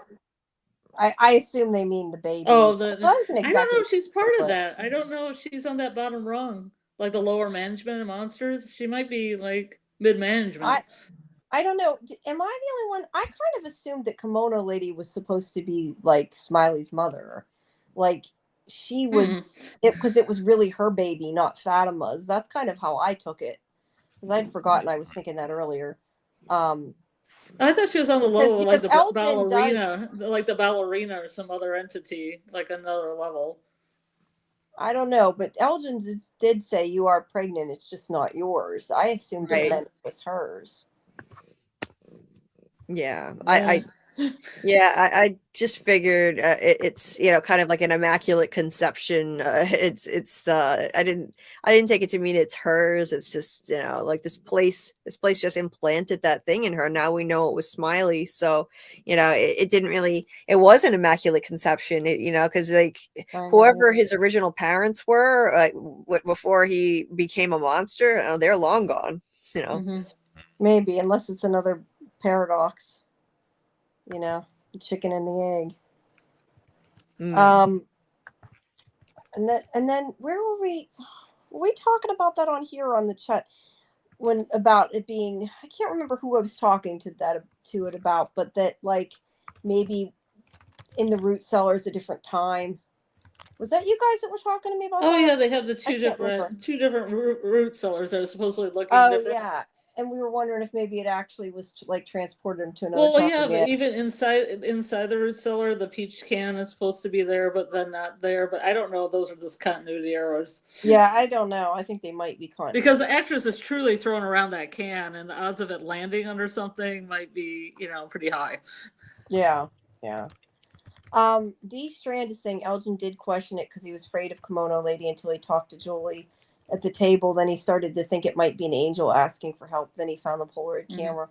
I guess, but that was like a very quick questioning and getting over it, if that's the case. Yeah. Let's see. Oh, Matt says Man in Yellow is an avatar of Dr. Mabuse. He might even be Dr. Mabuse. Depends how far they're taking the influence. I believe it's in the public domain, so anybody can use it. See, that's again one of those things where I need to research this stuff because Me too. I don't know what they're You, talking. you need I mean, to I you know need to what wa- you they're need to watch talking about, like but not what you it need to watch means. Testimony of Dr. Mabuse and then also M by Fritz Lang because they're all kind of interconnected. What by Fritz Lang? The Testament of Dr. Mabuse, like the Mabuse films, and then M. He did another movie called M, and they're all kind of connected. But M It's is called M. M. M, yes, that letter M. It's about child murder. That's why I'm saying it because I think that's the one that's supposed to be influencing from. Interesting. Because he's gotta an watch evil this. character, but at the most evil when he's killing children. And I think we need to make a page with like a list of all the like influences and stuff and things we need to pay books, attention to. Yeah, we're Yeah, gonna do that books and book club. movies. We're gonna do Yeah. it from book club. books and movies and shows like the Twilight Zone, and like there's a whole bunch of things, and what was it that someone was saying, like The Man Who Knew Too Much, that movie was an influence in some way. And this Mabuse thing is really interesting because like on Henry's when he's in the ambulance, that thing around Henry's head says Mabuse on it, like it's the brand name. And then in this episode I noticed the defibrillator that Randall was going to use on himself also said that on it. So yeah, it's probably a brand of medical equipment. Did Yeah. anybody look up if it actually is a real brand of medical equipment? It's not though, because they have that cola too that's a made up brand that references something I can't remember. The cola that's used. That I don't remember. I can't remember what it's called, like Cranbrook or something like that, or I can't remember. It references something in history. I don't know, but at least a quick Google says it's not a recognized medical brand. Yeah, It all linked to from stuff. So yeah, so they must have put Creelman's that in there. cola. So maybe they put that in there. What That's cola not is my it? brain. That's Brian P's brain going Keelman's cola. Keelman's cola. Oh, okay. It has what ails you when you're having a baby. That's not yours. Yeah. So AA saying if Julie is from the future and she's still trying to change the story in Fromville, that means the Matthews family never leaves. I think the biggest question is how far in the future is it? We still don't have an answer to that. Like this could be a month later, it could be a week later. I mean, she obviously cut her hair, but that doesn't necessarily mean it's way in the future. Maybe she cut her hair for his funeral, 5 days later. Who knows, right? Yeah, but it seems like she got out of From and then back into From. She looked like she was wearing modern clothing, like that kind of Gen Z mom jean with the wide legs that I figured everybody it was likes just to wear. something she got from the town. I wasn't looking that much into it. I just assumed it was sometime in the future in the town. I don't know. I mean, it looked modern because they usually wear a little crop top sweatshirts, and it looked like something that would come out of fashion, like in 2024. Maybe, but it could even be that by the time she does it, there's been another family in Fromville, or like another, somebody else that's crashed. Yeah, it's true. We don't really know. Now this is. Oh wait, that's you that said that. You could say these things instead of me putting it up. No, I said it a minute ago. No, I know. Well, we're still behind. About the Man in Yellow can't go into town. That's why he contacted Jim. That's an interesting thought because they did do the music outside of town for a reason. Yeah. Yeah. And Julie said to Jim, you need to get back to town. The future Julie, you need to get back to town. So maybe it's possible that she also said you need to run. So it's possible maybe the Man in Yellow can't get to town. Maybe. I don't think he's allowed to town. Yeah, maybe he was like banished. Maybe they're like, you turned us into these shitty things. You can't come back. I don't know. Maybe that's why he's out there during the day. Who knows? Let's see. Brian. Okay. That's not about what we're talking about. I think the music in the trapdoor is just a filming thing. We have no idea if these things are happening at the same time. Yes, I know. I think it may have been too. I was just making the point that like that's what I thought when I first watched it at first. I thought that was what the music was causing. Yeah, like if you see it in It's the order, way you they hear did it. the music, and then you see the door opening, Yeah, it just was like it just was odd. magically. Like, why didn't she open the door herself? Like, what was the reason why it lifted like that? It just was a little strange, is more than anything. Because of entities, I guess. Let's see. Yes, we know you don't take a break from Julie. I'm just teasing. Yeah. Let's see.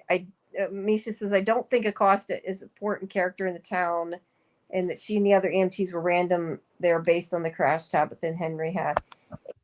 I kind of see that both ways. I don't know how I feel about that, because I feel like she's there for a reason. Yeah, because I kind of feel like the boy in white maybe did send Tabitha out with the idea that she was coming back with Henry. We just don't or haven't been told that, or that they already always knew that would happen. And since the other ones died, I kind of feel like maybe she has a point, but it could have been random. Maybe someone who died and they missed each other. Yeah, maybe. Yeah, I don't know. It's just weird with the name, but it may just be the actress didn't know if she was allowed to tell her name.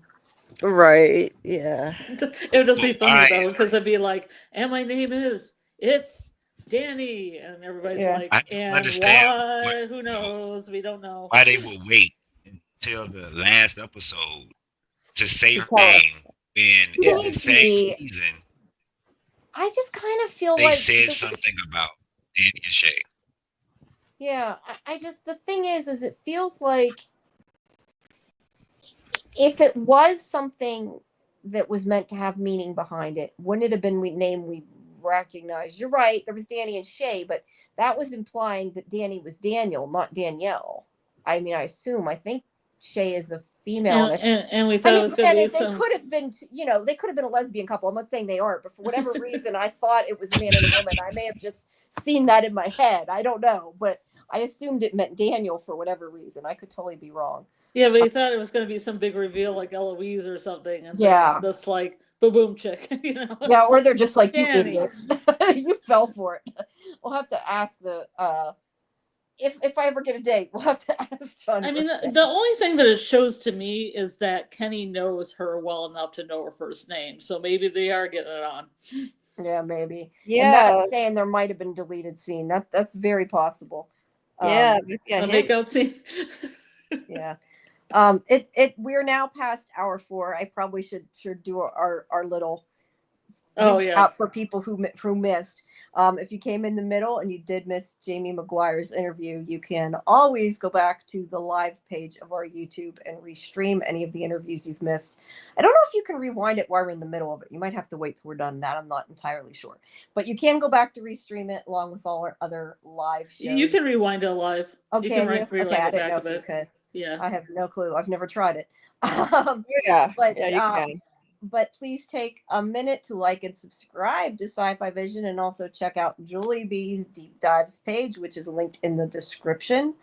And if you haven't heard my spiel yet, on Tuesday at 9 p.m. Eastern, we have Elizabeth Saunders coming, who plays Donna, and we still have John Griffin and Jeff Pinkner coming at some point, and potentially Sean Bajumder, and if Avery Conrad reschedules, we'll have her as well. And all that will be on my socials for Sci-Fi Vision. And also, if you did miss it, I did put up those other 4 of the 5 finale interviews are up at sci-fivision.com, which I'll put there's the YouTube link too, because some people aren't watching this on YouTube.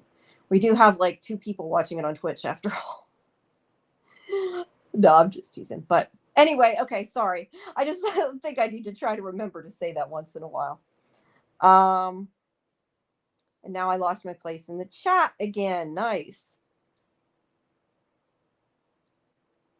Let's see.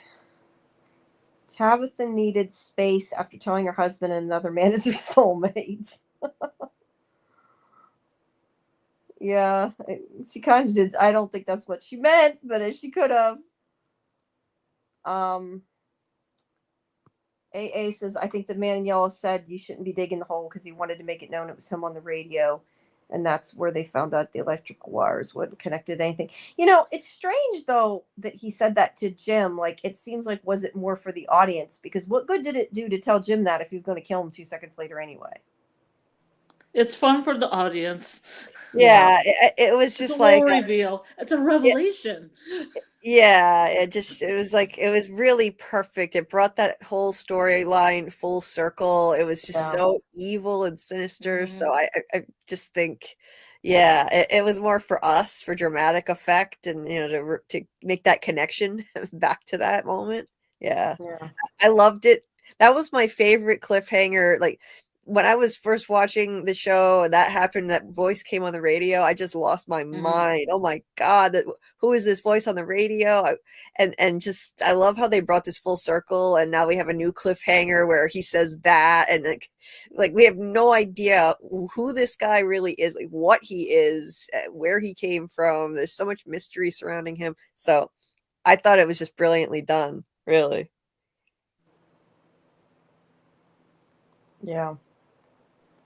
Sorry, my cousin's messaging me. I'm trying to answer him. Let's see. We should have gotten season 3 and 4 back to back because of the writer's strike. It would have been nice, but they have to have time to film it. They have to have time to film it. Yeah, it's a lot to run a TV show, so it's not super easy. Yeah. Didn't think it mattered. Boy, we said this. The boat wasn't in the photo. Did Abby lie about buying it? Was that you, Julie, that said maybe that was to show it wasn't legit? Was that you that said that? Yeah, that's what I think. Yeah, like it was kind of to show that this isn't real. Like the boat should be there. Maybe that's why he said that there was no boat. No pony either. Yeah, no pony either. That's a good point. Justice for Jim. Let's see. Okay,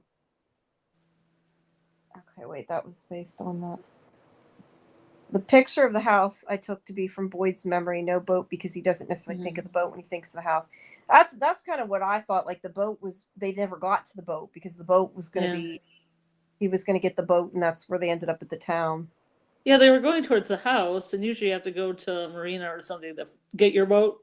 Yeah. Yeah. This is interesting. Toby's tongue was speak no evil. Elgin's eye was see no evil. Maybe she'll cut someone's ear off. Great. I never thought about it. She is the one that cut them off, huh? Blood drinkers, blood get their eyes taken. Yeah. AA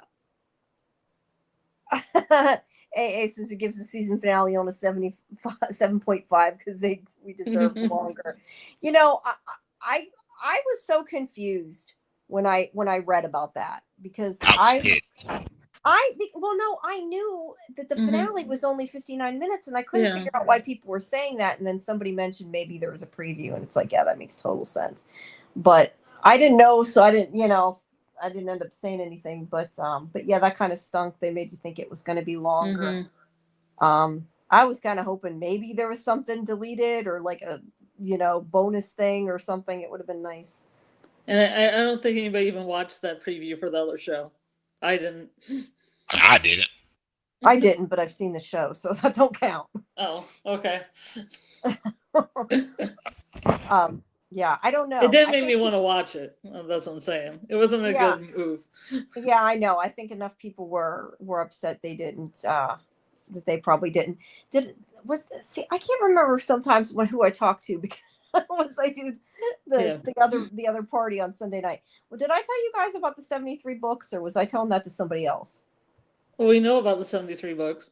Well, no, whenever I saw 73 minutes, I was looking through stuff about Cautry, and I saw it said about the 73 books. Yeah, see, that's the thing, too. That was a tease because I thought, it should be 74 minutes long. Yeah, right. There's a reason. But no reason. It's like the Danny thing. No reason. Yeah, that was really annoying. Like when it cut off at the hour mark, I was like, wait, what is happening? Why are the credits rolling? It's supposed to be 73 minutes. Yeah, They, no. they cheated us. They punked us on that. What the Yeah, heck? I don't know. I didn't know if I was kind of like debating, do I say something to people or is it possible I'm wrong and they added something? And yeah, I don't know. But that really Well, sucks. yeah, sometimes they can add those little things at the end, like close-ups or whatever they have. Like HBO has a lot of those about the Yeah, that would have episode, been nice or even. little interviews, or special effects things. That would be great. Yeah, we would have taken any of that blooper reel, Yeah, blooper reel. a message from the cast, any of that. Mm-hmm. I would have took anything besides Yeah, the review of another show. Yeah. Miranda died in 78. Tabitha seems to be around, which means she's been born about 87. Well, you know what the case is though that I didn't think of? Okay, so even if They're the same age. They're about 19. no, but I mean, it really doesn't matter though, because if you think about it, we're saying that that reincarnation, the way we're guessing, has to work that the person dies and then they're reborning another person. But does that necessarily mean they're reborn instantly? I mean, it still could have been she died and then 10 years later Tabitha was. But the actress is 43.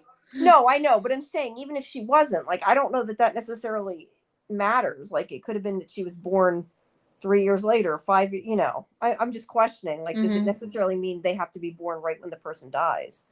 I don't know how it works. Maybe something triggered it. I mean, I don't know because you have to go through reincarnation, but then through a TV show lens. Yeah, it's rules, so I don't know. Yeah, I don't know.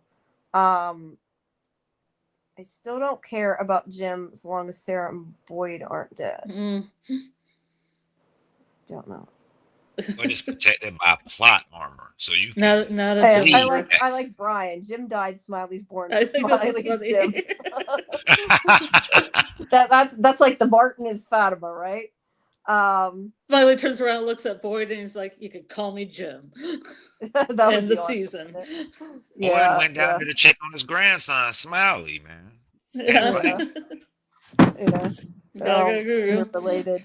What AA says, what I don't understand is if a monster never died, is this our first time delivering a baby? I don't know, because like we said, maybe a monster did die before and came back. We don't know. It's so hard to tell, but so many things repeat in here, that definitely could be. Let's see. Imagine if Kenny had burned down all the monsters in the cave. Everyone would have been pregnant down in Pony. Oh, I would love to see that. That would be funny. That's Donna, Clara, everybody. What do they? I can't think of the right word for it, but like where they write like a parody of something. Like this is the parody season we need to see, right? Yeah. What's this? I wonder what would have happened if Boyd and all the rest had burned the same thing, burned his body because Smiley's reincarnated with those stitches Chrissy gave him. At least that's what it looked like. No, wait, what? They did burn. I thought they.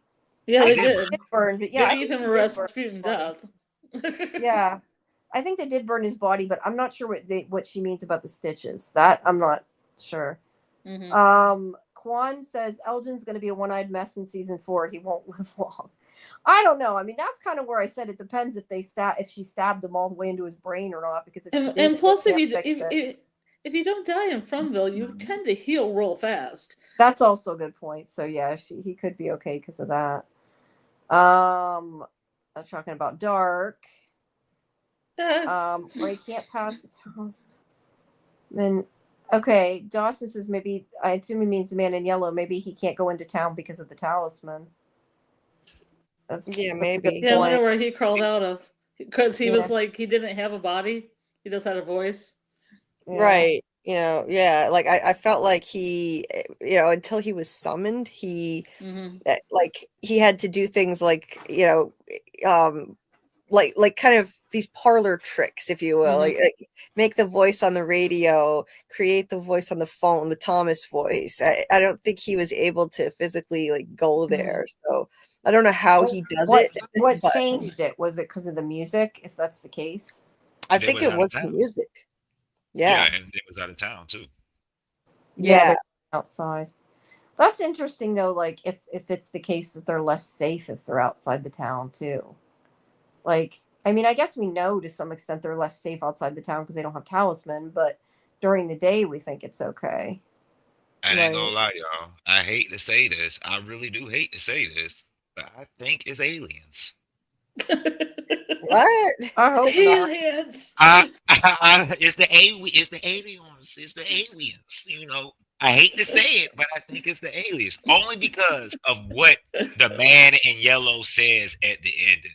When he says knowledge comes with a cost, and in the King in Yellow, they say, well, not all they say, but one thing that stood out the most to me in the King in Yellow by Robert Chambers was that I'm trying to think of exactly what he says. He says, just because you can understand something, it doesn't mean you should. Right. Were there So aliens in that story? I'm not familiar with the story King enough. in Yellow, the King in Yellow is a cosmic horror person. Like, it's not Uh-huh. human. Uh-huh. So in the King in Yellow is Cthulhu's half brother. So it's Okay. like, Hastor. I'm sorry, Hastor. Yeah, I'm sorry. Yeah. So Well, let's it's use like, Hastor for funds. I don't understand why they would have the man in yellow say, knowledge comes with a cost, and then the Mm-hmm. King in yellow is saying, just because you can understand something, it doesn't mean you should. So it's like both Mm-hmm. entities are keeping information away from people. Okay. Well, I see the parallels to the King in Yellow. I mean, why would they put this guy in a yellow suit? He's evil. It doesn't really fit. But if this is drawing inspiration from that, then I could see that. And we I don't see a know. lot of We don't know how Lovecraft much of influences. inspiration too. So. And Yeah. I see a lot of Lovecraft influences in the show, Yeah. so A that's lot. interesting. A lot. So I didn't realize that the King in not Yellow enough. I didn't realize that the King in Yellow had anything to do with like an extraterrestrial being, though. Huh. Yeah. Well, cosmic horror in itself, a lot of Lovecraft stuff comes from space, color out of space, and the like. Oh, so is that where like the monsters come from, outer Yeah, space in a these lot of the stories? old ones do come out of the cosmos Okay. or the depths of the ocean. Yeah, I don't know. I would have to agree with Quan Solar, though. I mean, I don't know how reincarnation and all of that whole story fits with aliens. I Me feel like neither. he seems more like Me a demon. Like, to me, he seems like a demon. Yeah, I would more say Maybe a demon, little column A, a but- little column B. yeah, I mean that doesn't mean it can't be an alien. Definitely could be, but It could be. It could be. yeah, could be a lot of anything in the show. CT5. I'll talk eventually. Said I thought the monsters were about to come from out of that hatch when it opened. Yeah. I kind of assumed somebody was going to come up too. That was so creepy how that opened up. That was really Yeah, well but- done. Yeah, and AA makes a point. They could have came if they knew that hatch door was there. They could have came up and got Victor and Eloise anytime if they knew they were there. If they knew they were hiding there. Mhm. I don't know. I tend to think a lot of times they just don't like. I think they just didn't want to kill Victor, maybe, and didn't for whatever reason. Oh, definitely. Yeah, I think Victor's been protected all this time. And I don't know if he was really supposed to survive the massacre, but I mean, it does seem like he's been protected. It's the only way he could have survived. And the only explanation I can think of is that as a sole survivor, being as traumatized as he is, he's a really good tool. Not on purpose, but he's kind of a good tool for the big bad, and that he was always encouraging people like stop going looking for answers, like don't ask all these questions. People who go looking for answers don't come back. This the big bad doesn't want people doing those things, and so I think maybe that's why he was protected. And now that he's trying to uncover his memories and he's actually like investigating stuff, I don't know, he might not be safe anymore next season. It makes me worry about him. Yeah, maybe. I kind of wonder, do you think that because Fatima is now Smiley's mother in some sense, that maybe like she's protected? I don't know. I just was thinking that, like, I wonder if they care. They may not. I just was thinking about it. I don't think so, just because Elgin specifically said there's a baby, but it's not yours. So I think she was just a vessel. you know. Yeah, that's a good point. Let's see. In season 4, Fatima's gonna be like, "Don't kill me, Smiley. I am your mother." Yeah. Hey, Well, I'm Mom. saying the trap doors might be a bypass for the way the monsters can come up below the boundary. I think they could have came up if they wanted to. I think they, chose not to, but I don't know. Brian, is Donna going to bring her husband Dale with her? I told the publicist that she's more than welcome to bring him. So if he wants to talk about From, so I don't know, maybe. That's my answer, maybe. I kind of hope so. I mean, it would be cool. Let's see. Randomer, ultimate. Yeah. Before killing him. The man in yellow with Jim. Oh yeah, definitely. By And that's saying why I by said saying the that fact thing on that the he said radio. that, yeah. Let's see. They're talking about the boat. We don't know when it was that Jim got killed. I mean, I assume it was the present because he mentioned Jane's music and everything. I mean, Yeah. I guess it's possible it wasn't, but I kind of assumed it was. There's so many things that we assume that we might find out later are completely wrong, We're not given all the information. Yeah. And Brian makes another good point that Jade was saying this, maybe the spirits linger in Fromville. So maybe that's a point that Jade's not completely gone. Or Jim. Or Jim. Sorry, that's Yeah. what Jim. Yeah, I don't know. And then he says maybe the compatible vessel is born in Outworld and the reincarnation only kicks in when they enter Fromville.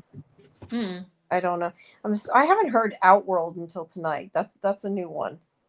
Yeah, but they have dreams and stuff. Yeah, from outside. I don't know. Yeah, I don't know exactly what Outworld is.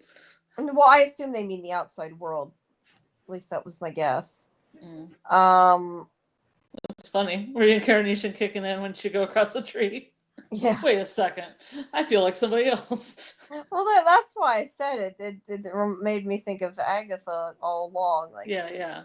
I gotta watch that. I've heard good things about it. I gotta watch that. Yep, I heard it's it good. was a great show. I liked it a lot. Is that a spin-off of something else, or is that? Yeah, it's from Scarlet Witch. Well, or WandaVision, yeah. WandaVision, yeah. Okay. Yeah, you don't have to have seen it though. It'll still make sense if you have. Yeah. Oh, okay. It's about witches.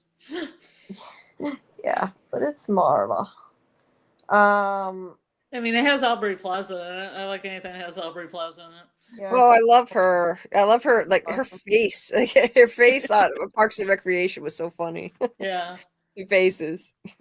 Yeah, she was like in Legion and she was in White Lotus. I like everything she's been in. Yeah. Brian's saying Jade's violin plus hatch door opening could be like music box.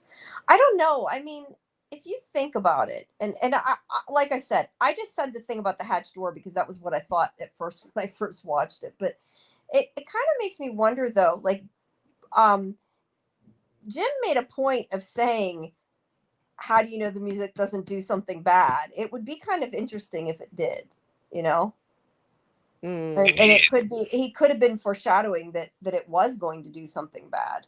Oh yeah, he was right. He was right. But that's what I mean, though. Right. I mean, maybe it did open the door because of that. Summon the Man in Yellow for sure. So yeah, that's true.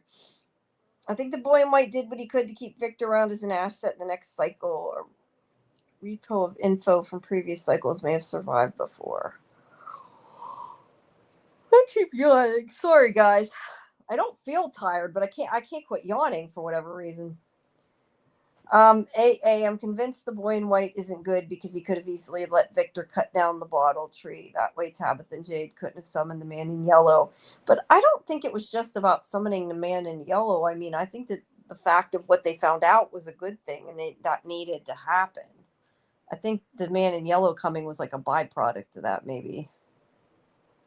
Yeah, maybe. I don't know. I don't know. Yeah, I still think the Boy in White is helping now, though. I was thinking he was evil until this season, but now it just seems like he's helping because he, first he told Tabitha, I'm sorry, I really am. This is the only way she winds up within walking distance of Henry's house, and I definitely think that was to kind of reacquaint her with her roots and help her get to that point where she could remember who she is. And then later, he tells Victor that I tried with Christopher. I think that it's better if you figure it out on your own, if you learn on your own or something. And he says, it's the only way you'll understand. There's that phrase again. It's the only way. So he's trying to lead these people to, to these epiphanies on their own, because apparently maybe he tried telling Christopher the whole thing and Christopher just couldn't handle it. It spiraled out of control somehow. So. Yeah, I still want to know what it is Christopher refused to do. Yeah, I Because want we to know never that did too. get an answer to Or that. what if Christopher was told that he would? Okay, so correct me if I'm wrong. Miranda and Christopher existed at the same time, like in the same place. Yes. Okay, so what if the boy in white was telling Christopher, "You have to sacrifice your child"? Yeah, that's what I was thinking. And he didn't That's a want to kill his possibility. kid. That's a possibility. It's an interesting possibility because it doesn't make sense that he didn't listen to whatever it was. And he's saying everything lies and that. Yeah, I don't know. I think whatever Christopher refused to do, I feel like it's important. Now Brian's saying, I think a lot of the people have dreams but aren't necessarily reincarnations. I don't necessarily think the other people are reincarnated besides those two. I think we said this earlier, like we seem to come to the conclusion that only those two have reincarnated. At least that's, I think, where we're at right now, right? Yeah, that's what I think. But the reincarnate, I was trying to point out the reincarnate people had dreams of themselves being those people before they got their front bill. Right. Oh, okay. Not you didn't. Like Tabby did. Like she had no. dream Yeah. of the chosen one. I think, in my opinion, Ethan is also reincarnated. Because What makes you say that? when they have the crash in the RV, he has a dream. He says he saw the lake of tears. He saw the drawings on the wall. He saw the spider come down from the ceiling. That could have been a memory of the town before he got there. That's not a bad point. Although Elgin kind of saw saw the town before he got there too. You know, the Civil War soldier was missing an eye, right? Was he? Oh yeah, in the picture in Henry's basement, the Civil War is his right eye is completely gone, just like him. Yeah, that's right. That's right. A lot of that one eye stuff popping up. It always seems to be the right eye too, for some reason. Yep. One of the totems is like that too. It looks like it has. Well, it was Elgin's left eye she cut out, though, wasn't it? I thought it was his right. I could be wrong. This is right. I checked for some reason. For some sick, twisted reason, I checked. I don't know why I'm picturing it was on our right, which was his left, but maybe I'm just seeing it wrong. I don't know. In my head, that's what I'm seeing.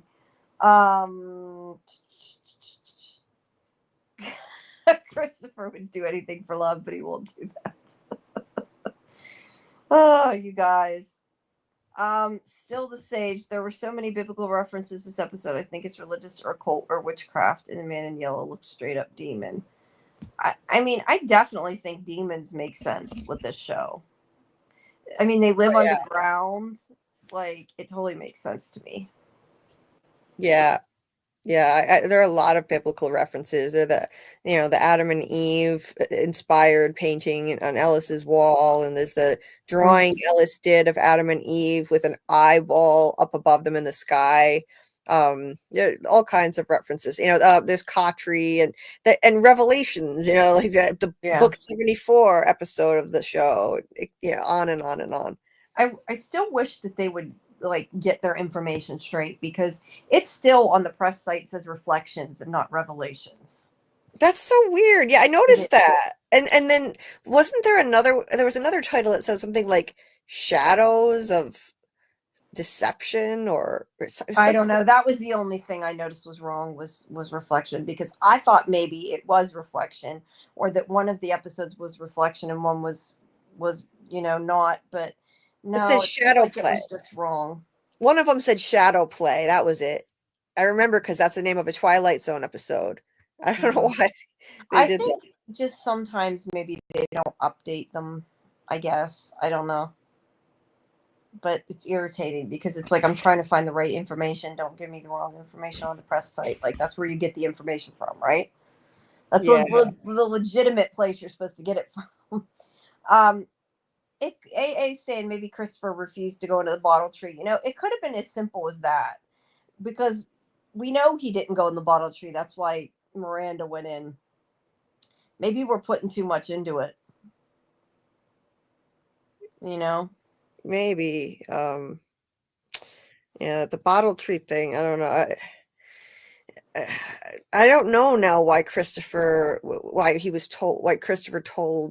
Boring White told Christopher to go through it. I still think like maybe they have to go out in the real world to do something to save their souls. I will keep saying that. That's what I thought it was for a while. Right.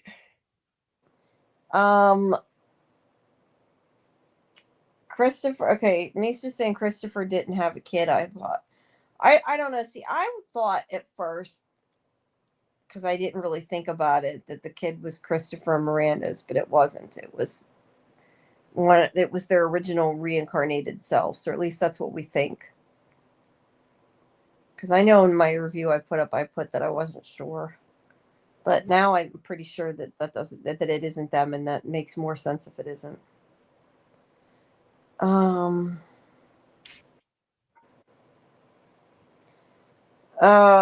Guy Sensei, I'll say it right eventually. I really think Jim was killed because he was too smart and could easily solve all the problems and was a danger to the evil entities. That's why he was killed in a cruel way. Well, he definitely was the smart one in this case because he figured out what Jade couldn't, which I think is hilarious. Like the guy that was doing nothing figured out the puzzle, Yeah.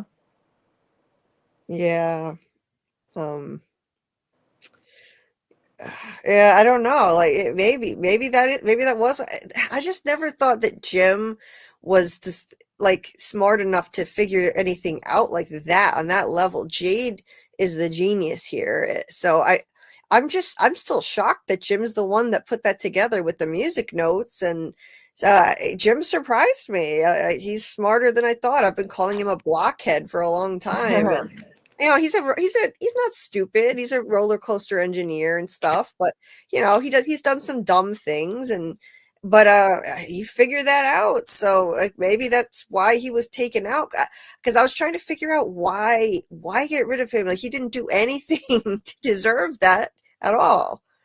That's an interesting point. Unless it's just kind of like seeing however they say it, seeing the forest for the trees. Like maybe because he wasn't so close to it and they had been looking at it for so long that it might just be he happened to see it, Yeah. Plus let's be honest, Jade was looking for some super complicated answer.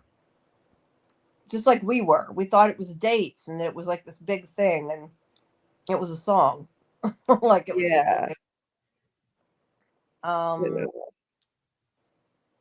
the two cars were the two lovers coming into from, which is why they tried to make him crash. I'm not sure what that means. And still it would be Tabby and Jade. Yeah. Okay. Tabby and Jade. So that in every cycle, that's why the true. cars There was one in each car. I didn't even think about that. So that's why Victor said it's special when two cars arrive in every cycle. Because that's two of them. When two cars arrive, it must be the new incarnation of Jade and Tabitha. Mm-hmm. That's interesting. That's cool. I didn't even think of that. And still the sage said the same thing I did. It was Elgin's left eye because it was on our right. I thought it was on the right side of the screen too. I'd have to go back, but I really think it was the right side of the screen, not his right. I can go look at it. I thought it was his left eye myself, but I could be wrong. Yeah, I think it was his left. It could have been his left, but in our view, it was our right. But it could be right, which makes it his left. Mm-hmm. But I do think that the one with the railroad spike was in the opposite eye because I do think it was his right. but I don't know. It's been a while. Soul ties to the original sin, but I wonder how they died since they couldn't save their daughter or the other children, and whose son was the boy in white. I assume they mean who. I don't know what. Actually, I don't know what they mean. Who died? I wonder how they died. The original group, maybe. Yeah. Probably the monsters killed them because they wouldn't sacrifice their children. Probably, yeah. And whose son was the boy in white? Yeah, that's a good question because I had been thinking maybe it was theirs, but no, I think it was that Ankui girl that was their daughter. So yeah, it was definitely the Ankui Ankui girl that said it. But wait, I was gonna say, where did that go? I was losing it because I think that was sort of what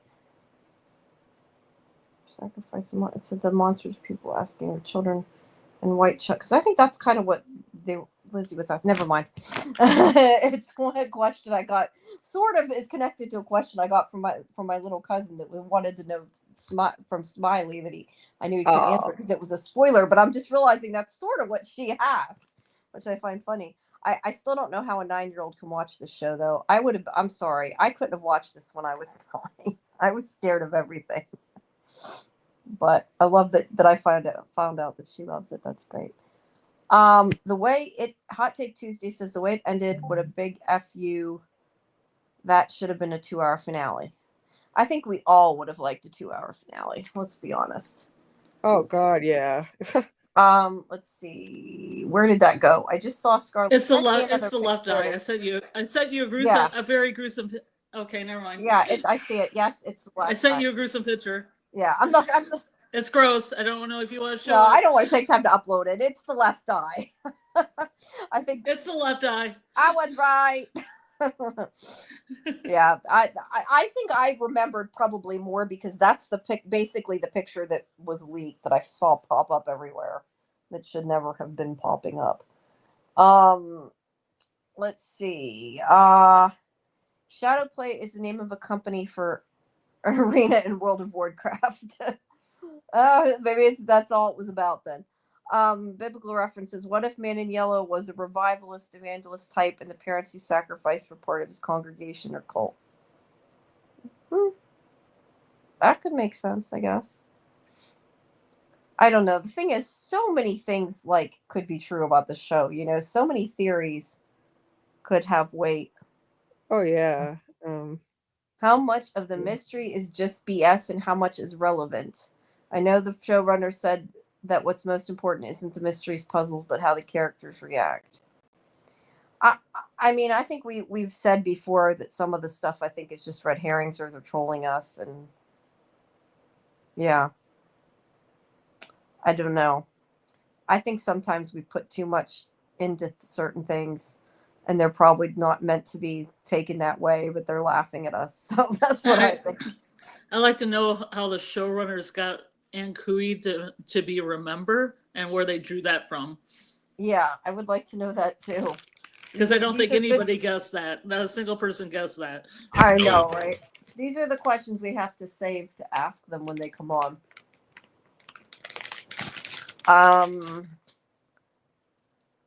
Let's see. I think Jim died because he was there. If someone else been in that location, the Man in Yellow would have killed them. Do you really think?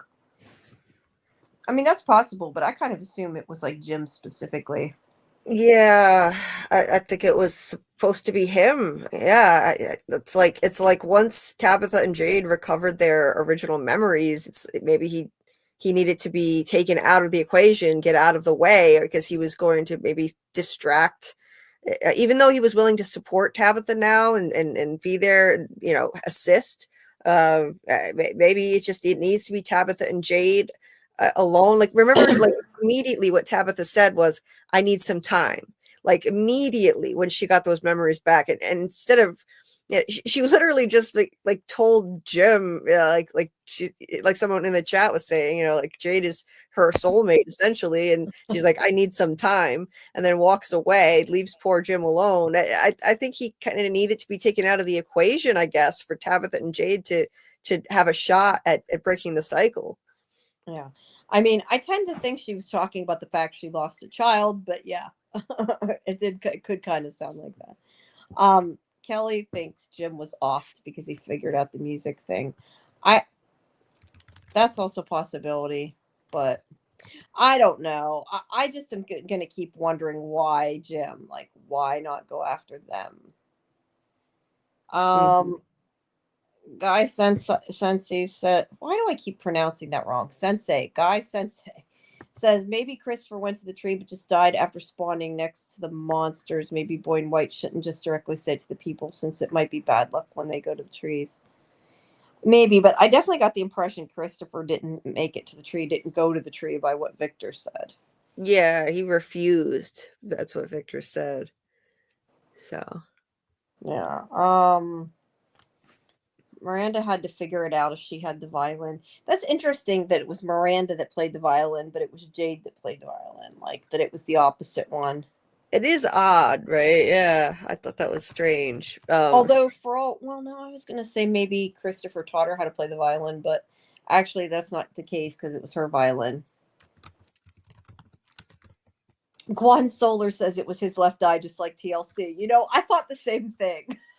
I'm like, I thought the same exact thing.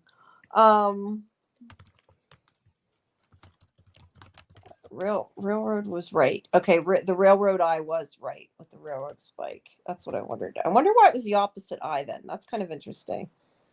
Unless it was because Jade saw it, and it was one of Jade's reincarnations, and maybe because he saw himself, it was like a mirrored version. Or I'm just getting really sleepy and making up weird shit. But that's what came to my head. So that could be. I like that. No, that makes sense. I don't know. Because I thought about the fact that if it's him and he's looking at it, they're listening for ideas. I assume you mean the writers. Yeah, they might be. It would be so funny if like they really did. I don't think writers though take ideas generally that they read online, just because there could be so much trouble if they did. Like legal trouble. I don't know. That's not to say that they don't, but at least they're not allowed to for that reason. Can't wait to see Julie go back in time and meet Martin. Yeah, she might meet him again, and that might be why he knew her. Like maybe she meets him again later in the future. Yeah, maybe. I don't know. I don't know about. I got a hot take on Martin, but it could be a reach. What's your hot take? I think that's who I think Ethan is reincarnated as. Martin. Oh. Because Martin's dead. Yeah, Martin's dead. Julie, okay, so the reason why it's numerous reasons why I say this, but the one that stood out to me the most, when Ethan and Julie goes into the ruins to cross the threshold, she sees Martin. Martin tells her to throw down the rope. But as soon as Ethan leaves to go get help, while Julie is in the dungeon, she turns around, Martin is gone. Mm-hmm. So it's like, and of course, like I said earlier, Ethan saw the Lake of Tears. He saw the drawings on the wall. If the only thing that's stopping me from fully believing that Ethan is Martin is because Martin knew about Abby. That's, Boy's wife. He, Martin asked Boy, was Abby right? Is this all a dream? But if Ellis tries to comfort Ethan, because now we have we have Kenny, Ellis, and Ethan. So if Ellis goes to Ethan, tries to comfort him, like, I lost my parent here too. You lost your parent here. It's all going, it's all going to be all good. That's going to let me know that Ethan is Martin. That's a good point. Because, I mean, it seems like as soon as Ethan left the ruins to go get help from, Kenny or whoever was around, that's when Martin disappeared. But when Ethan is in the ruins trying to help Julie off the ground, Julie sees Martin. But Ethan leaves, Martin is gone. Oh, so you're saying like she saw him as Martin, kind of, because it was that kind of makes sense. I don't know. I mean, I do totally get what you're saying, that Ellis might talk to Ethan and say, "Hey, I lost my mother," and then that would be how he could know. I don't know. I just, my thing is, I think it's just funny. Everybody thinks everybody's Ethan, so I'm kind of, or everybody's Martin. I mean, so at this point, I'm like, I don't think Martin's anybody. I hope I I'm don't right. know. But if it's anybody else, I won't be shocked. But if it's Ethan, I will. If that's But one of the why would major he change reveals they his come up with, name though?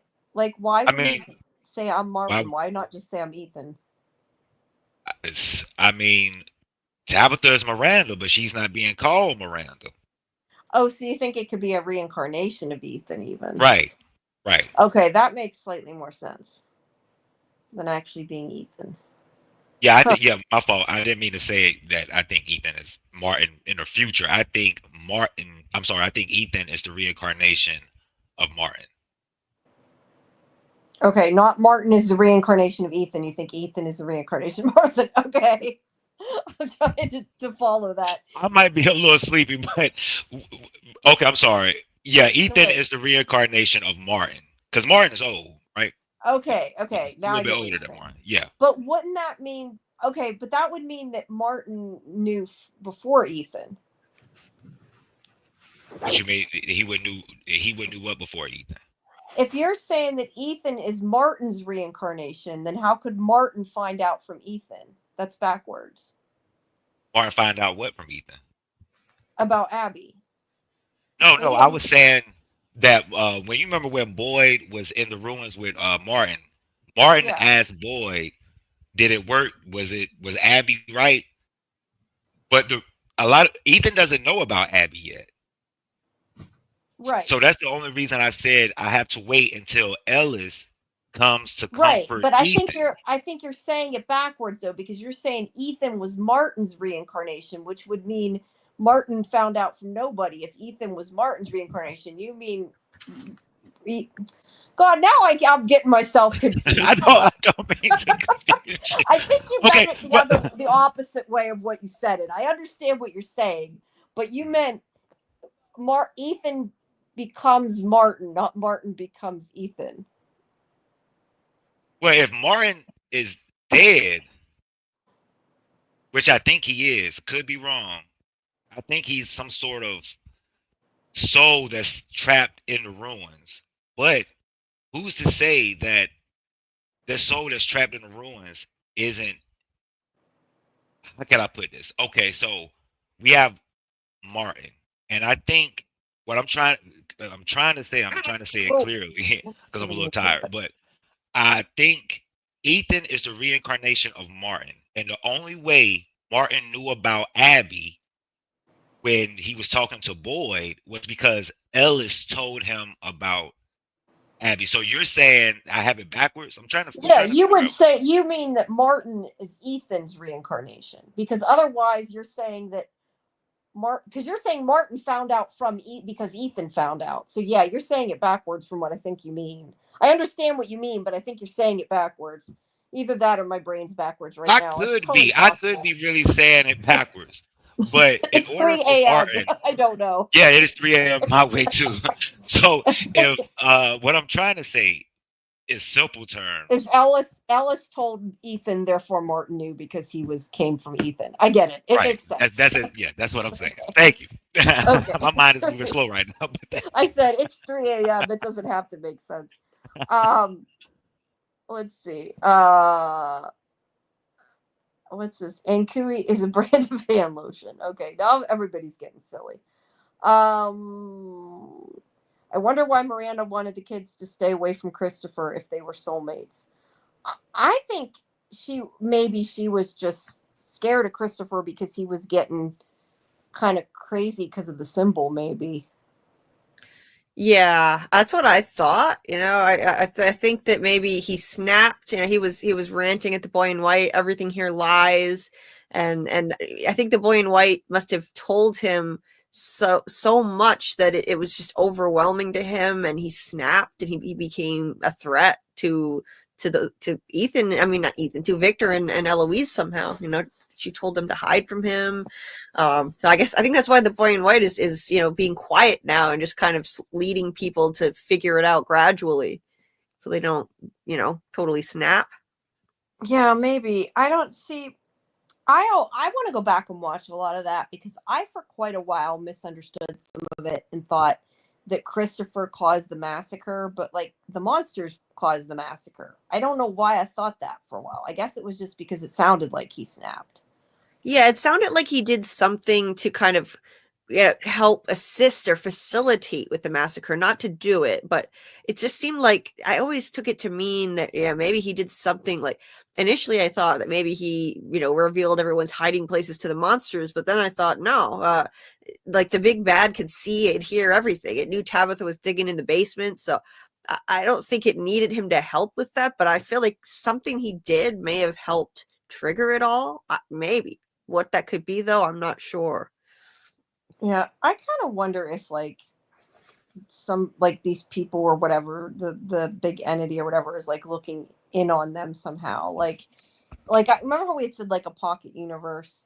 Like, right. If the big bad can see everything, like they're like all seeing, because they know things they shouldn't know. So there has to be a way they can that they're, how are they seeing it? How are they controlling it? I don't know. It's just interesting. Yeah. Let's see. I think either Jade or Tabitha could play the instrument or not. What's important is that they remember it and play it. Does the bottle tree tune sound lullaby-y? It kind of did. I think it sounded more like the score music of From, but I think it was kind of cool. Mm-hmm. Let's see. I think Girl Power Sofa says, I think she will story walk and meet Martin in the past before he was cursed with the cicadas. Is Martin cursed with cicadas, or Martin's cursed with worms? I mean, when it seems like when they're cursed with cicadas, all they do is get psychological torture going on. I mean, seems like Martin was talking, having conversations, and yeah, maybe. Is it possible that, thinking about that though, like they were chained up there and they had the cicadas, right? Not the worms. Martin had the worms. Is it possible like the cicadas are like, I don't know, like do because how like sometimes like, okay, like you think like a butterfly has like a caterpillar, it becomes a butterfly. Could cicadas like start as a worm or something and it's actually the same thing? I don't know, just a thought. I mean, it's possible, because the cicadas wasn't a thing until Boyd transferred the worms to Yeah, Smiley. that's why I was wondering if it's connected. They use Smiley as a cocoon. Yeah, maybe. Because I assume when they're saying the curse with cicadas, they meant the worms, but I don't know. Maybe it's the same thing. Don't know. Ethan doesn't need to know about Abby to be Martin's reincarnation. No, I don't think he necessarily does. I think that was just your point, was that's how you think Martin found out, right? Right. That's the only thing I was saying. Ellis might try to come to Ethan, such and such. Yeah. And that's why I was saying I think you meant Martin was Ethan's reincarnation and meant it backwards, because I think that's why it's what she means, I think. Depending on who he's meeting in the dungeon and in what order, he would use a different name and not disrupt the space-time continuum to not spoil things. That's a good point. Spoilers and all that. Now I'm thinking about Doctor Who, but that's a possibility. That's a big possibility that it could be. That's why they don't have the same name. I don't know what you guys think. He would use a different name to not disrupt. Yeah, I could see that. That's interesting. Yeah. I don't know, because I could see that, like, especially Ethan, because he reads his books and everything, that maybe, like, as he gets older, he's like, doesn't, like, knows the rules and doesn't want to screw things up by telling somebody the future, And also, there's also the fact that Ethan says, you can't change the story that's been written. Maybe if they don't know what the story is, then they can change it. So, like, he doesn't want to tell her what actually happened because then maybe she has a chance to change it. I don't know, because that got me thinking about Doctor Who. I can't remember. Do you guys watch Doctor Who?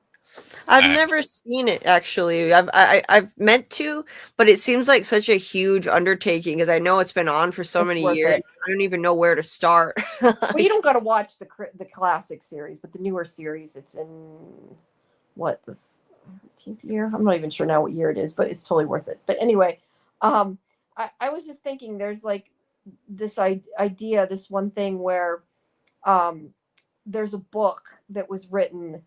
I'm trying to think of how it went. That one of the characters had written and like didn't want the other one to read it because it was from the future, and like once they read it, it happened and they couldn't stop it. Like I can't remember exactly what happened because it's been a while since I seen it, but she knew her arm was going to break because she read it or something that it broke, and then like it had to happen, and it was in order to prevent something else. Like it's like once you read about it, then you know it happens, so you can't prevent it. So like if you don't know about it, then maybe you can prevent it. I don't know. I'm just spitballing and thinking about like what Ethan said. How she can't Interesting. change the story. Like she can't change. He specifically, he didn't actually say you can't change things. He said you can't change a story that's been written.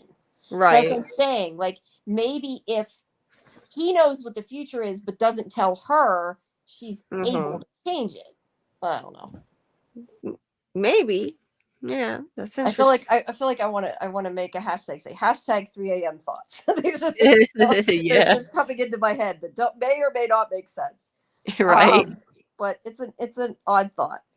We were up till 6 last night on this stuff. Yeah, we'll be up a while. I don't know if I can make it till 6, but we'll be up a while.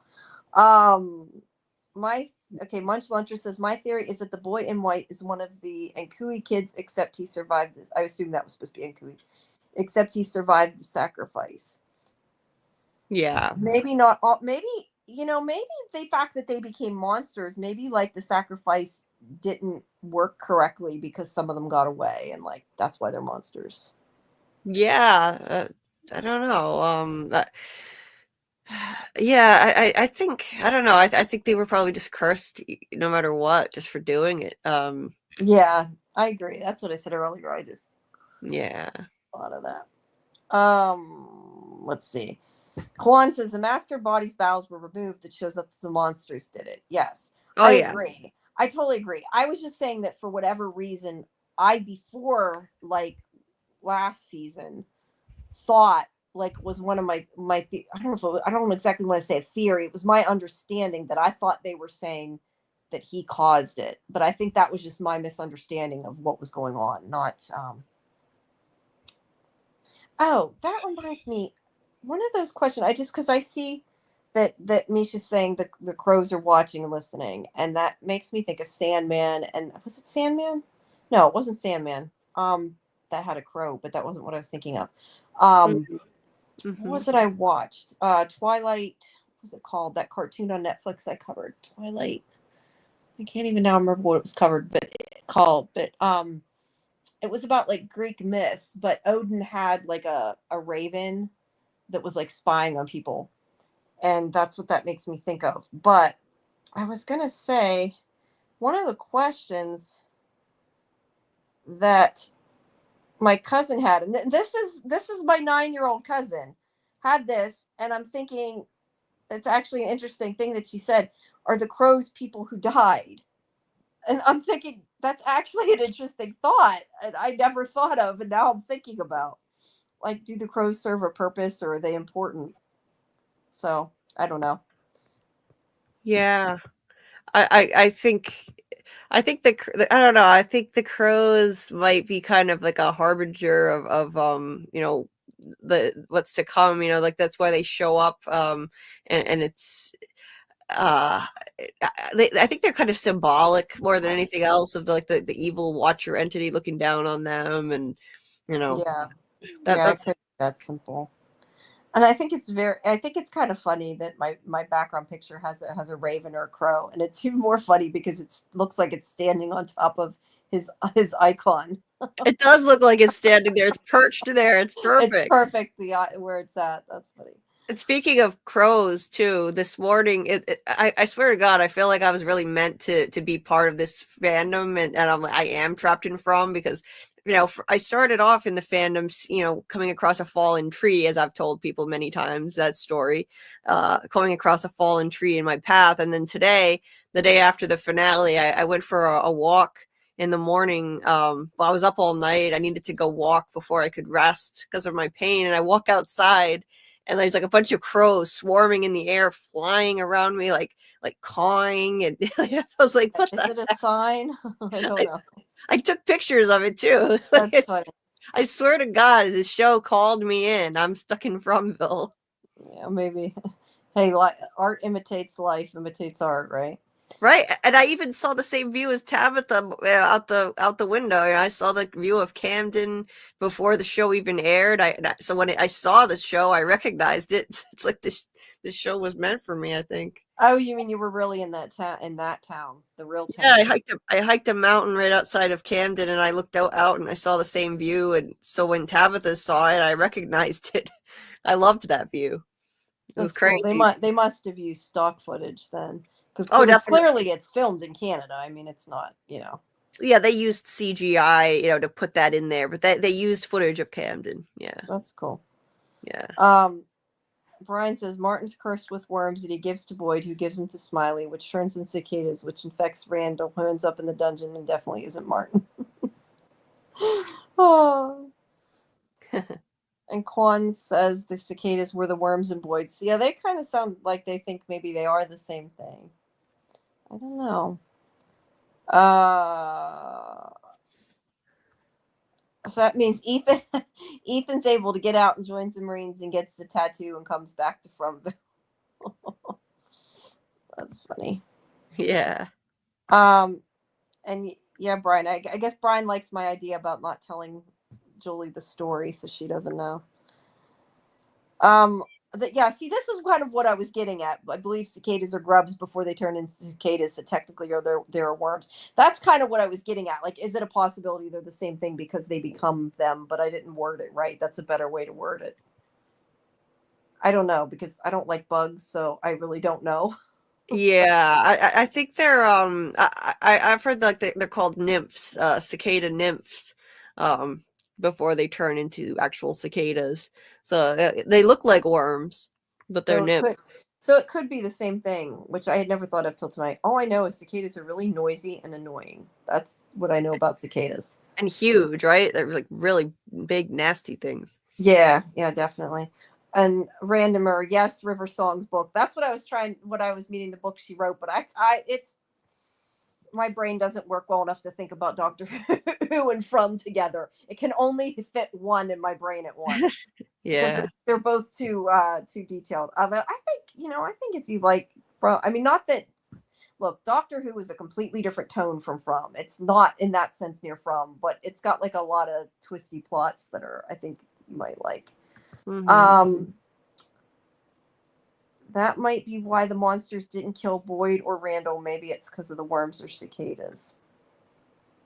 Yeah, maybe they couldn't because of that. Now, this is where we get back into, we've had this conversation before. Like, are the cicadas like something that the entities use, or are they a faction against the other, like the monsters? Because we've kind of talked about this before. Because I think you were the one that said that you thought that like the cicada, like whatever the cicada is, was like in opposition to the monsters. Weren't you the one that said that? Because I had never thought anything of that. I thought like the cicadas were just like something the town put out, like it's all part of the same thing. Right. I was thinking like it's it's an entity that's kind of higher than the monsters in the hierarchy. So I thought maybe that's why when Randall was attacked by the cicadas and he was just laying in the woods, the monsters were nearby, but they didn't bother him. They didn't do anything to him. He survived the night. So I thought maybe maybe they don't mess with, and like this season he was left out there when the ambulance left and Boyd drove away, and instead of taking him out, unaliving him, they they just scarred him up.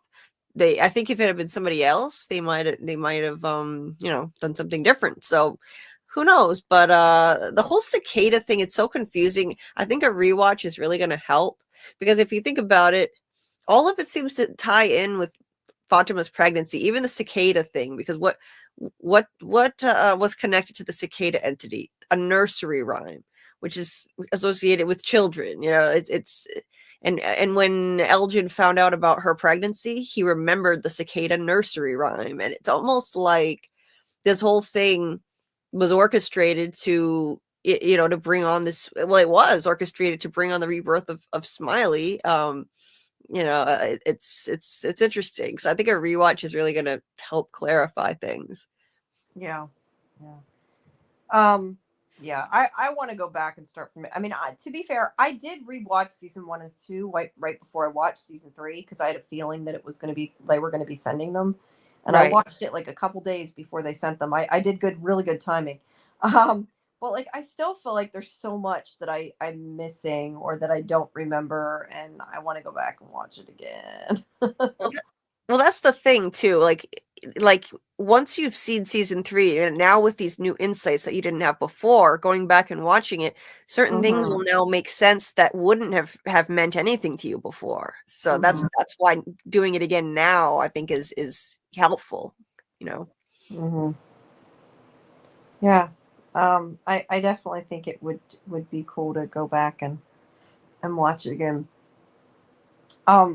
Girl Power Sofa saying she thinks the man in yellow is the storyteller. That's a very interesting thought. The storyteller. Wait, does that mean that the person who told the story to the kids? Because that wouldn't be him.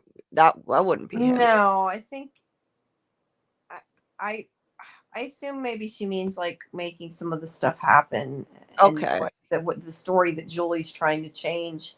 I don't know. I'm not quite sure. I have a complete thought, but like I kind of get it, but I'm not sure it makes 100% sense with what I'm thinking. I think I don't know. I feel like I get like part of a thought and it doesn't get all the way out there. As I said, it's after 3 a.m. My brain isn't working anymore. Yeah, that's a very complex, convoluted plot right now that we're still trying. Yeah, I know. That's why I feel like sometimes it's like my brain is broke from this show. Odin has 2 crows associated with him, Hugin and Munin, thought and memory. That was what was in that show, and I was talking about, and I can't for the life of me think of what it was called. I'm gonna look it up because it's gonna drive me nuts. It was called Twilight. See, this is what me shows that I am like covering too much stuff that I can't even remember what the show's called, because I watched it, I covered it. Do you think I can remember it? It's Twilight. It's an animation, and I can't for the life of me remember what it's called, but it's gonna drive me nuts. Actually, I have a picture of some. I should be able to go to my Instagram where I posted all my interviews. That would be an easier way to find it, a quicker way to find it. Not that you guys want to sit. Twilight of the Gods. That's what it's called, and it was about Greek mythology, and they were thought and memory. That is what that is. Kel says if Tabitha and Jade's OG selves. I don't know what that's supposed to be. Sacno? So what it? I don't know if that was like a autocorrect or something. Do you know what that's supposed to mean? If Tabitha and Jade's OG selves something, I wonder if that's the brother, both in Tabitha's vision and Miranda's painting. I don't know what that means. I don't know. I'm stumped on that. I put it up on the screen before I read. Sometimes I click them before I read the whole thing. Yeah. Yeah. Randomer is saying in the game Gods of War Ragnarok, we learned the crows that Odin uses to watch are the souls of children sacrificed in his honor.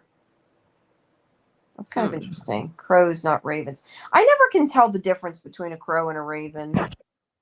They're kind of interchangeable to me, and I know they shouldn't be, but like I don't know. Ravens are huge. Well, crows are big too. But like looking at a raven, picture, if you see a raven like in a zoo close up, like I have, they're huge. You would know the difference. No, but I mean like looking at a picture, like I never know. Well, I guess, yeah. Well, then I guess they have to be crows, you're saying, and that were like in Colony House because they weren't that big. Yeah, because they're thinner. They don't have as many feathers, and ravens kind of have a purple sheen to them. Are you sure if they have a purple, are you sure they're not grackles? Because I know grackles kind of look like them too, and they have like a purple. Because we get a No, lot of grackles here, and they kind of look I like think they're just crows. they probably were. I'm just curious because I don't know for sure the difference. Let's see. Cicadas aren't. Whoops. Whoa. Where did that go? It just went. Cicadas aren't grubs in the nymph stage. I don't know. Okay. Before Boyd meets Martin, when he and Sarah are in the tent, she asks him if he thinks the worms know they're in Fromville, and Boyd says something like, "All I know is worms are fucking creepy." You know, But you can cut them in half. I kind of like that's what I'm saying about people looking down. Like, it makes me think of there's like that picture of a snow globe. You know, Mm-hmm. maybe they're all, but that's kind of like a cabin in the woods type theory, though. I feel like it's It's a sort of little bit that. too Saint Elsewhere type theory. Oh yeah. I don't know. I don't know what that means. Is that St. Elsewhere was a show, right? I haven't seen it though, so I Yeah, don't know. it ended with one of the characters' children looking into a snow globe, making it. It was insinuated that he had made it all up in his head because the snow globe had a hospital in it. Yep. Hmm. Yeah, Okay. people didn't like that so much. So now they Yeah. it's a meme. I see. Yeah. Yeah. But no, I just that's what I said. Like if I think of like a snow globe, it makes me think of like I said, it makes me think of like a cabin in the woods or Hunger Games type thing. Brian says, Sarah mentioned that Nathan was afraid of cicadas. I think it was after he died. It seemed to imply that she thought Farmville used Nathan's fears against others. Yes, it definitely implied that. I don't know if they have to be dead for that to happen or not. And yes, Kel, Twilight of the Gods, that was it. I just couldn't think of it. Brian says, I think someone in the present cycle has to go back in time to be the storyteller so the kids power up the tree. Tabitha and or Jade as reincarnated parents seem like best candidates, but Julie has travel ability. That doesn't mean, though, Julie's the only one that can travel, though. Right. Maybe not. I don't mean, know.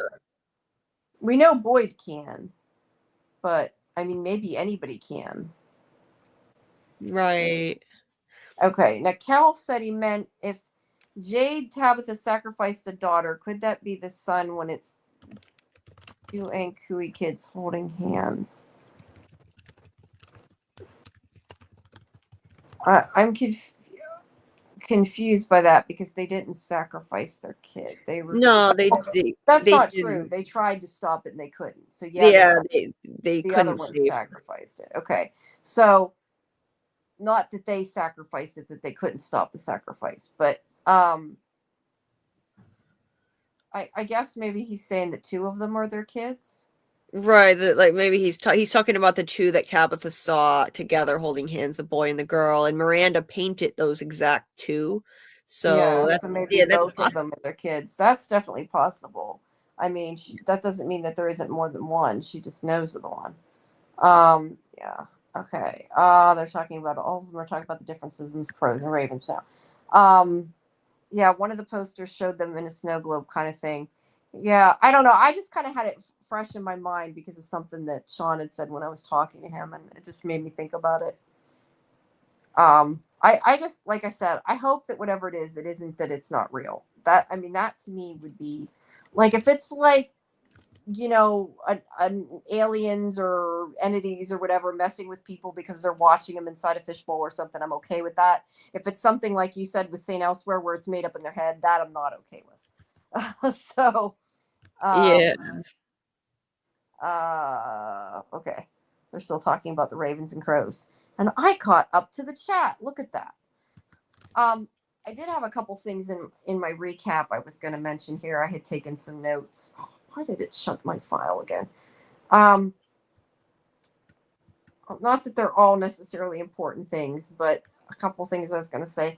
I know some people were complaining at the end of the last episode that like Elgin, whoops, what the heck? Why is it not taking it off? It's just jumping down to the next one. That is weird. that like Elgin was so obvious, and Ellis was like didn't seem to pick up that Elgin was lying, and it's like he did. It just took like they didn't show it till the beginning of the next episode, but he totally didn't buy it.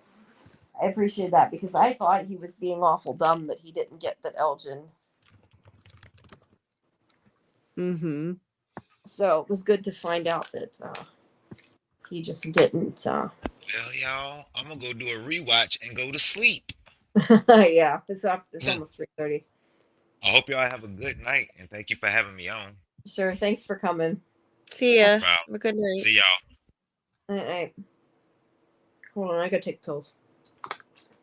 I feel like I can maybe go to the 6 hours again, but I think if I go past 4 a.m., I'm gonna fall asleep on the show. Yeah, you don't want to do what I did. That happened. Literally happened to me on my 11-hour stream. I'm on my recliner, so my back's not too bad, but I might be me being sleepy. Yeah. Let's see. Somebody just. Oops. Hold on 1 second. 5.5 hours. Join us. I'm just telling people to come.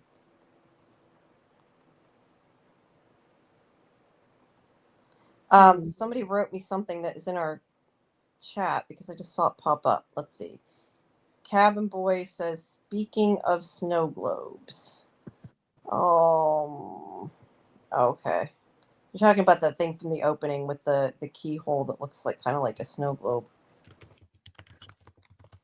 I don't know. They must have a different name in our chat, but I'm assuming, unless they're like psychic, that there's somebody from our chat because they just said speaking of snow globes. And so there's somebody who's listening at least. I guess they don't have to be in our chat, but they're definitely somebody who's listening to our conversation. How long does this chat go on? That's me. Just question. Well, the past couple weeks we've been doing 6 hours. Yeah. I think I quit at 6 hours, but I'll go till 4 a.m. Here. I'm okay with that if Julie and Scarlett are still awake. But how long does it go? It goes until we get so tired we can't do it, is the answer. Yep. That's the real answer. I don't That's know. right. I tell people I talk about one episode for 6 hours and they're like, what? They're not from people, but I mean, they look at me like, how do you talk about it that long? What is there to talk about? There is enough to talk about, you know? There is. Yeah, There really there is definitely enough to discuss. You're right. Absolutely, especially now. Oh my God, after that finale, we have plenty to talk about for a long time to try to piece this together. I have a question. Yes. The question is, in the first scene, I was looking a little bit of the episode. Julie and Ethan say that Tabitha fell, and I didn't ever see Tabby fall. Oh yeah. What's that all about? Ethan said mom fell down, and I'm guessing that she must have passed out or something after she had that vision of Miranda. But Victor say it? I thought Victor said it. He yeah, said Victor said it too. Down. Yeah, I think Victor and Ethan. I don't know if she like fainted or something when it happened. It was just weird because I didn't see it, and I'm like, okay, it seems to be a big deal. They must have cut it out. I bet they should have shown it. You know, they could have made that part of the 73 minutes. Right. It would have been. Some of the people are going to bed. Thank you for coming, everybody that's come. We appreciate it, and I think we're gonna. I hope go again next week if we can figure out what we're doing, maybe, but maybe not 6 hours. We'll see. Yeah. Did she have convulsions with her eyes? That must be something they're talking about together because I'm not sure what they're talking about. Oh, I know what I was going to say. I made a list. I just wanted to bring this up here. I know that people are saying, which I still don't understand, that we didn't get answers. Like, we didn't get very many answers. People are like, we're saying that last night, and I'm like, you were watching a different show than I am. You got a ton of answers. Yes. I know, right? Me? Are you kidding me? We found out what a cooey means. We got the whole story of the monsters. Yeah, well, we got the whole story about the child sacrifice. And the reincarnation. And the immortality. Yeah, I was gonna say I have a list. That's what I was gonna say. I made a list of everything. Because I have what the creatures are in the sense they're humans who gain immortality. We know the children were sacrificed in order to give them that mortality. We know that Tabitha and Jade were reincarnated from Miranda and Christopher and from the others before that. One of the children was theirs, and Kui means remember, and that's what they wanted them to know because they wanted to remember their past. We found out what the numbers were in the bottle tree, what Fatima's baby was. We got to look at the man in yellow, and now he's different because he killed Jim in the middle of the day. We know he talked to Jim on the radio. We know what Acosta's first name is. And then I got ones that are kind of answers as we know why Victor thinks Eloise is dead. Not that that means she's dead. And that maybe Jolie can't change the past. They're implying that. There. That was my list. I just made that list and put it in the article because people were saying that. I'm like, how can you say it? There's so many freaking answers. I know. Like way more than I expected to get, that's for sure. Me too. Even if there are more questions. I mean, there's supposed to be more questions. I didn't think that they'd give this much away already. I mean, people like the estimate seems to be the general consensus is that we'll probably get about 5 seasons, and so I really did not expect them to reveal the entire origin of the place and the monsters and the reincarnation and like it's a lot. So I don't understand that. I mean, you got to be paying attention. How do you not notice these answers? Yeah, I don't know. I was gonna say maybe they're wrapping up the monster story because they're gonna unleash the next level of management, which would be like the Man in Yellow and all that. Maybe. And they're just finishing the monster story.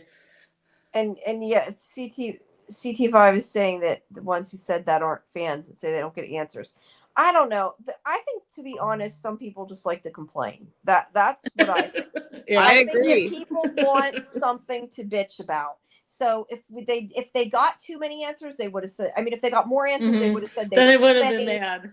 But now they're saying they aren't, and it's like I don't understand how you can say that. There's so many, and yeah, I know sometimes maybe if they didn't really go back over the episode and think of it, maybe they didn't realize how many there were. But yeah, there's a lot.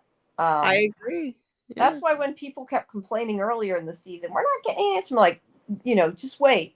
That was the one thing I said about the finale. You will get answers. Right. I won't tell you what they are, but you'll get answers. Oh, they delivered. They promised answers and they delivered. They said they said you're going to get answers and you're going to get more questions, but I think they delivered 100%. And yes, there are more questions. This is the craziest cliffhanger we have ever had. Like the Man in Yellow is the most bizarre cliffhanger we have ever had. So we asked more questions, but massive answers. So season 3's been my favorite. I don't understand all the complaining we've had all season either. I mean, granted, I know that because I've had this discussion with my co-host about other shows. You do get a different feeling from a show when you watch it all together. So like it may feel quicker to me because I saw it in like 3 sittings as opposed to like having to wait a week in between. So it may feel like it's moving slower to some people. But I still don't understand people's like hate for certain parts of it because I don't either. I thought they were really good. I thought this was the best season yet. Me too. I agree. And I also don't understand the people saying the acting was horrible either. Like I'm saying, I think they just want something to complain about. The acting was incredible. I know it was. I totally agree. But I'm just telling you what I've seen people say. Like these are people on, Facebook or whatever complaining. Scott McCord delivered the best performance yet as Victor by far. I told him that on Twitter, and he actually responded to me and he commented like he was phenomenal. I mean, absolutely incredible. The acting was incredible. I didn't understand people criticizing like earlier about how I was crying. Like I mentioned that. Like I that scene today was like really, or yesterday, whenever we first, you know what I mean, when it first aired. There was a lot in it, and I think that Harold Perrineau was really good too. And even like the scenes with Tabitha and Victor, I think are really good. So Yeah.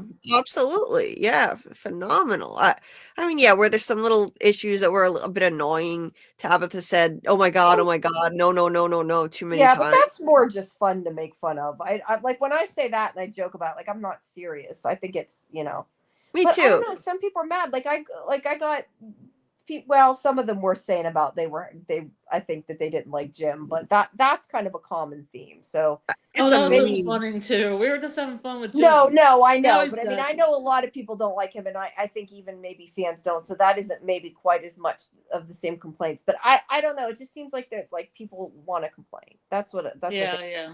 yeah, Definitely. you're right. A lot of Fairweather fans, and I don't know. It's just sometimes they annoy me because it's like you don't if you're complaining that much, you don't like the show. Like, why can't you just enjoy it and watch it and like trust that it'll give you answers? And like, if you don't like it, don't watch it. Nobody's forcing you to watch it. But like, why sit and I never understand, and this is true of anything, not just From. I never understand that people join fan groups just to complain.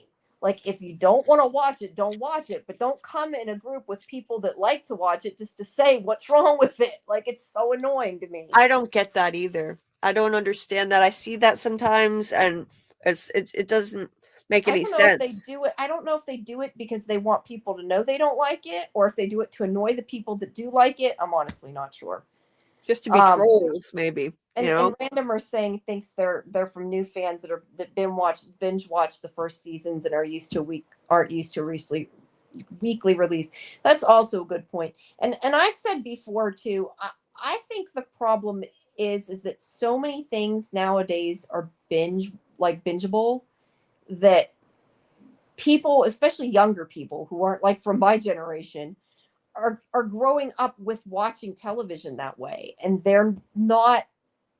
I don't know. They're not equipped to deal with weekly TV. I feel like when I grew up, you watch things weekly, and unless you saw a repeat, you didn't even get to watch it a second time. You know what I mean? Like, I mean, you could tape it, but like they didn't repeat all the time. It wasn't like you could just stream it instantly when you wanted to. It was like you waited, and that was what you did. And it's like now people want it instantly, and when they have to wait, they get pissed off. And it's like that was what always, in my opinion, like what made Lost so good was like the week in between that you talked about it.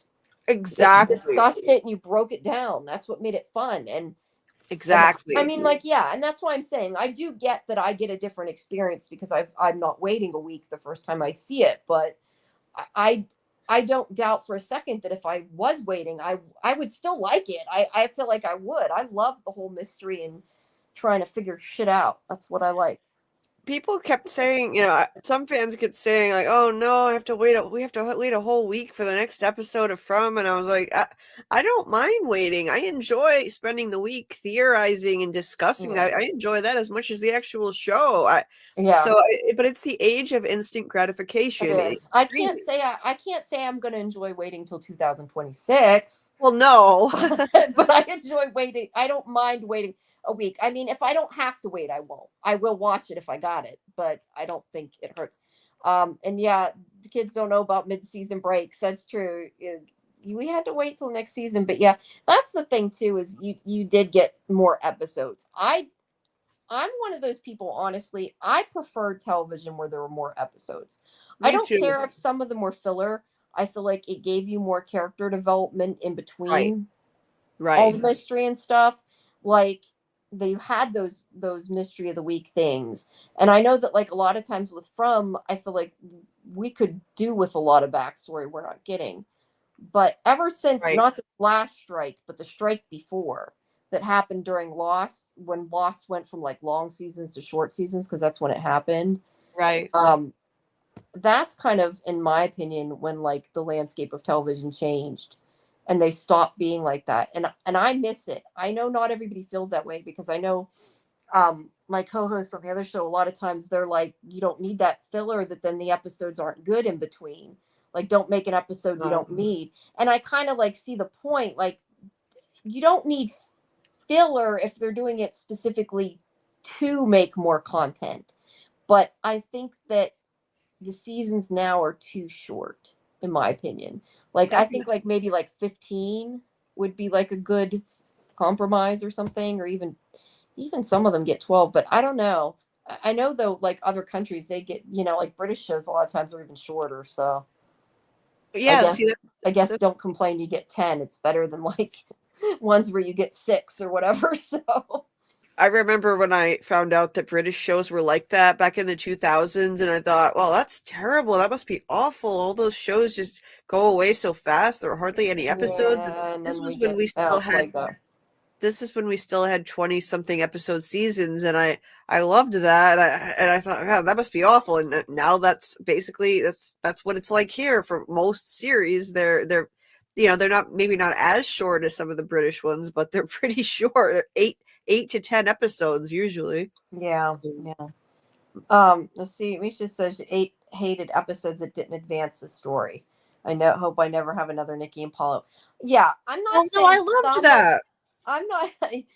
I think though, if you watched it week to week, you may not have liked that, because I think that was kind of like the Jim thing. Everybody hated Nikki and Paulo at the But time yeah, when it was on. I thought that episode was so clever and funny, though. There was a whole episode devoted to Nikki and Paulo's backstory, only to have them killed off. And they were background characters to begin with, who just randomly got lines that season. I think So it that was was why people were annoyed. Like they were nobodies, and then suddenly they were like so important, and it's like, where did they come from?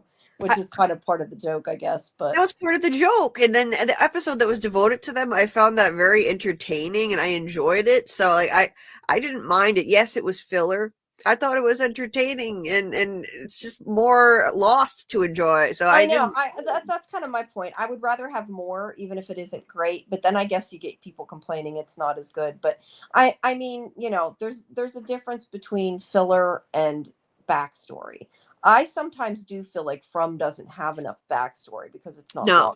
It's missing it. they And don't have the time to flesh out I certain know. things as much But as they could. But the problem To is you can have the opposite problem too, though. People complain there's not enough plot. It's too, it's too slow. You have a show like, now I liked the show. I enjoyed it. But a show like Teacup, where I think had the opposite problem. I don't know if you watched that, but it moved so fast and had absolutely no backstory.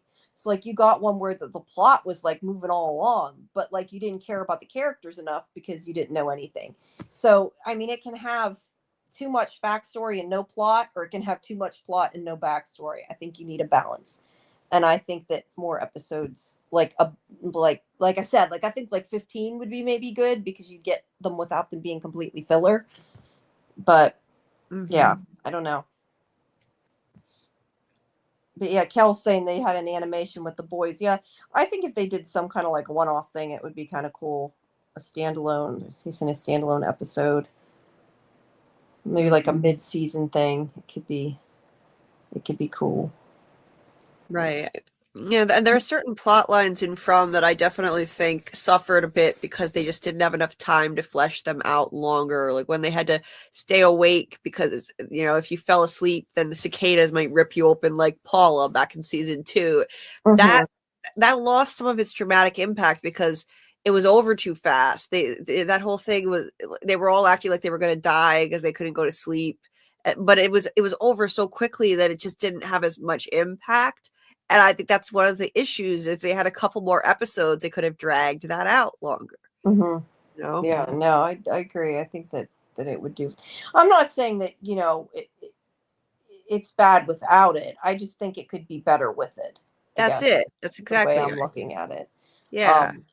I don't know. I mean, honestly, From is the first show in a long time that and I think, I'm guessing you kind of feel the same way, but the first show in a long time that I've like connected with this deeply, that I've cared enough to go into it. I mean, oh yeah, don't get me wrong, there's shows I love just as much. Like I love Doctor Who and everything, and I can go crazy about Doctor Who, but it's not got that mystery. I mean, people compare it to Lost, but I think it's partially just because it has that mystery. It's not that it's the same story of Lost. I mean, people say it's the same writers. It's not. Some of the behind the scenes people are the same, but it's not written by all the same people, which they just compare it in commercials and stuff because they know it'll bring in Lost fans, and sometimes that backfires because then people are like, it's going to be like Lost and it's not going to end. And I liked. I mean, I liked all of Lost. I know some people didn't, and I know you haven't finished it, so I won't get into it. But I don't know. Like it's the first show in a long time. Like I'm really invested in wanting to know what the fuck is going on, for Oh lack of yeah. a better Oh yeah. description. So yeah. Me too. Me too. You know, I get into it. It took me years actually. Like I couldn't find any current shows that really I was pulled into this strongly for a long time. I watched reruns all the time because I couldn't find anything current that I could really connect with this deeply. And this is the first show I've really gone down a rabbit hole with. I've never been Yeah. part of a fandom that like where we're this passionate before.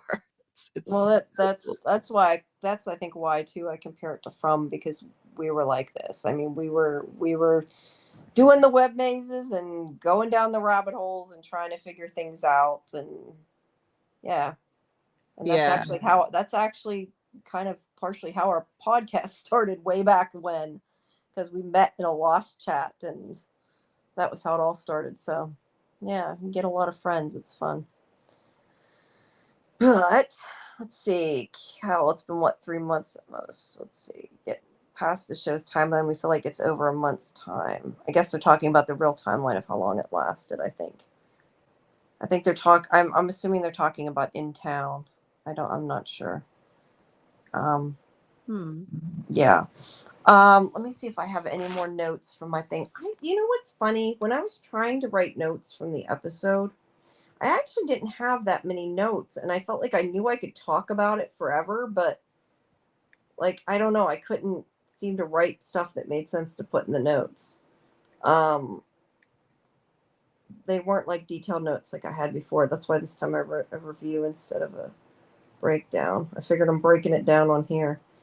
My one main thing I do say is why are Jade's visions different? You know, or because he seems to think they're things that have gone wrong rather than him being in the time. But that may just be maybe Jade experiences it different too, you know. Yeah, I took it to be kind of parallel to what Miranda experienced because she saw, Henry said she saw all the chosen ones and how they failed, and Jade is seeing all these men in these grisly states. So it's kind of like, oh, this is how they failed. You know, they wound up, crushed under a boulder, or I hope that just doesn't mean Jade's going to be one of those people. I hope not too. My favorite. Well, I mean, that does look like his shirt that was the body, and and the it does look suspiciously like his shirt, and the body was wearing jeans. He wore jeans, so I think some fans kind of like zoomed in on it really close and saw that the pattern is slightly different. So maybe they're trolling us. I feel like this is the season. This was the season of trolling the fans really hard with our own theories and with red herrings, and like they really had fun with us this time. I think. No, where did that skeleton go? Where did that skeleton go? Did Elgin bury it? More questions. Yeah, I don't know. I also have written down. I love Cautry's quote, where he says that's whatever. I don't have the exact quote, but where he says that's why they call it a rock in a hard place and not a rock in a soft, comfy pillow. That was great. That was great. Yeah. I loved it. I love any of Cautry's scenes are just always cool. Yeah. I didn't know he's stand-up comedy though. Yeah, he's a comedian. He's hilarious. Well, I know that, but I didn't know that until he was talking about it. I love listening to his interviews because he's so funny. So funny. It's so weird because it's such a different role, that he took in this show, right? It's not a comedic role, at all. It's not. But he is kind of funny as Boyd's, whatever you want to call him, vision. I can't even think of the word I mean, but his voice of reason. Yes, the funny things. Let's see. Finally, people. Oh, I have that. Finally, people are talking to each other. I know what we didn't talk about. One thing we didn't talk about: Randall and the defibrillators and everything. That was also. I don't think I put that in my review either. But that was also a pretty emotional scene. And I liked that, like, Mariel was helping him and, talking to him, but I also like that it forced Mariel to tell Christy that no, she's not okay, because we've questioned, why isn't she being affected like them? Right, exactly. So I liked this. Yeah, I like the parts that were with Randall, and it's like I'm glad that she stopped him from doing that. Let me see. I was saying I was surprised Jim is the one that figured it out. Didn't think Boyd would actually do it. Her name's Danny. Yeah, I think most of this we talked about. The only other thing I have is that I was curious if Fatima was just trying to cut the baby out, or she was maybe going to try to hurt herself. I was curious, but she didn't get that far. So, Yeah. I think she was trying to cut that thing out of herself for sure. yeah, Yeah, that was crazy. Is she really going to do it? Oh, she started to. she started to, yeah, and then you had Randall trying to, like zap himself with the defibrillator. That was crazy. Like that would have been fatal right away. Like, he put that thing to his head. It, I think that the noise in his head seemed to be getting worse in the last couple episodes. Like he wasn't. We weren't actually seeing the cicadas flying around him anymore. It was just like loud in his Hearing head. them, yeah. I kept thinking though, like when he was, I don't know what episode it was, but one of the episodes, he like pulled his bandage off, and I'm like thinking, if they suddenly have like cicadas crawl out of his stitches or something, I'm done, because that's what it made me feel like was gonna happen. Like are they inside him maybe, and they like, because they did something to him clearly, I think more than they did before. I mean, like, I think whatever they did the night that Boyd left him there, I feel like the monsters did something to him. I don't know what, but Maybe, did something yeah. to make it worse.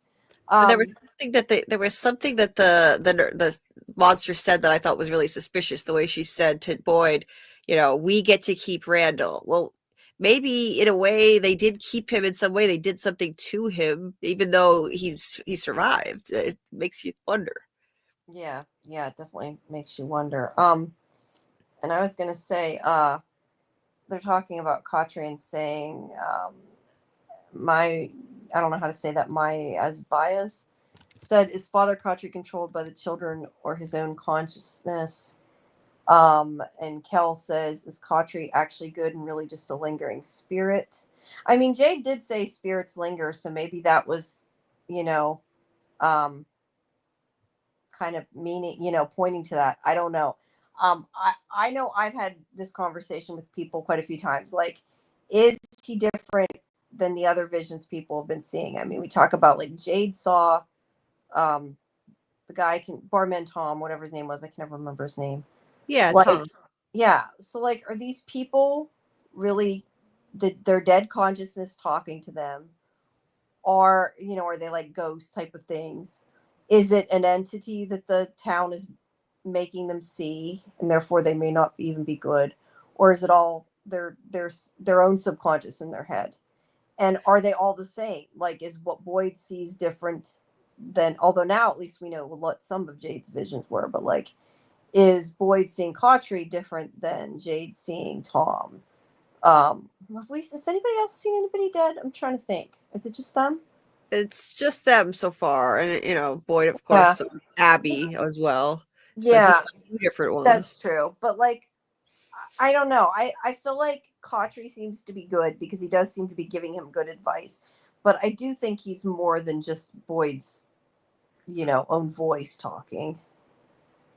Yeah, I'm gonna have You don't trust him. You disagree. Yeah, I don't trust him. I'm gonna have to really analyze what he said in episode 10 and decide if I still definitely believe that or not. I need to watch the episode a couple more times, but up until episode 10 anyway, I have never trusted him. I've always thought he's part of the big bad entity, like in the same way that Abby is, just in a less obvious way. And some of the things that he did this season and said, just it cemented that in my head, like the way that he, in the very beginning of the season, he appeared to Boyd and and Boyd was even starting to get suspicious and saying like, that thing that was out there, referring to Ghost Abby. He said that thing that was trying to tell me to give up, that thing was not my wife. So what are you? And Khatri just says, well, I'm afraid I can't answer that for you, Boyd. It gave him a weird look. It's suspicious. Then you had the scene in the church where, Ghost Khatri was giving him advice that the real Khatri would not have given him. He was telling Boyd just to stick with the status quo. He was like, you've done a decent job keeping these people safe for a year and a half. So why change things now? Boyd was thinking about trying to catch a monster and stuff. And Khatri was just saying, don't do anything. The real Khatri was encouraging Boyd to go out into the woods with Sarah, and he was going to go with him. So I don't think that makes sense. Like, I don't don't trust it. think it makes sense that it's the real Khatri necessarily. But I feel like the advice that he's given him has been good, so I have no reason not to trust it. Like, especially in this episode, like, everything he said, in my opinion, was, like, good. I mean, he was saying, you don't want to go down this path. This is not what you should be doing. But, yeah, I don't know. But I think when he saw Abby, I don't think Abby is the same thing that he saw. I don't. I don't know. But Yeah. that's Yeah, why I got to get that interview up, and then you guys can read what he said about it. Because I did ask him about that. I'm like, what do you think he is? Oh, Because I'm like, I want to know what you think, because we discuss this all the time. oh yeah, I find this very fascinating. So I'll be Yeah. interested to hear what he Yeah. thinks. And this is why, what he said in this episode did make me reflect a bit. So but I only had the chance to watch it once. So I'm gonna really like take a close look at that and see if I need to adjust my idea on him, my theory on him. But it did sound like, sound advice in this episode. He was less suspicious. But for all we know, though, he could be giving him good advice, so he starts listening to him, and then he tells him something that's not good advice. Yeah, It's so hard to tell. But yeah. I don't know. I kind of right now, it's kind of like I feel about the boy in white. Like, he hasn't done anything to make me think he's bad. So for right now, like, I'm giving him the benefit of the doubt, I guess, is the way I'm looking at it. Like, when he says something that's completely bad advice, then I might change that. My again, I don't know if I'm saying it right. Maya's bias says, is Jim actually dead, or is Julie time traveling, watching all options? I think he's. Yeah, I think he's dead. I think it's our consensus, the three of us, that he's dead, and that Julie's from the future. I don't know. See, I thought that was pretty self-explanatory, but I've actually heard quite a few people like took it differently or weren't sure how to take it. I mean, I don't know. I thought that it was just Julie came from the future, and I thought that the whole point of the short hair and the cut was to say this is a different version of Julie. But definitely. I guess that wasn't. It sounds like maybe that wasn't as clear to some people, and that they should have maybe shown her going back. But they might. I feel like next season they might. Yeah. I don't know. Well. I was gonna say we're almost at like 6 hours. I can go a little bit longer if you guys are still awake, but if you guys are hurting too, I don't want to force you to keep going.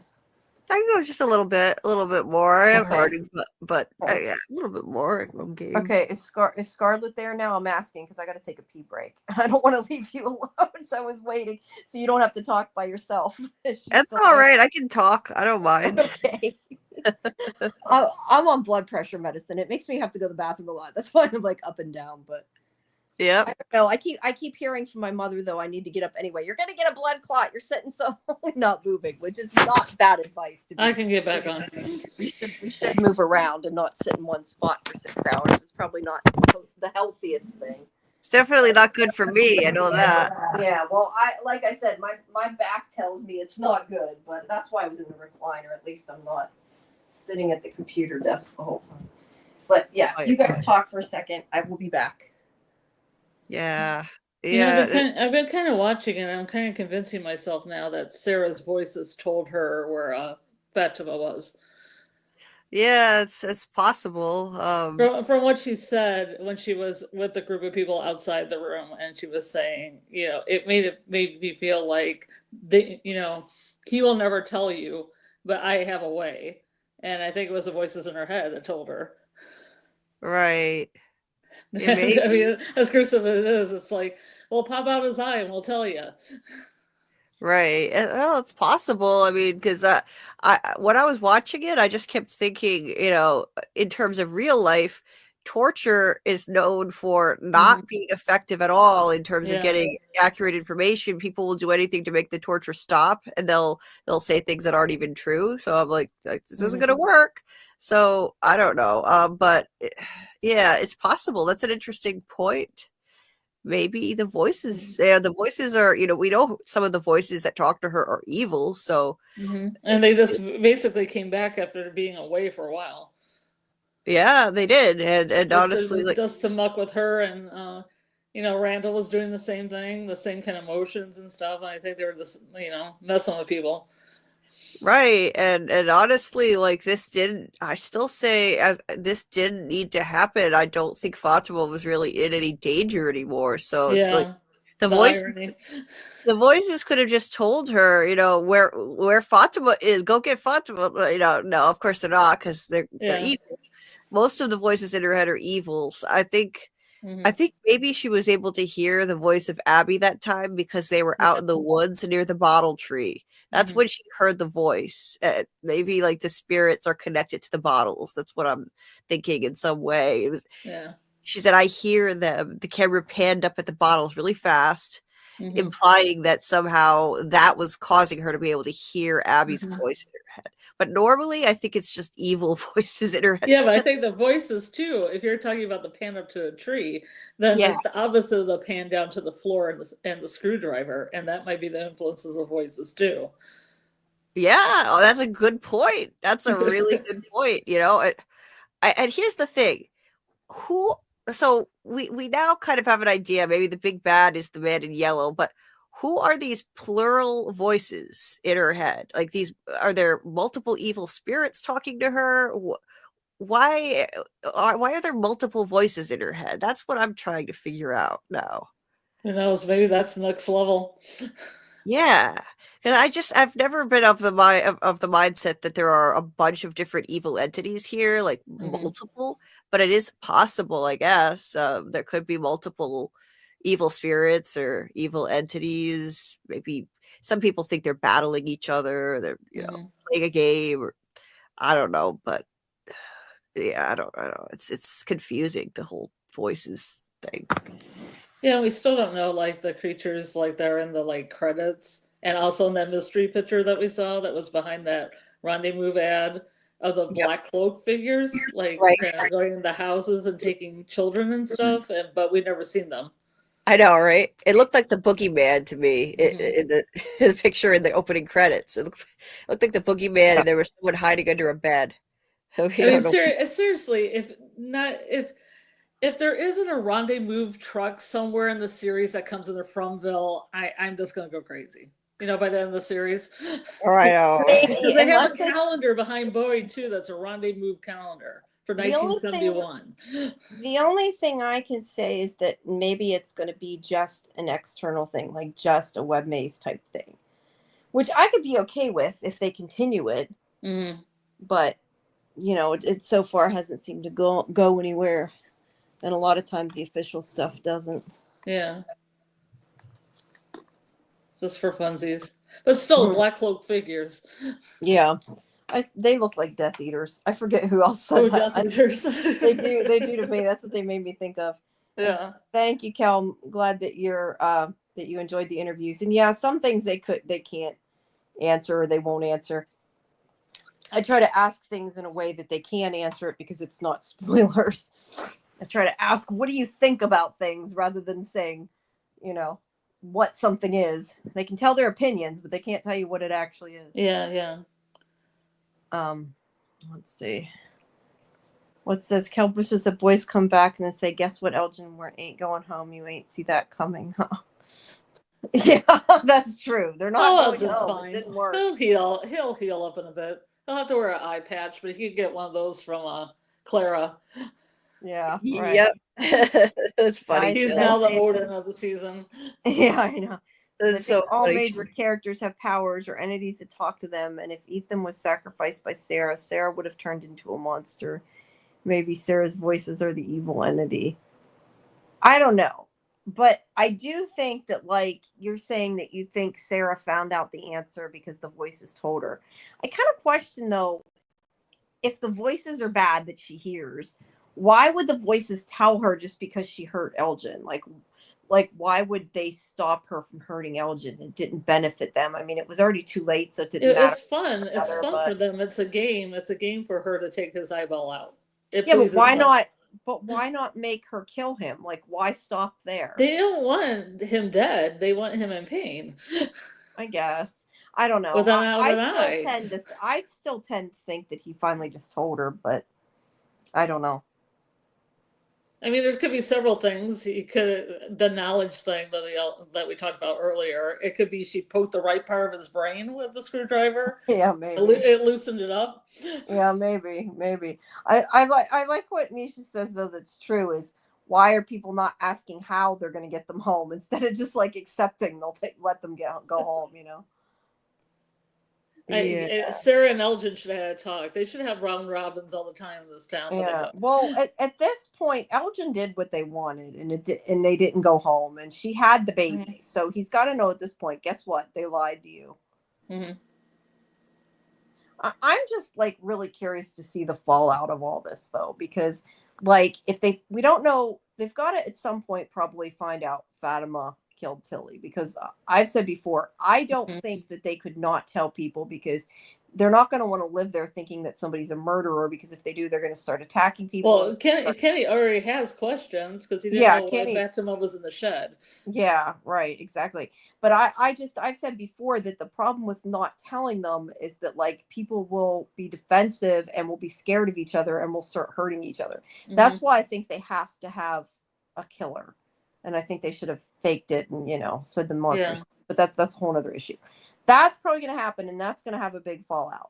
Also, when people find out what Sarah did, it could have a big fallout. Are they going to try to put her in the box again? But even what Elgin did, like, he did something really bad. And truthfully, then so did Boyd. Like everybody just made all these bad decisions and all these bad things happened. And I just don't know how some of them are going to like be okay with what happened. And like I said too, I don't know how they can be okay with what Boyd and Sarah did. I mean, Sarah, they didn't know she was going to do it, but like I have more than a problem with what Boyd did because he was trying to save his family. I more have a problem that Donna and Kenny stood there and let it happen. I think the only one that was right in that instance, in my own personal opinion, I know you guys think it was okay, he did it. I don't. I think the Costa was the only one that made sense to me, where she's like, "No, you cannot do this." And no, I agree. She's like us in the voice of reason. She says a lot of things that the outsider would say. You know? I totally understand that he did it, but that doesn't make it right. And like, I just don't know how you can get past that the person who's supposed to be leading your town and protecting people is torturing somebody. It's torturing people, right? And the other people who are leading it are standing there watching it. I don't know. If I was there, I'd be like, "Fuck you! I'm going to live by myself, and I'm making my own rules." Yeah, like that would be what my thoughts would be. Oh yeah, yeah. That's why we thought there was somebody living by the cabins. Yeah. Maybe they'll go out there. Maybe they'll go out there. Let's see. Oh, Kel says you can hear Elgin muttering when they walk in the room. He's saying root cellar, like he's really. I want to go back and listen. It probably not on the closed captioning. It really doesn't, but it might not. But it might have been that, and like if you didn't have the sound up loud enough or whatever. I don't know. See, I was busy getting ready for our show, so the last time I didn't listen, and I'd like to know that. Nisha has a point though. Maybe they can blame the death on Elgin, but that's not exactly fair to Elgin either. Well, they'll probably all blame it on Sarah and have a witch hunt, burn her at the stake. Yeah. Does Boyd die in season 4, episode 1? I hope not, but nobody knows the answer to that. They haven't written it yet. He dies. They definitely haven't filmed it, but yeah. We all know we fixed it. We know. There's no way. He has bullet armor. Jim lives, Boyd dies. When people predict that Boyd is going to die, I just think, how could you even think that? There's just no way. There's no way he's going anywhere till the very end.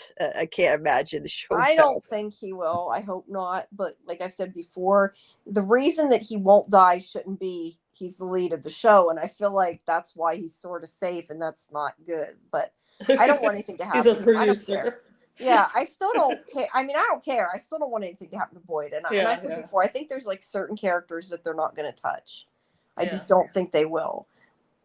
I don't know. Yeah. I mean, I would say like Jade and Tabitha are okay, but considering they can come back as somebody else, I don't know that they are, you know? Well, anybody can come back as a ghost. We already have that. No, I know, but I mean, considering they can be reincarnated, like, it doesn't really matter if it's them or another version of them, but I'm okay with Boyd's plot armor because I think they did a good job of writing a good explanation for it, kind of into the fabric of the show, which is, you know, it's more about breaking him slowly and dragging out the suffering of the entire town by extension, because they all rely on him. They all look to him for leadership. So it's like taking him out, like that would be too easy. You know, like, well, they want to drag it out and milk the suffering of everybody. So I'm okay with that. Well, I've said before, I don't think they want to kill everybody. Like, I think they could kill everybody if they want to. Because I said before, I think that maybe they gave them the food they needed, even, or somehow led them there. And that's why I would have been hesitant to take it. But I just question it because it's like, if they all starve to death, how is that fun for them? It's not. Exactly. So they're not going to let them all their fun and games disappear. Right. To some extent, they have to keep some of them alive. Mm-hmm. See, that's exactly what I think, that it's not about killing all these people. And I honestly think that they could take all of them out at any time if they wanted to, talismans or no talismans. It's just about dragging out their suffering. And that whole food shortage thing was manufactured to put Boyd into a desperate situation where he would go out in the night and let Tian Shen stay out there with him, and it led to her demise. And then after that happened, boom, the next day, magically they find crops. It was never about starving them. This place needs them to stay alive so that it can allow them to, you know, to force them to keep suffering and feeding off of that. So it was never about starving them. That was never going to happen. It's all part of the game. Yeah.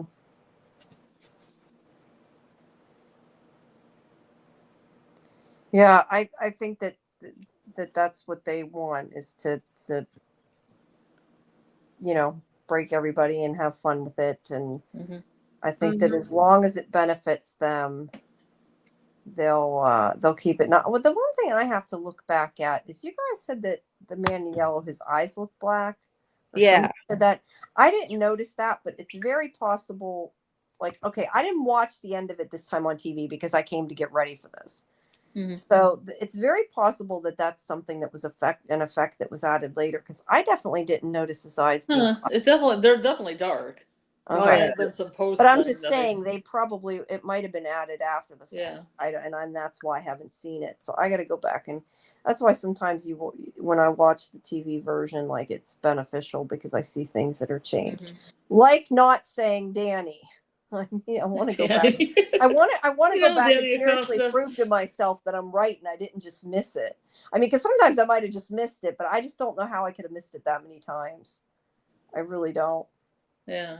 You know, if you think about it, on the subject of like whether this place could just take them all out if it wanted to, back when they didn't have talismans and everyone was hiding in holes, how come the monsters couldn't just take them all out anytime if the big bad could see, you know, everything? It saw Tabitha was digging a hole in the basement.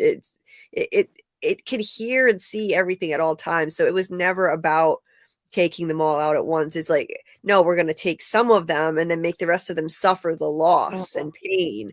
That's another. Yeah. I forgot what I was going to say. I was going to say something and then I totally lost what it was. Sorry. But yeah, I know what I was going to say. Maybe they're not all seeing though. I don't know. I mean, I tend to think they are, but I kind of, that's what makes me sometimes wonder if, like, would it make sense if there was a mole? Like, I don't think there is, But like Nah. I can see why that would make sense, because like how do they know all this? And that's why I said it's kind of like it makes me think of like the whole snow globe thing and everything. Okay, let's see. Yeah, Boyd should have taken the camera and taken a picture of Smiley. I agree. But Misha says, I don't think the monster's in charge of anything in terms of food and weather. There's something over the monsters as well, maybe even over the man and yell. Yeah, I don't know that it's necessarily the monsters that are in charge. I just think that something in the town provided it. Just like I've said this, and I know Karen yells at me when I say it, because I've said it since like the beginning of the show. They originally said something about when they found the animals, like they just walked out of the forest. Now, is it just that the animals got trapped, or was it because the town gave them the animals so they had food? I tend to think the latter, and I think that it's giving them what they need at a certain point, so that way they don't all die.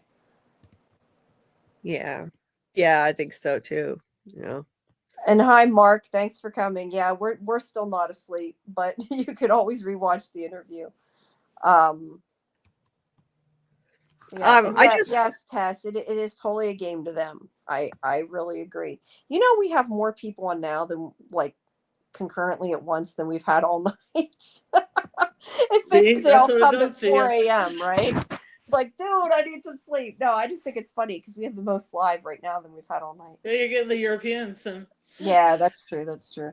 Yeah, I'm not so sure that the guy has black eyes now. I just went back and looked at it, and I think it might just be the lighting, because in most of the shots, his eyes look really dark, and then toward the end when he's looking at Jim, and there's actual light shining on his face, his eyes don't look black anymore. So I don't know. Maybe it was just the lighting that made us all think that his eyes. I don't know. I see a picture on Facebook where they look black, but it does look like it could be lighting. Maybe it was all for mood. Maybe it was mood at first. Yeah, I don't know. But at any rate, I don't think he's human. That's what, the only thing we did know. Probably most not likely human. That's so crazy how he just. Hello, Alice too. Hey, Alice. Everybody's showing up at 4 a.m. when I'm starting. Oh yeah, this is when the party starts. Yeah, I know. Hey, with Alice. I thought it was crazy how he ripped open Jim's throat like such a graphic way, and it's like with the cow. If anything, if it was exactly the same way that they ripped open the cow's throat, and it was in both cases, I thought it looked very unrealistic. There's no way that like waterfall of blood would come. He'll be fine.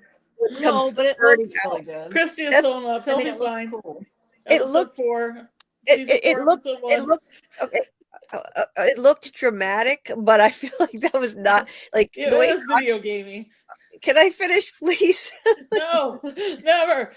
Scarlett, you're pissing Julie off. Let her. God.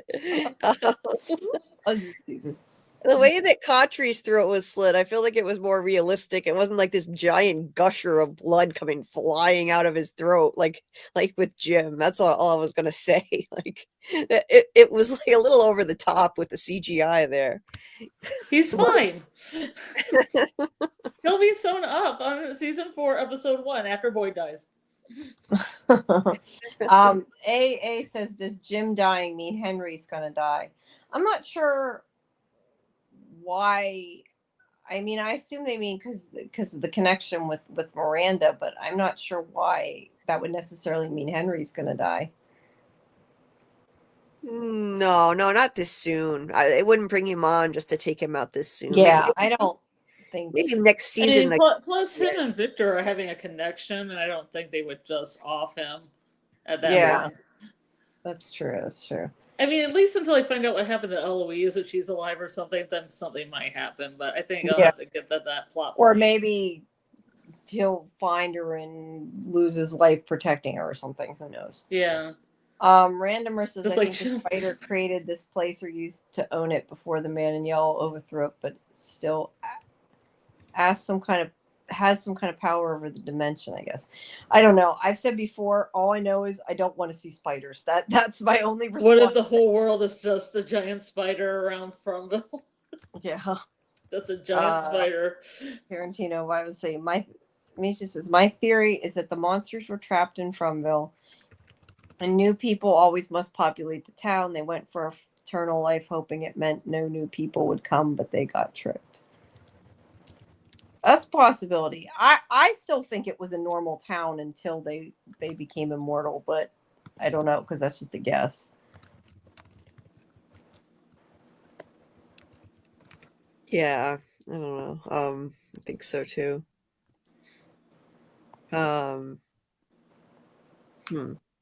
Yeah, monsters were trapped in Fromville, and new people must always populate the town.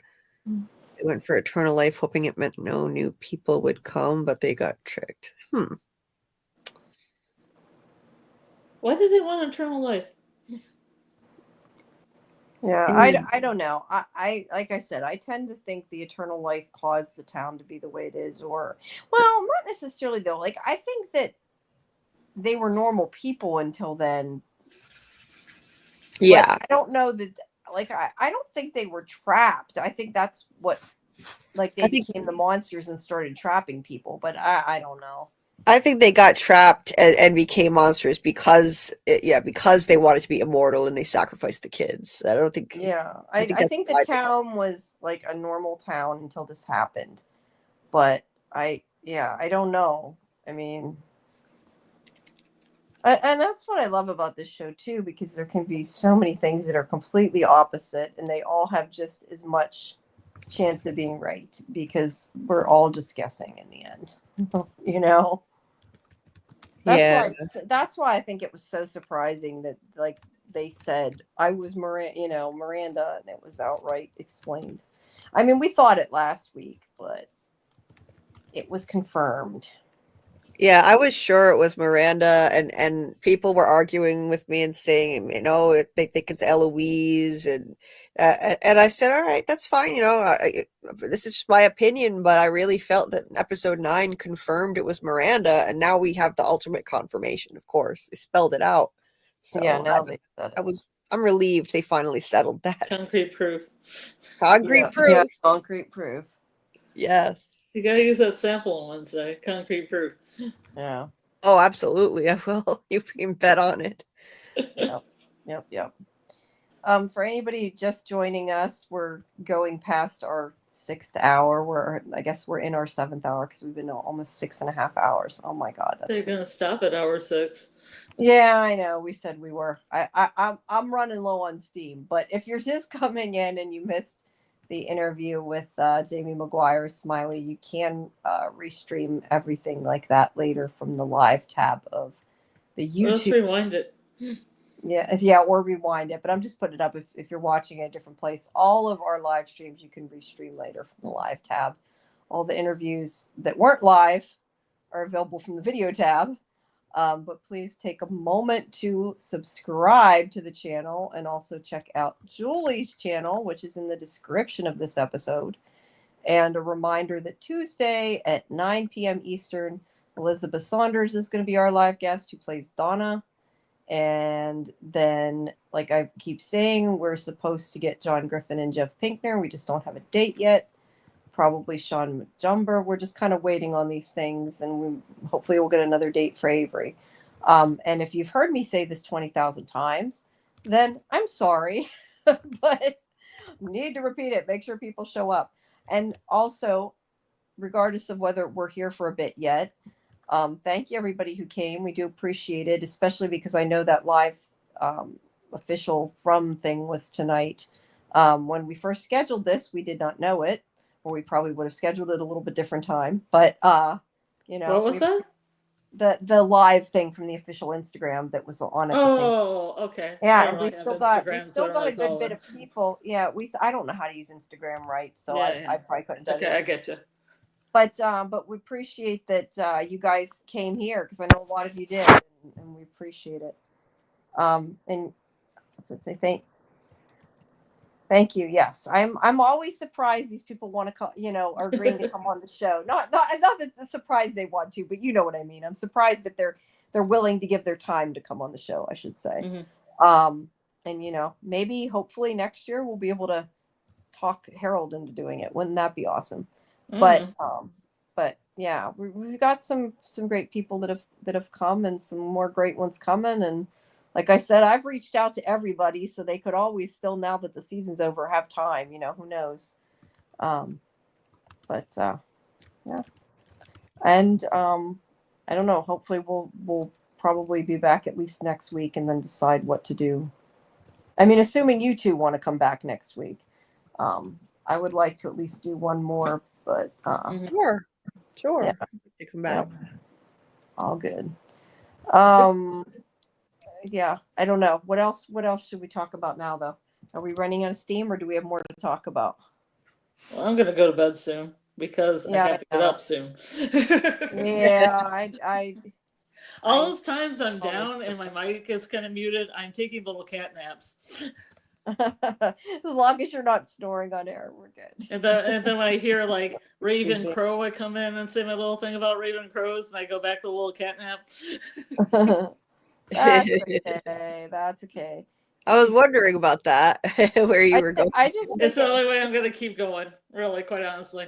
No, I just think it's kind of funny that, like, it must just be the timing of where people are, that, like, we're getting, like I said, we're getting more people now than we've had, still than we had. So you gotta start them at 4 a.m.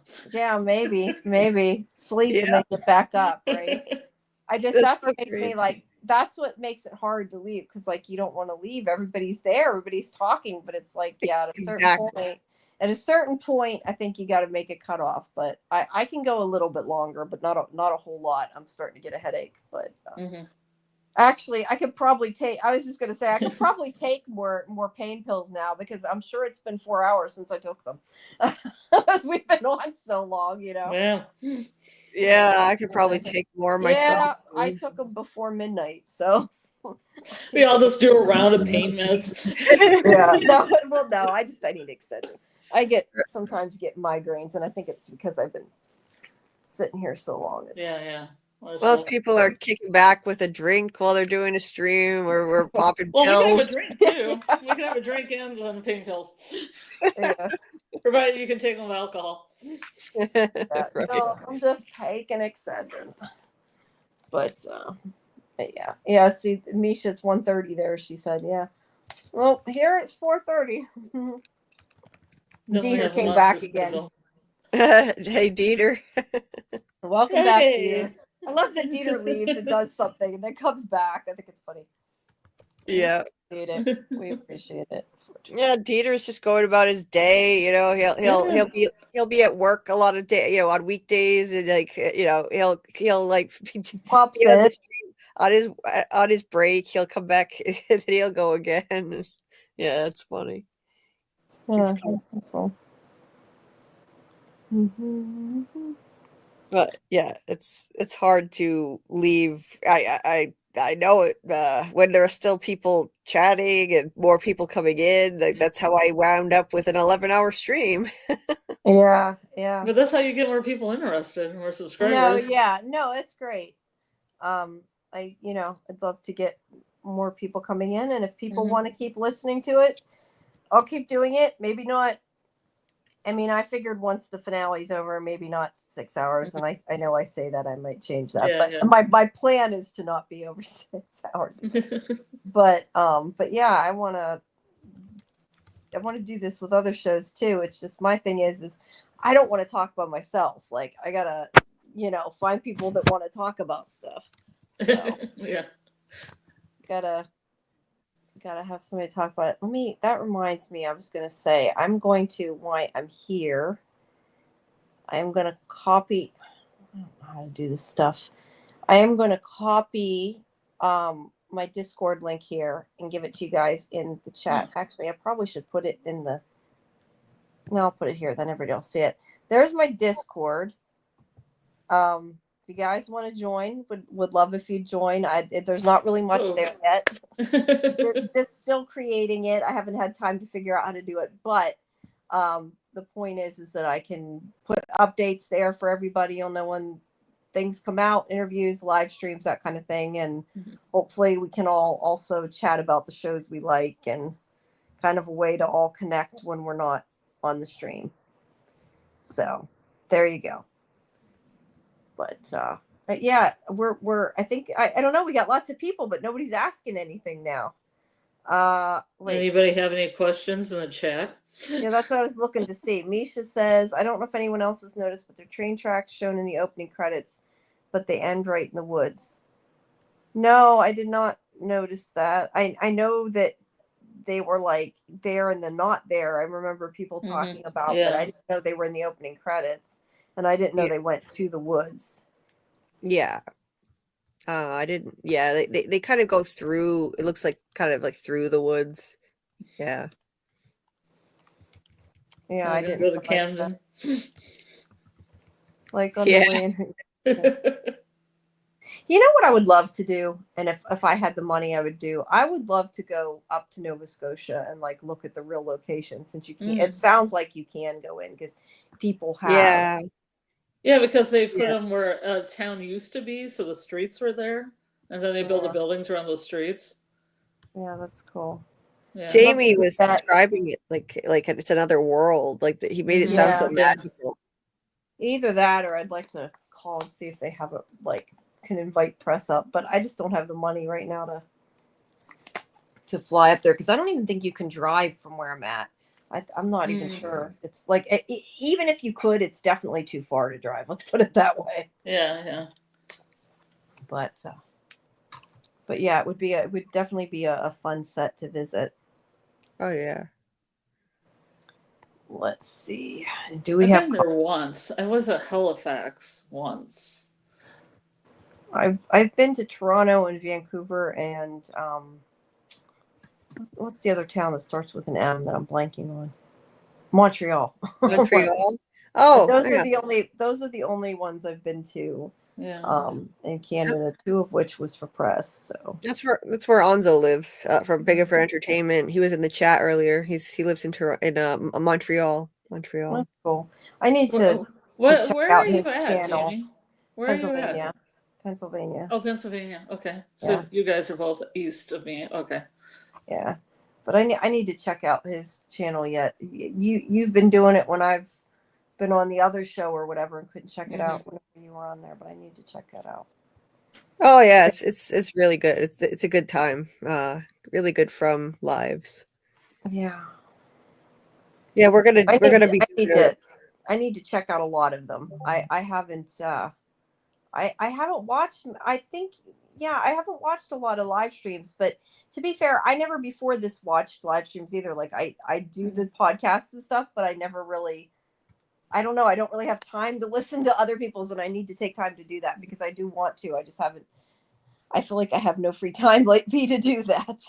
Me too. I've missed out on a lot, because I'm on too many live streams, so I don't have time to watch other people's. But yeah, his are really fun. We're gonna keep doing them every Tuesday and do a rewatch stuff. Yeah, it's a good time. I'd like to. I think we all need to get together and do like one big live stream. Like I'd like to get some other. Some other. I'm surprised PM hasn't called in at this point. Yeah, I was going to say that is the same PM, right? She just changed her name and icon a little bit. But how long have we been on? Well, we've been on till 10, so we're going on 6.5 hours now. Yeah. Well, Misha, I'm glad that you're listening to us. Not kidding. Appreciate it. But yeah, and for anybody who doesn't know, I know Julie and Scarlett aren't on, but we do have our other show on Tuesday too, on my channel. That's more like we review stuff. I mean, and we do more than one show at a time, and that's why we don't get that deep into From, but we are at least talking about Silo, which I have to watch yet for this week. If I'm awake enough tomorrow, I have to watch it before Tuesday night. Like I'm like, if I'm up till 6 o'clock or whatever, am I going to be awake? I don't know, because I'm probably going to sleep all day tomorrow. You're falling into it. Yeah. It's really good. Episode 2 is really good. I enjoyed it a lot more than episode 1, actually. Yeah, episode 1 was good, but not a lot happened. Like it took a long time for not a lot to happen.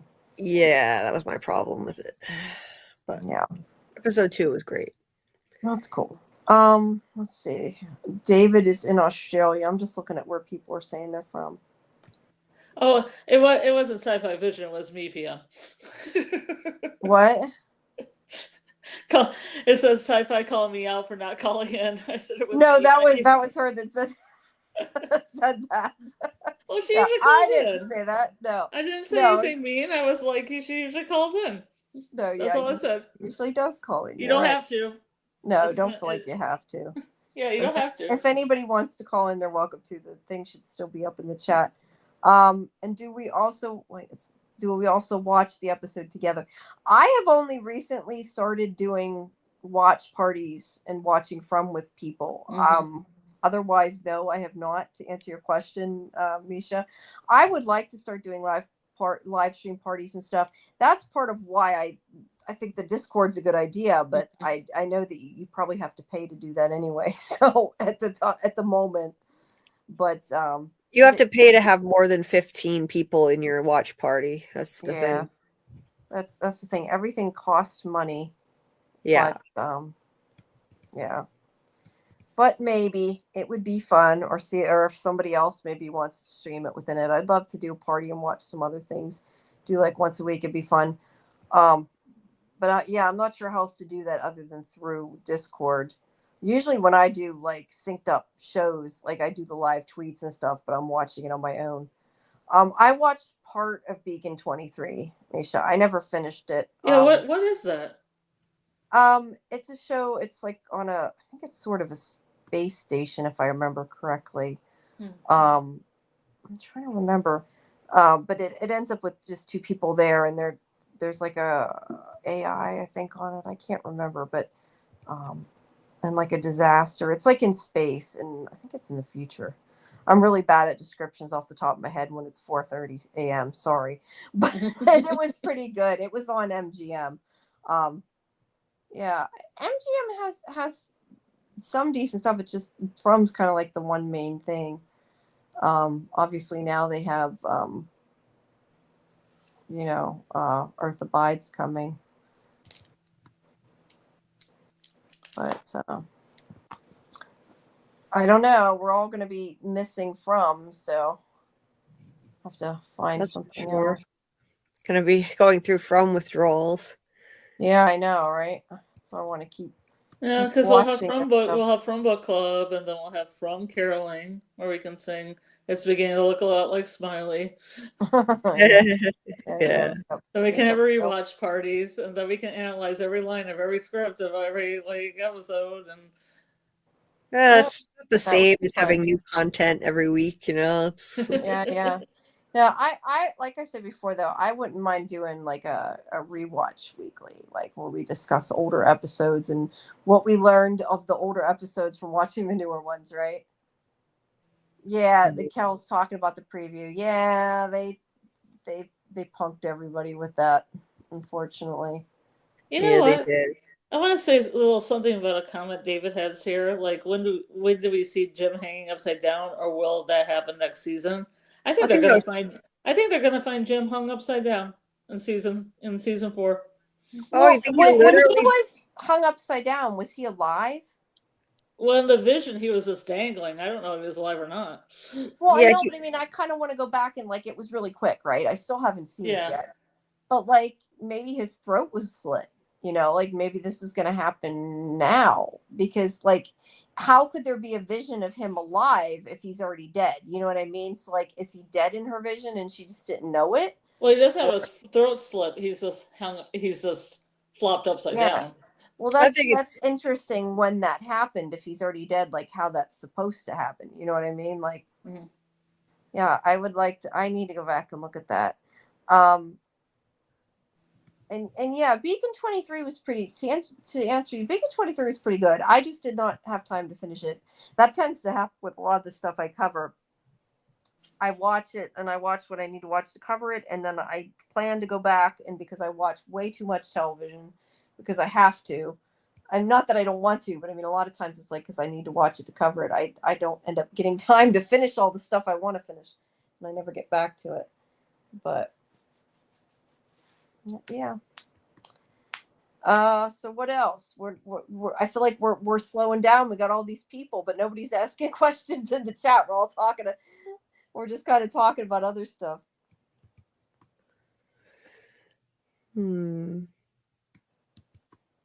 Yeah, I really got to go back and look at that clip. But I would like to do a rewatch. If I need to make time for it, but I would like to see it again. Although to be fair, you can watch all from in a few days. I mean, if you watch it all, right? If you watch it the way I usually binge stuff. I had a Watch guy. it a couple days. That's too much for me, man. It's too much. I had a me guy too. in my. I had a guy in my live chat the other night who said he just binged the entire series from season 1 through season 3, episode 9 in just like a couple days, and he was already like he joined the panel talking about it. He was already hooked. And he had just seen it. That's cool. That's funny. But yeah, I did the first 2 seasons when I rewatched it before the third one in like I think 2 days. That's not necessarily healthy to do it a lot, but I tend to do that. There's PM here. I'll let you in. Hold on. Let me add you to the stage. Hello. Hi. Welcome. We're still sort of hanging on. I know, swear I right? get You caught the sillier the bug. later it gets. You're going like on all-nighters too. Yeah, it's the finale, so we'll have a special where we go longer. But I don't know. I don't know. I say I can't do it again, and clearly I did it again. But I don't know. Yeah, that's It's like so, me. like it's like Brittany. Somebody has like an echo or something. I don't know. It was like buzzy. Kel says, "What's our 3 biggest questions for next season?"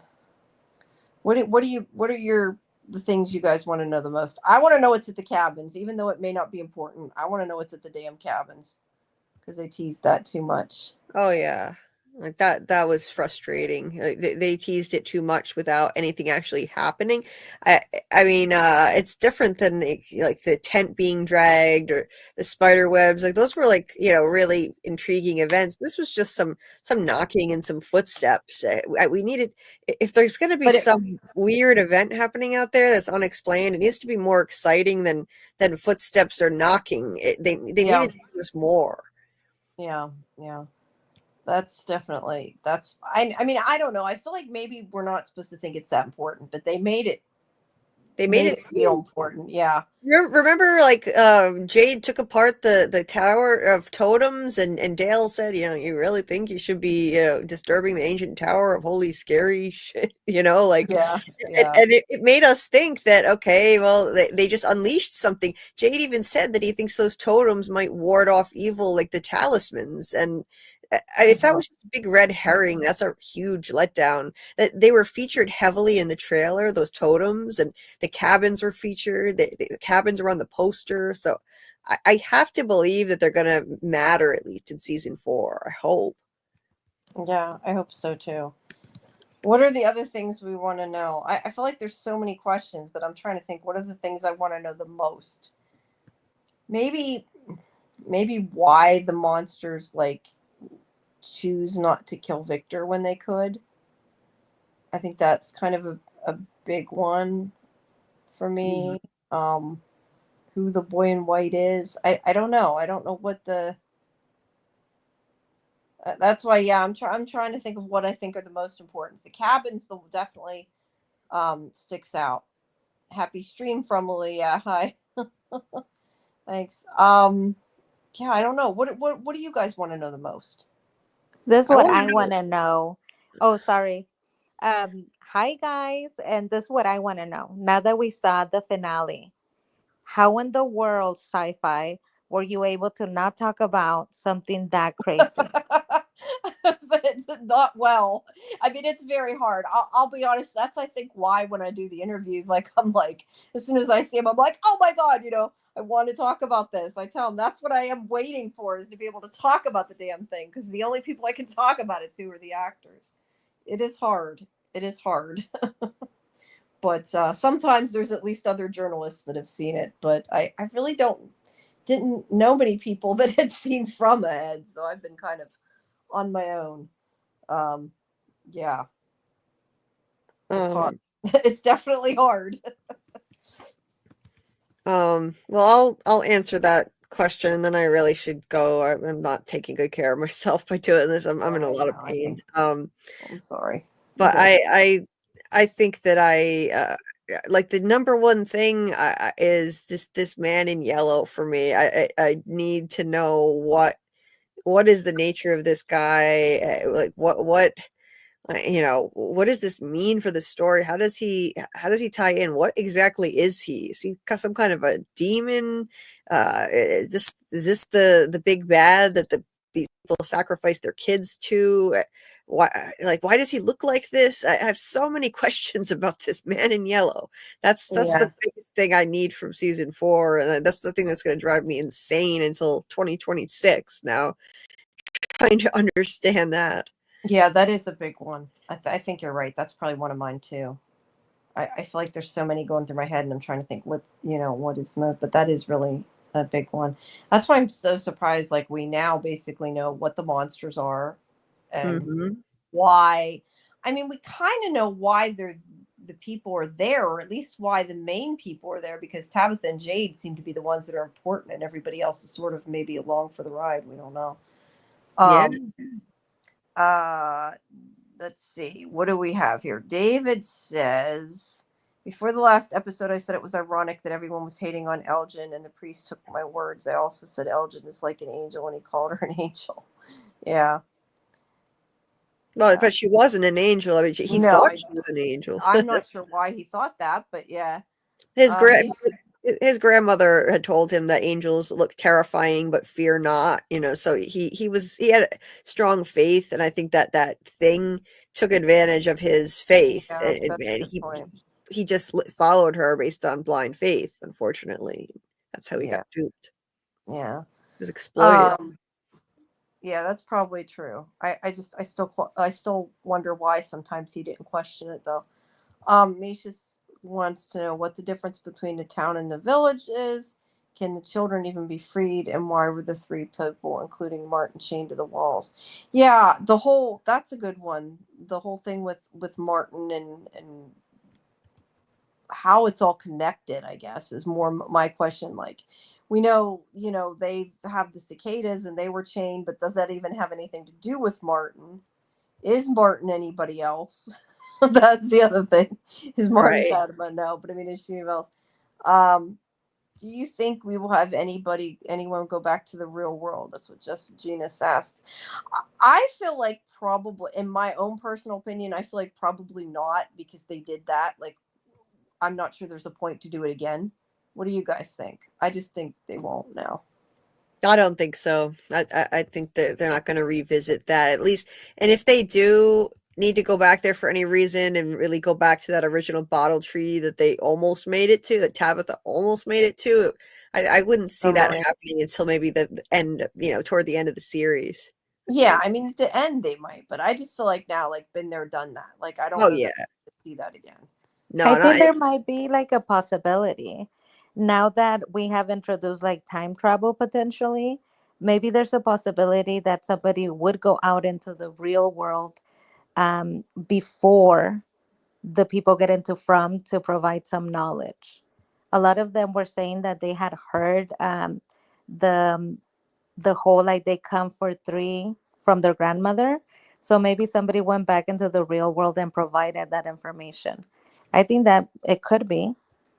It could be. I tend to just think that maybe it was already a nursery rhyme in the real world that they used because they knew about it. But that is a possibility. I kind of have wondered before if they have like outside influence, Oh, like definitely. I'm sure of things. it. And Yeah. yeah. And Misha's saying feels bad for Victor. He had to bury all the body. Yeah, that is so sad. Like, he not only found his mother, but he had to bury her, and like, she's torn apart. That makes it worse. I mean, and as for his sister, yeah, I still don't think Eloise is dead. I think most people don't, but yeah. And Kel wants to know if Jade and Tabitha will hook up. Yeah, that is a good question to have. I hope so. Yeah. Now Jim is gone, so Yeah, I mean open that for leaves the door open. Yeah. I wondered if they heard the stories through descendants of previous incarnations of Jade and Tabitha. Yeah, maybe. what do you all think is the importance of the girl who let Julie use her phone? I got the impression there was more to that entire interaction, like how her friend reacted. You know, I have not thought about that scene since I've seen it. If I'm honest, I don't know. I didn't really put any importance on that. Did you guys? I mean, it could be. I hadn't really thought about it. Who let Julie use the phone? Do you mean who let Oh, Tabitha? yeah, I'm assuming they mean Tabitha. I read it, Oh, but I'm okay. assuming Yeah, I was they mean confused. Tabitha. Yeah, yeah. I Yeah, don't think there was any they meant importance to it really. I think I don't know. I know it's like some people were kind of focusing in on the colors they were wearing for some reason. That the people that were thinking that Tabitha wasn't really out and that this was a level 2, they were pointing to things like, you know, like the strange repetition of certain colors. Like the people who let her use the phone, one was wearing orange, one was wearing blue. When she left the hospital, someone wearing orange, someone wearing blue walked right by. Like, and you know, things like that. I don't ascribe anything deeper to that than what it is. And yeah, there was a woman that looked like she teleported across the street, but I think that was a continuity error personally, or either that or it was put there to troll us, which is more likely. They trolled us a lot this season, and they know that the simulation theory is a thing. So I wouldn't be surprised if they put that there to troll us. What do you mean that it looks like somebody teleported? I clearly didn't see this. A woman, while Tabitha was looking at the boy in white across the street, she almost got hit by a car, and this woman right behind her reacted in shock. And then Tabitha crosses the street. That woman is walking across the street already when Tabitha crosses it. So like she shouldn't be over there already. It's just like it's Yeah, I think that's probably just an error they made, I would say. But yeah. I mean, with this show, I don't know. It's kind of hard to tell. Yeah. Let's see. It would be interesting to see Way into From or a character that wants to go in. Oh, sorry, you like it good. Yeah, it would, but they'd have to know about it. So they'd have to come out, I guess, and go back in. We were saying earlier, I don't think that people on the outside know about the town. I don't think they can see it. I don't think anybody's aware of it. But yeah, I mean, that would be kind of interesting if somebody became aware of it, or maybe somebody who was investigating their disappearances or something, like followed threads and found it. We kind of got like some insight into a detective. Do you remember when Tabitha talked to her mother and her mother said, "I've been talking to this detective, you should give them a call." So that could potentially leave the door open for somebody to be looking for these missing people. I don't know how they would get into From, since we know if you want to go there, you can't really, it doesn't work that way. Yeah, I do think it would be interesting to see that side of it. I'm just not sure how it would work unless somebody else came out, because that person can't interact with the people in the town unless, yeah, because Tabitha really didn't talk enough to anybody for them to know anything about where they're at, Like, I definitely think it would be interesting. Even if they did that, like, as a web maze, it would be interesting. But, yeah, I don't know. Kel says, if there's a divide in the town in the aftermath of the finale, who's on whose sides? That's a good question. I think it's going to be the people that did what they did against everybody else. Because nobody else is going to necessarily agree with or understand what they did. And I wonder how much of it they're going to hide or try to hide. Yeah, Acosta's still being so difficult, where she was like going against the grain, not wanting them to like do anything to Elgin. So she could potentially be that, force that opposes Boyd. She shouldn't, because she just got there. But I You think don't that think she maybe was like, right in this case? You weren't here for our early conversation. That's why I'm asking you. See, I think she was. yeah. What did you guys think? episode. Did you think so? Were you guys voting that she was right in this case? Yeah, I think she was the only one that was making sense in this case, because I am still, I've been saying this all night. I am shocked not only that Boyd did what he did, but more shocked that Donna and Kenny and everybody else stood there and let him do it. Right. I have big problems with that. I think Acosta was the only one that was thinking straight, and it's like, you can't torture somebody. Like, you can't just torture this kid because you want to know. I mean, yeah, like I totally get he wants to find her, but like, it's not. And I mean, I know it's not the real world, but like, I don't know. I just think torture is still wrong. You know, like, even if they're trying to, if they have a reason to do it, I don't I think agree. I didn't want to see him debase himself like that, lower himself to that level, like that. Boyd is just breaking. I he's mean, that's above that. the He point. is breaking, Yeah.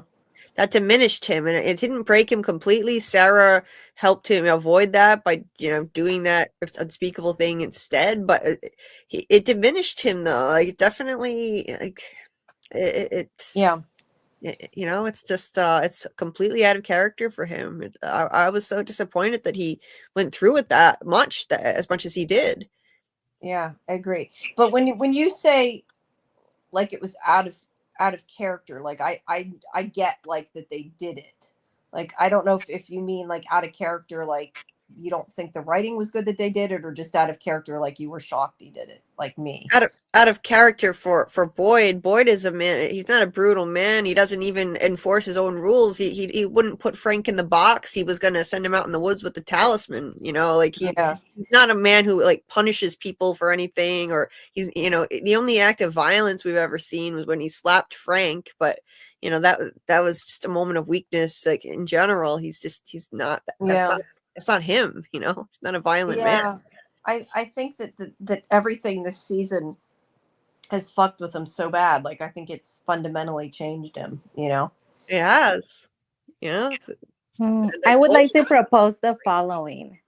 I thought it really interesting that in this finale, we got information about parents who sacrificed their children to gain something. And in Boyd's decision making in this finale, he sacrificed himself. Sarah helped, but he was willing to sacrifice himself, his soul, his salvation for his child. So Boyd was doing the opposite of what the parents did to these children. Where normally somebody wouldn't act that way, when it comes to his child, he was willing to literally give up his soul. And with the parents, with the monsters, we saw the opposite. That's a good point. That's very true. Yeah. Yeah. Yep. Even when he wanted to see the baby, like Ellis was, ready to go, and of course Fatima, she just went through such a horrible situation. So Ellis was willing to not see what the baby or potential baby was, but Boyd said, "I need to see it." And I think that part of him was because, like, he needed to know if it was actually his grandchild, if it was a monster, whatever it may have been. Like, he was taking ownership of that being potentially his family. Yeah, because what if it ended up being an actual baby, that they kidnapped? They needed to know that. That's a good point. Let's see. Boyd was in the wrong. I thought he was going to just threaten torture. When he actually did it, I was so shocked, but I also think he did it so Ellis wouldn't. Yeah, I agree. That was kind of how I felt. Like, I thought he was just threatening to do it. I was really, really surprised when he actually went through with it. And I kind of question if he only did it because of how upset Ellis got. Like, if he hadn't planned on it originally, and maybe it was just planning to threaten it until like Ellis is flipping out and yelling at him, and then he's like, I got to do something to fix this. I don't know. I think Boyd also still feels a lot of guilt for what happened with his wife and for not being there for her. And I think like he's making sure he's there for him. And Mark says, I think choices matter. The impulse for violence might just might prolong or fuel the from cycle. That's a good point.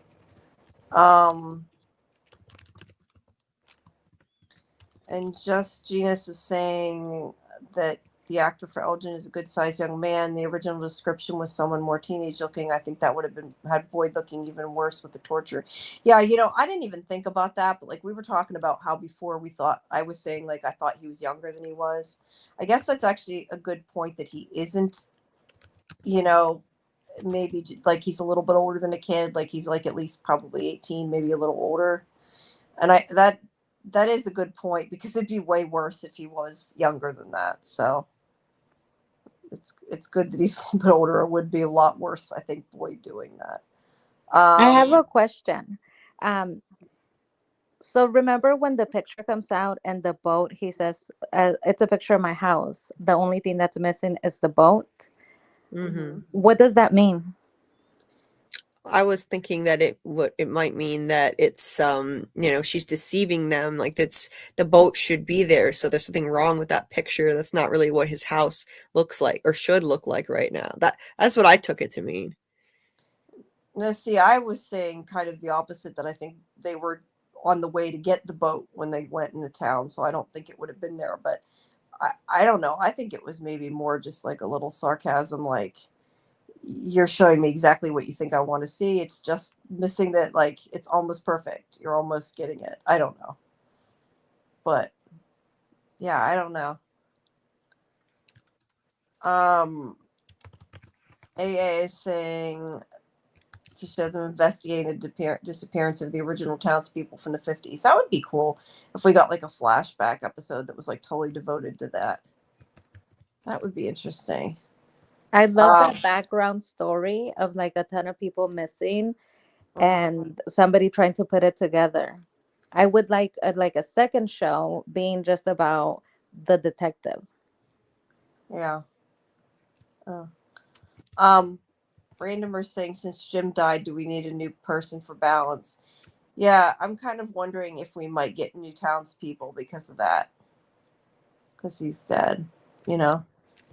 There's always got to be a new arrival every season. I think like there'll definitely be at least one new arrival to kind of continue that tradition, and then you see the town through new eyes again, through somebody different, see how they react. Mm-hmm. So I'm sure somebody will show up. Yeah. I'm sure. SciFi, are you gonna get the season in advance of season 4? Yeah, probably, but I mean they haven't made it yet, so it's still not going to be for a long. Tell them while. that you want to be on set. Say I wanted the advance, and I want to be like advance. That would be nice. I was saying earlier, they don't really do digital press tours anymore, because if they invited me there, I'd find a way to get the money. But yeah. But no, it's going to be a while till I see it too. It would be nice. But yeah, I don't know. I definitely I'm thinking of lots of questions, though, to ask the producers when they come on, you know? Oh my God, that one's going to be amazing. Well, you have to ask them about Jade. He was supposed to be like a super hot girl, right? In a bikini, and the name was the same, I believe. I want to know if that's true or if it's just a rumor that the fandom has made up. I have not heard that. I have not heard that. I will have to ask that. That you're saying Jade was originally a girl in the script? Yeah, that's what people are saying, that so that Jade was a girl in the script and that Victor wasn't supposed to like make it this long. Huh. Wait, Jade wasn't? Yeah, they're saying that. So Jade, the name was the same, but it was supposed to be a girl. Yeah, it was supposed to be a teenage girl in a bikini. That I heard about that. That's crazy. How would that teenage girl be like connected to Miranda? Like, that means they really changed the story quite a bit, which is really surprising, because it seems like Tabitha and Jade are right at the center of it all. So if like they really changed from what they originally conceived of, I guess. Yeah, unless maybe Miranda Tabitha was a guy, maybe too. Because I kind of feel like for it to make sense, they have to be one girl, one guy, or it wouldn't make tons of sense to. Though I'd like to see Jade as an 18-year-old in a bikini, but a genius. Yes, like change the stereotype, right? But then who would Tabitha be? Like this older guy? I wouldn't want to see that. You know, like a teenage girl? Yeah, I don't know. Don't even worry about it. Says if Elgin didn't speak, Fatima would have ended up like the skeleton. Yeah, maybe. But I tend to think, as much as like I always am saying that everything's cyclical and it repeats, the body was obviously a man. So whoever it was in that root cellar that died did not die in the same way.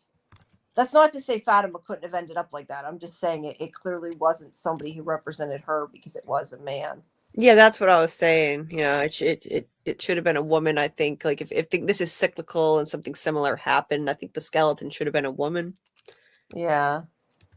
Yeah. The town's been lacking. It's been at least 4 or 5 deaths and no new people. Yeah, but maybe they don't want to bring more than, people in more than once a season, maybe. And they had already brought some people in, so. I'm just saying she probably would have starved to death. Yeah, she might have. I said earlier, I tend to think that once the baby came, Elgin would have told him where she was at, because I think that they just were trying to get the baby born. I don't think.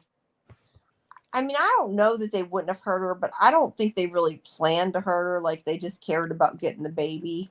So I think probably once she had the baby, they would have let her go, or Elgin would have told him where she was, and she would have been able to leave. But I don't know. Yeah, I don't know. Like, I would like to think that, like that. I was just replying in the chat, like maybe, yeah, maybe that is the case, and that Elgin didn't have that done to him for nothing. Like I like maybe she really needed to be saved, because otherwise it's just, I don't know. It just seems like a shame. I mean, Elgin did something horrible, but at the same time, He didn't deserve that. Yeah. But I yeah. think it was just to stall it. I think, I forget who said it. Somebody in the chat had said that Elgin probably knew from the beginning that eventually he was going to tell, but like it was more about they needed to stall for the time. Right. And yes, I would also like to know why the monsters didn't go. I mean, I think in this instance they didn't attack Fatima because they needed her and wanted her to have the baby. Whether they could go up and get her or not is kind of irrelevant. But yeah, I don't know why they couldn't have gone up to the root cellar before when people were in there, but they might have had to have known, that they were in there or whatever. And I find it strange thinking about this, how this was where Miranda told Victor and Eloise to hide, where Christopher couldn't find them, and then he comes out the next morning, everyone's ripped up, but now we know that there's a shortcut into the root cellar from the creature's cave. So it's just like, how is this safe for the kids when there was a massacre going on? But maybe it is like I thought, and the root cellar is some kind of enchanted like place where they can't harm children or something. Yeah. I think Or maybe they just maybe it's just simple Occam's razor. They didn't know he was down there, and that's why they didn't kill him. I mean, it could just be that simple too. But I tend to think there might be more. Yeah, it's just suspicious that they killed everybody in town except for him. I think there's something to that root cellar. It's called a root cellar, and the kids were looking up at the roots, and that they poured their hope into the roots when they were on the slabs. So I feel like there's something about that root cellar that was protective of children. That's why Victor was safe down there. Julie was safe there when she went through a tree and landed in there on the night of the massacre, and the Colony House massacre. So, yeah, I think that place might protect children. Well, maybe. I said if Fatima had the baby at Colony House or the clinic, would Smiley have killed everyone? Why did Elgin say she was safe in the root cellar? I don't know. I mean, I think that if Fatima had been anywhere other than kidnapped by him, she wouldn't have drank the blood, and the baby maybe wouldn't have came. I mean, because I think that's what forced it along. So that's a really good point. Because remember, Elgin said something like that. It's because you're not feeding it.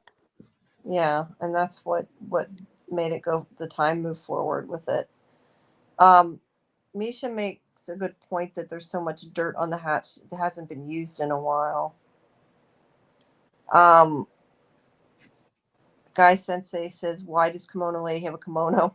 And the most different from everyone else, seems she's also Japanese. I don't know. It's not that she's Japanese that bothers me. It's the fact that she looks like a skeleton that I want to know about.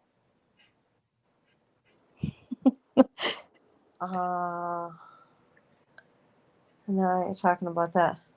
I know that isn't the key. That just reminded me how you won the cameo. Do you know what you're going to ask him? I just wondered when I saw that, or what you're going to have him say or whatever. I want to know. I'm curious.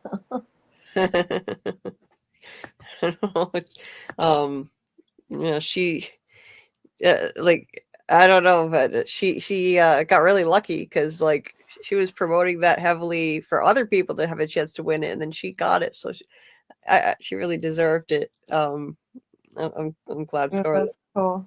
won that. Yeah, Yeah, very cool. and Very cool. Dieter got me one myself, which was really amazing. From David, just a Oh few days. wow, Yeah, it that's cool. was pretty amazing. Yeah, it was like one of the best gifts I've ever gotten in my life. I'll treasure it. He congratulated me on getting 1,000 subs, and he said he watched one of my videos, and that was just insane to me. My videos are very long. This was like a 30-minute video, and he watched it he watched the whole Wait, thing. wait. You mean David said this, or you mean Dieter said this? I'm confused. David. Oh, you already did it. I didn't realize you had already done it. Okay. I see. Yeah. Oh, yeah. Yes. Dieter got me a cameo, and Scarlett, she's the one who won a cameo from David. No, I know. I didn't realize you had done. I didn't realize you talked to him already. Did you talk to him, or was this something that was recorded? It's recorded, right? Recorded. Yeah, it's a recorded message. Yeah. Oh, and he said he went and watched your live stream. I want to see it. I'm curious what he said. That's cool. Yeah. I'll think he stayed 11 hours, but yeah, that's really cool. He watched it though. Yeah, he watched one of my deep dive videos, and it was like a 30-minute long deep dive video, and like he referenced something that I said toward the end of it, so I know he watched it all, which is crazy, and he was very kind. I've been meaning to tweet it out. I'll tweet it out. Yeah, I'd love to see it. That's cool. Yeah. He seems Which like video was it? It was the my Mousetrap episode 3 breakdown. It was one of my long deep dive breakdowns. Yeah. That's cool. Wow. And That's what are you really gonna cool. have him say, Scarlett? I think Scarlett went off for a little bit. I don't think she's still there. She might be asleep. Yeah, she might be. That's really cool. I think it'd be fun to get one of them, but they're expensive, but it'd be cool. I know. Incredibly generous of Dieter to do that. Like they are expensive. It was a very, very generous gift. Yeah, it meant a lot. And he said he'll keep watching my channel. I was like, what is happening? This is you gotta see if maybe he followed you. Yeah, it was really surreal. That just reminds me when they did. They don't do it now, but when they weren't having things because of COVID, and they had like the online conventions, everything was virtual, and they still sometimes do it. That the actors do like the little I don't know what you want to call it, but you get to talk to them live. It's like a cameo, but it's like a live thing that you can talk to. I can't think of what I don't know what exactly it's called, but it's like through I think it's GalaxyCon. There's a couple different ones that did it, but now I think it's just GalaxyCon. But you can get like a 5-minute interview with not interview. Saying interview because I do interviews. 5-minute conversation with somebody. Because I did that. That was the way I first talked to Tatiana Maslany. I did one of them and got to record it. That was fun. I think I had bought that one, but I was just thinking about it because my grandma, she bought me for my birthday to talk to John Barrowman. And that was so cool, except I was mad because we were supposed to get a recording, and then they kind of like changed it and screwed everybody, and nobody got to keep the recordings. I mean, I got the memory; it's cool, but yeah. So you purchased it, but they wouldn't allow you to record? It was a live. No, it was like a live conversation. You talked to them for I think it was 5 minutes. I think it was 5 minutes. I can't remember for sure. But you paid for it, and it wasn't even like you could see both of you at once, or I would have tried to record it. It was like you just saw them on the screen. Like, when you do Zoom, if you have it like Yeah. you can't see yourself. But I didn't even try to record it either because they told us we were getting a recording. Like that was supposed to be part of what you paid for. And then it was sort of not real clear. And then and I don't remember for sure which company did this. So it may not have been Galaxy that did this because there was more than one of them at the time during COVID. So don't quote me. I don't want to be saying this company did something. I don't remember who it was with, but they're just the ones that do them now. But yeah. And there was no recording. So you didn't even get to keep it. And that really sucked. It was great to get to do it though. I was happy, but my grandmother bought me that back then. That was cool. And now you really get to talk to them anyway. Like doing the interviews, that's kind of like, the same thing. Kind of, yeah. But I couldn't get him, and I just wanted to talk to him a lot because he was from Doctor Who, and she gave me that for my birthday. And then I don't know, like I said, at one time I had talked to Tatiana that way. I think I had bought that though for myself. But that one I took a video of myself talking on the overhead video, I guess you could say, of the screen. Yeah. Because they allowed us to on that one. But then I interviewed her later, so that was kind of cool. I'm like, hey, I talked to her. But at least that they did go to charity though, which was cool too. So, but I wish they'd still do them. I don't know. They do some of them through the Galcon one, but they're really expensive. So yeah, if he got you that was really cool. But I think the fact that you get to keep it is what's cool. You get the memory. That's why I wish I had, tried to record it some way, but Yeah, that's the thing. I can, I'll treasure this. I'll treasure this forever. It just, and some people do cameos and they just kind of, they're given what you want them to say, and then they just read it off a piece of paper, and it doesn't feel genuine. It feels forced. And he wasn't reading any script off a piece of paper. He was just talking to me, talking about my channel, and giving me a pep talk. It was just so kind and considerate, and not everybody would do that. Like, you pay somebody to do that, and they record a short message for you, and that's it. But he went above and beyond. He watched one of my videos that was like 30 minutes long, and then he that's cool. Yeah, said all these some nice of them things. seem to do a lot more than others with them. I've watched some of them, like the people have the official Cameo channel or whatever they have, where they advertise ones they've dropped. So I know one of the people that I think looks like they do a really good job is the one who plays Draco Malfoy in Harry Potter. I'd like to get one of him, but it's like a lot, something like $500 or something for it. It's like I ain't paying $500 for a 5-minute Wow. video. It's something like that. I mean, granted, he's really popular, but still, no, that's a little bit much. But yeah, some of them I think go above and beyond, but I don't know. You're paying that much money; they should go above and beyond, right? Yeah, true. I mean, yeah, they're only recording a very short video, and they get paid a lot. It's like 2.5 minutes, but they're under no obligation to, and yet what he did was so kind. Yeah, that's really cool. I'm excited to see it. I want to see it. What was I going to say? I'm losing my train of thought. Sorry, I got sidetracked. Thanks, Mark. Yeah, glad you enjoyed it. Yeah, you ought to. Dieter's saying you're going to react with a video. Yeah, you ought to make a reaction video. That'd be kind of cool. Wait, you can do that? It's probably like a response you can send. I'm guessing. I didn't know you could do that. Oh my God, I had no idea I could even do that. I'll definitely do that. especially now that I bought a ring light stand. Once I can figure out how see, now you can take a nice video, right? I just have to figure out how the heck to put it together. You should have seen me scrambling around like a maniac trying to put it together before the live, and I couldn't do it. So, and God forbid anybody makes an instruction manual that actually is helpful now. It's a bunch of pictures that don't tell you much of anything. Whatever you did, it worked the way you did it. I mean, I thought the lighting was fine. I think you're too worried about it. It was the angle. I didn't like the angle though. It was like looking up. The camera was kind of tilted up at me, and instead of going straight at me. I didn't like that. So I can understand being picky about the angle, because that's why I said I always put my iPad up on multiple books when I did it and tilted it exactly just right. It did look fine though. I think it was just you that felt it was wrong, but I just mean I understand feeling like that, because I definitely felt like that. like, I hope I can figure this thing out, because I have an interview next week with Simon Webster, who plays Ethan, and at least I have time now to try to figure this stupid thing out and actually make it look better, so I can, because that'll just be me alone. Like, I've got to make sure I'm comfortable enough to do it. Yeah. Yeah, and it's like it's more nerve-wracking because it'll just be me. This was already scary. I never did anything like this before. I was really nervous, but Jamie couldn't have been nicer. He was really nice. But yeah, that's why I suggested the camera, because then you don't got to deal with it if you get a webcam. But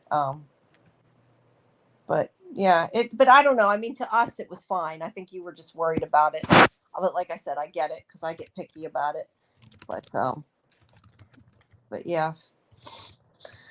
All right. Well, guys, we're over 7 hours, and I don't know about you, but it's after 5 a.m. and I appreciate everybody so much that is here, and I hope you come back, Tuesday for our show with Elizabeth. But I think I'm gonna crash pretty soon if I stay up much longer. Yeah, me too. That, but we'll come back next week, and we'll have to find out too. I think that it would be fun, maybe like next season we I'd love to do some kind of giveaway too. I don't know I can afford a cameo to do as a giveaway, but I would like to do some kind of giveaway.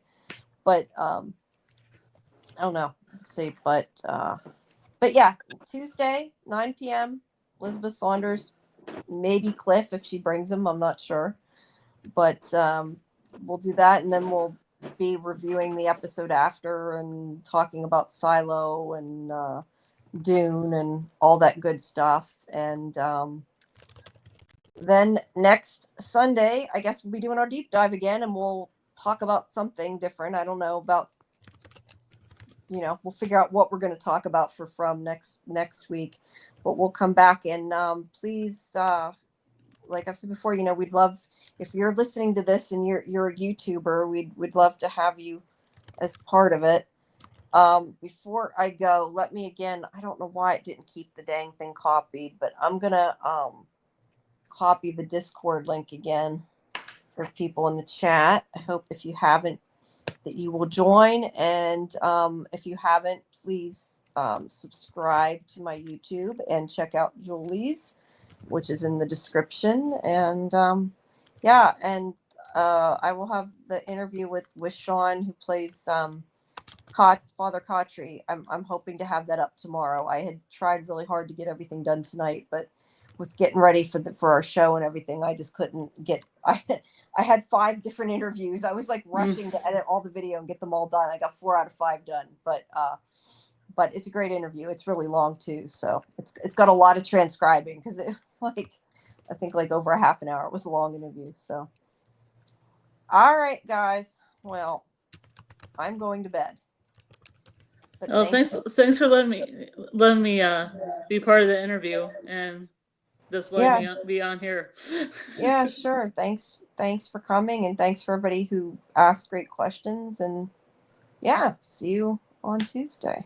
Yeah, thanks for having me. That was Sure. thrilling. I'm glad you guys came. I'm not sure what the heck happened to my other co-hosts. I guess because they just couldn't do it in the end. And I hope they're okay.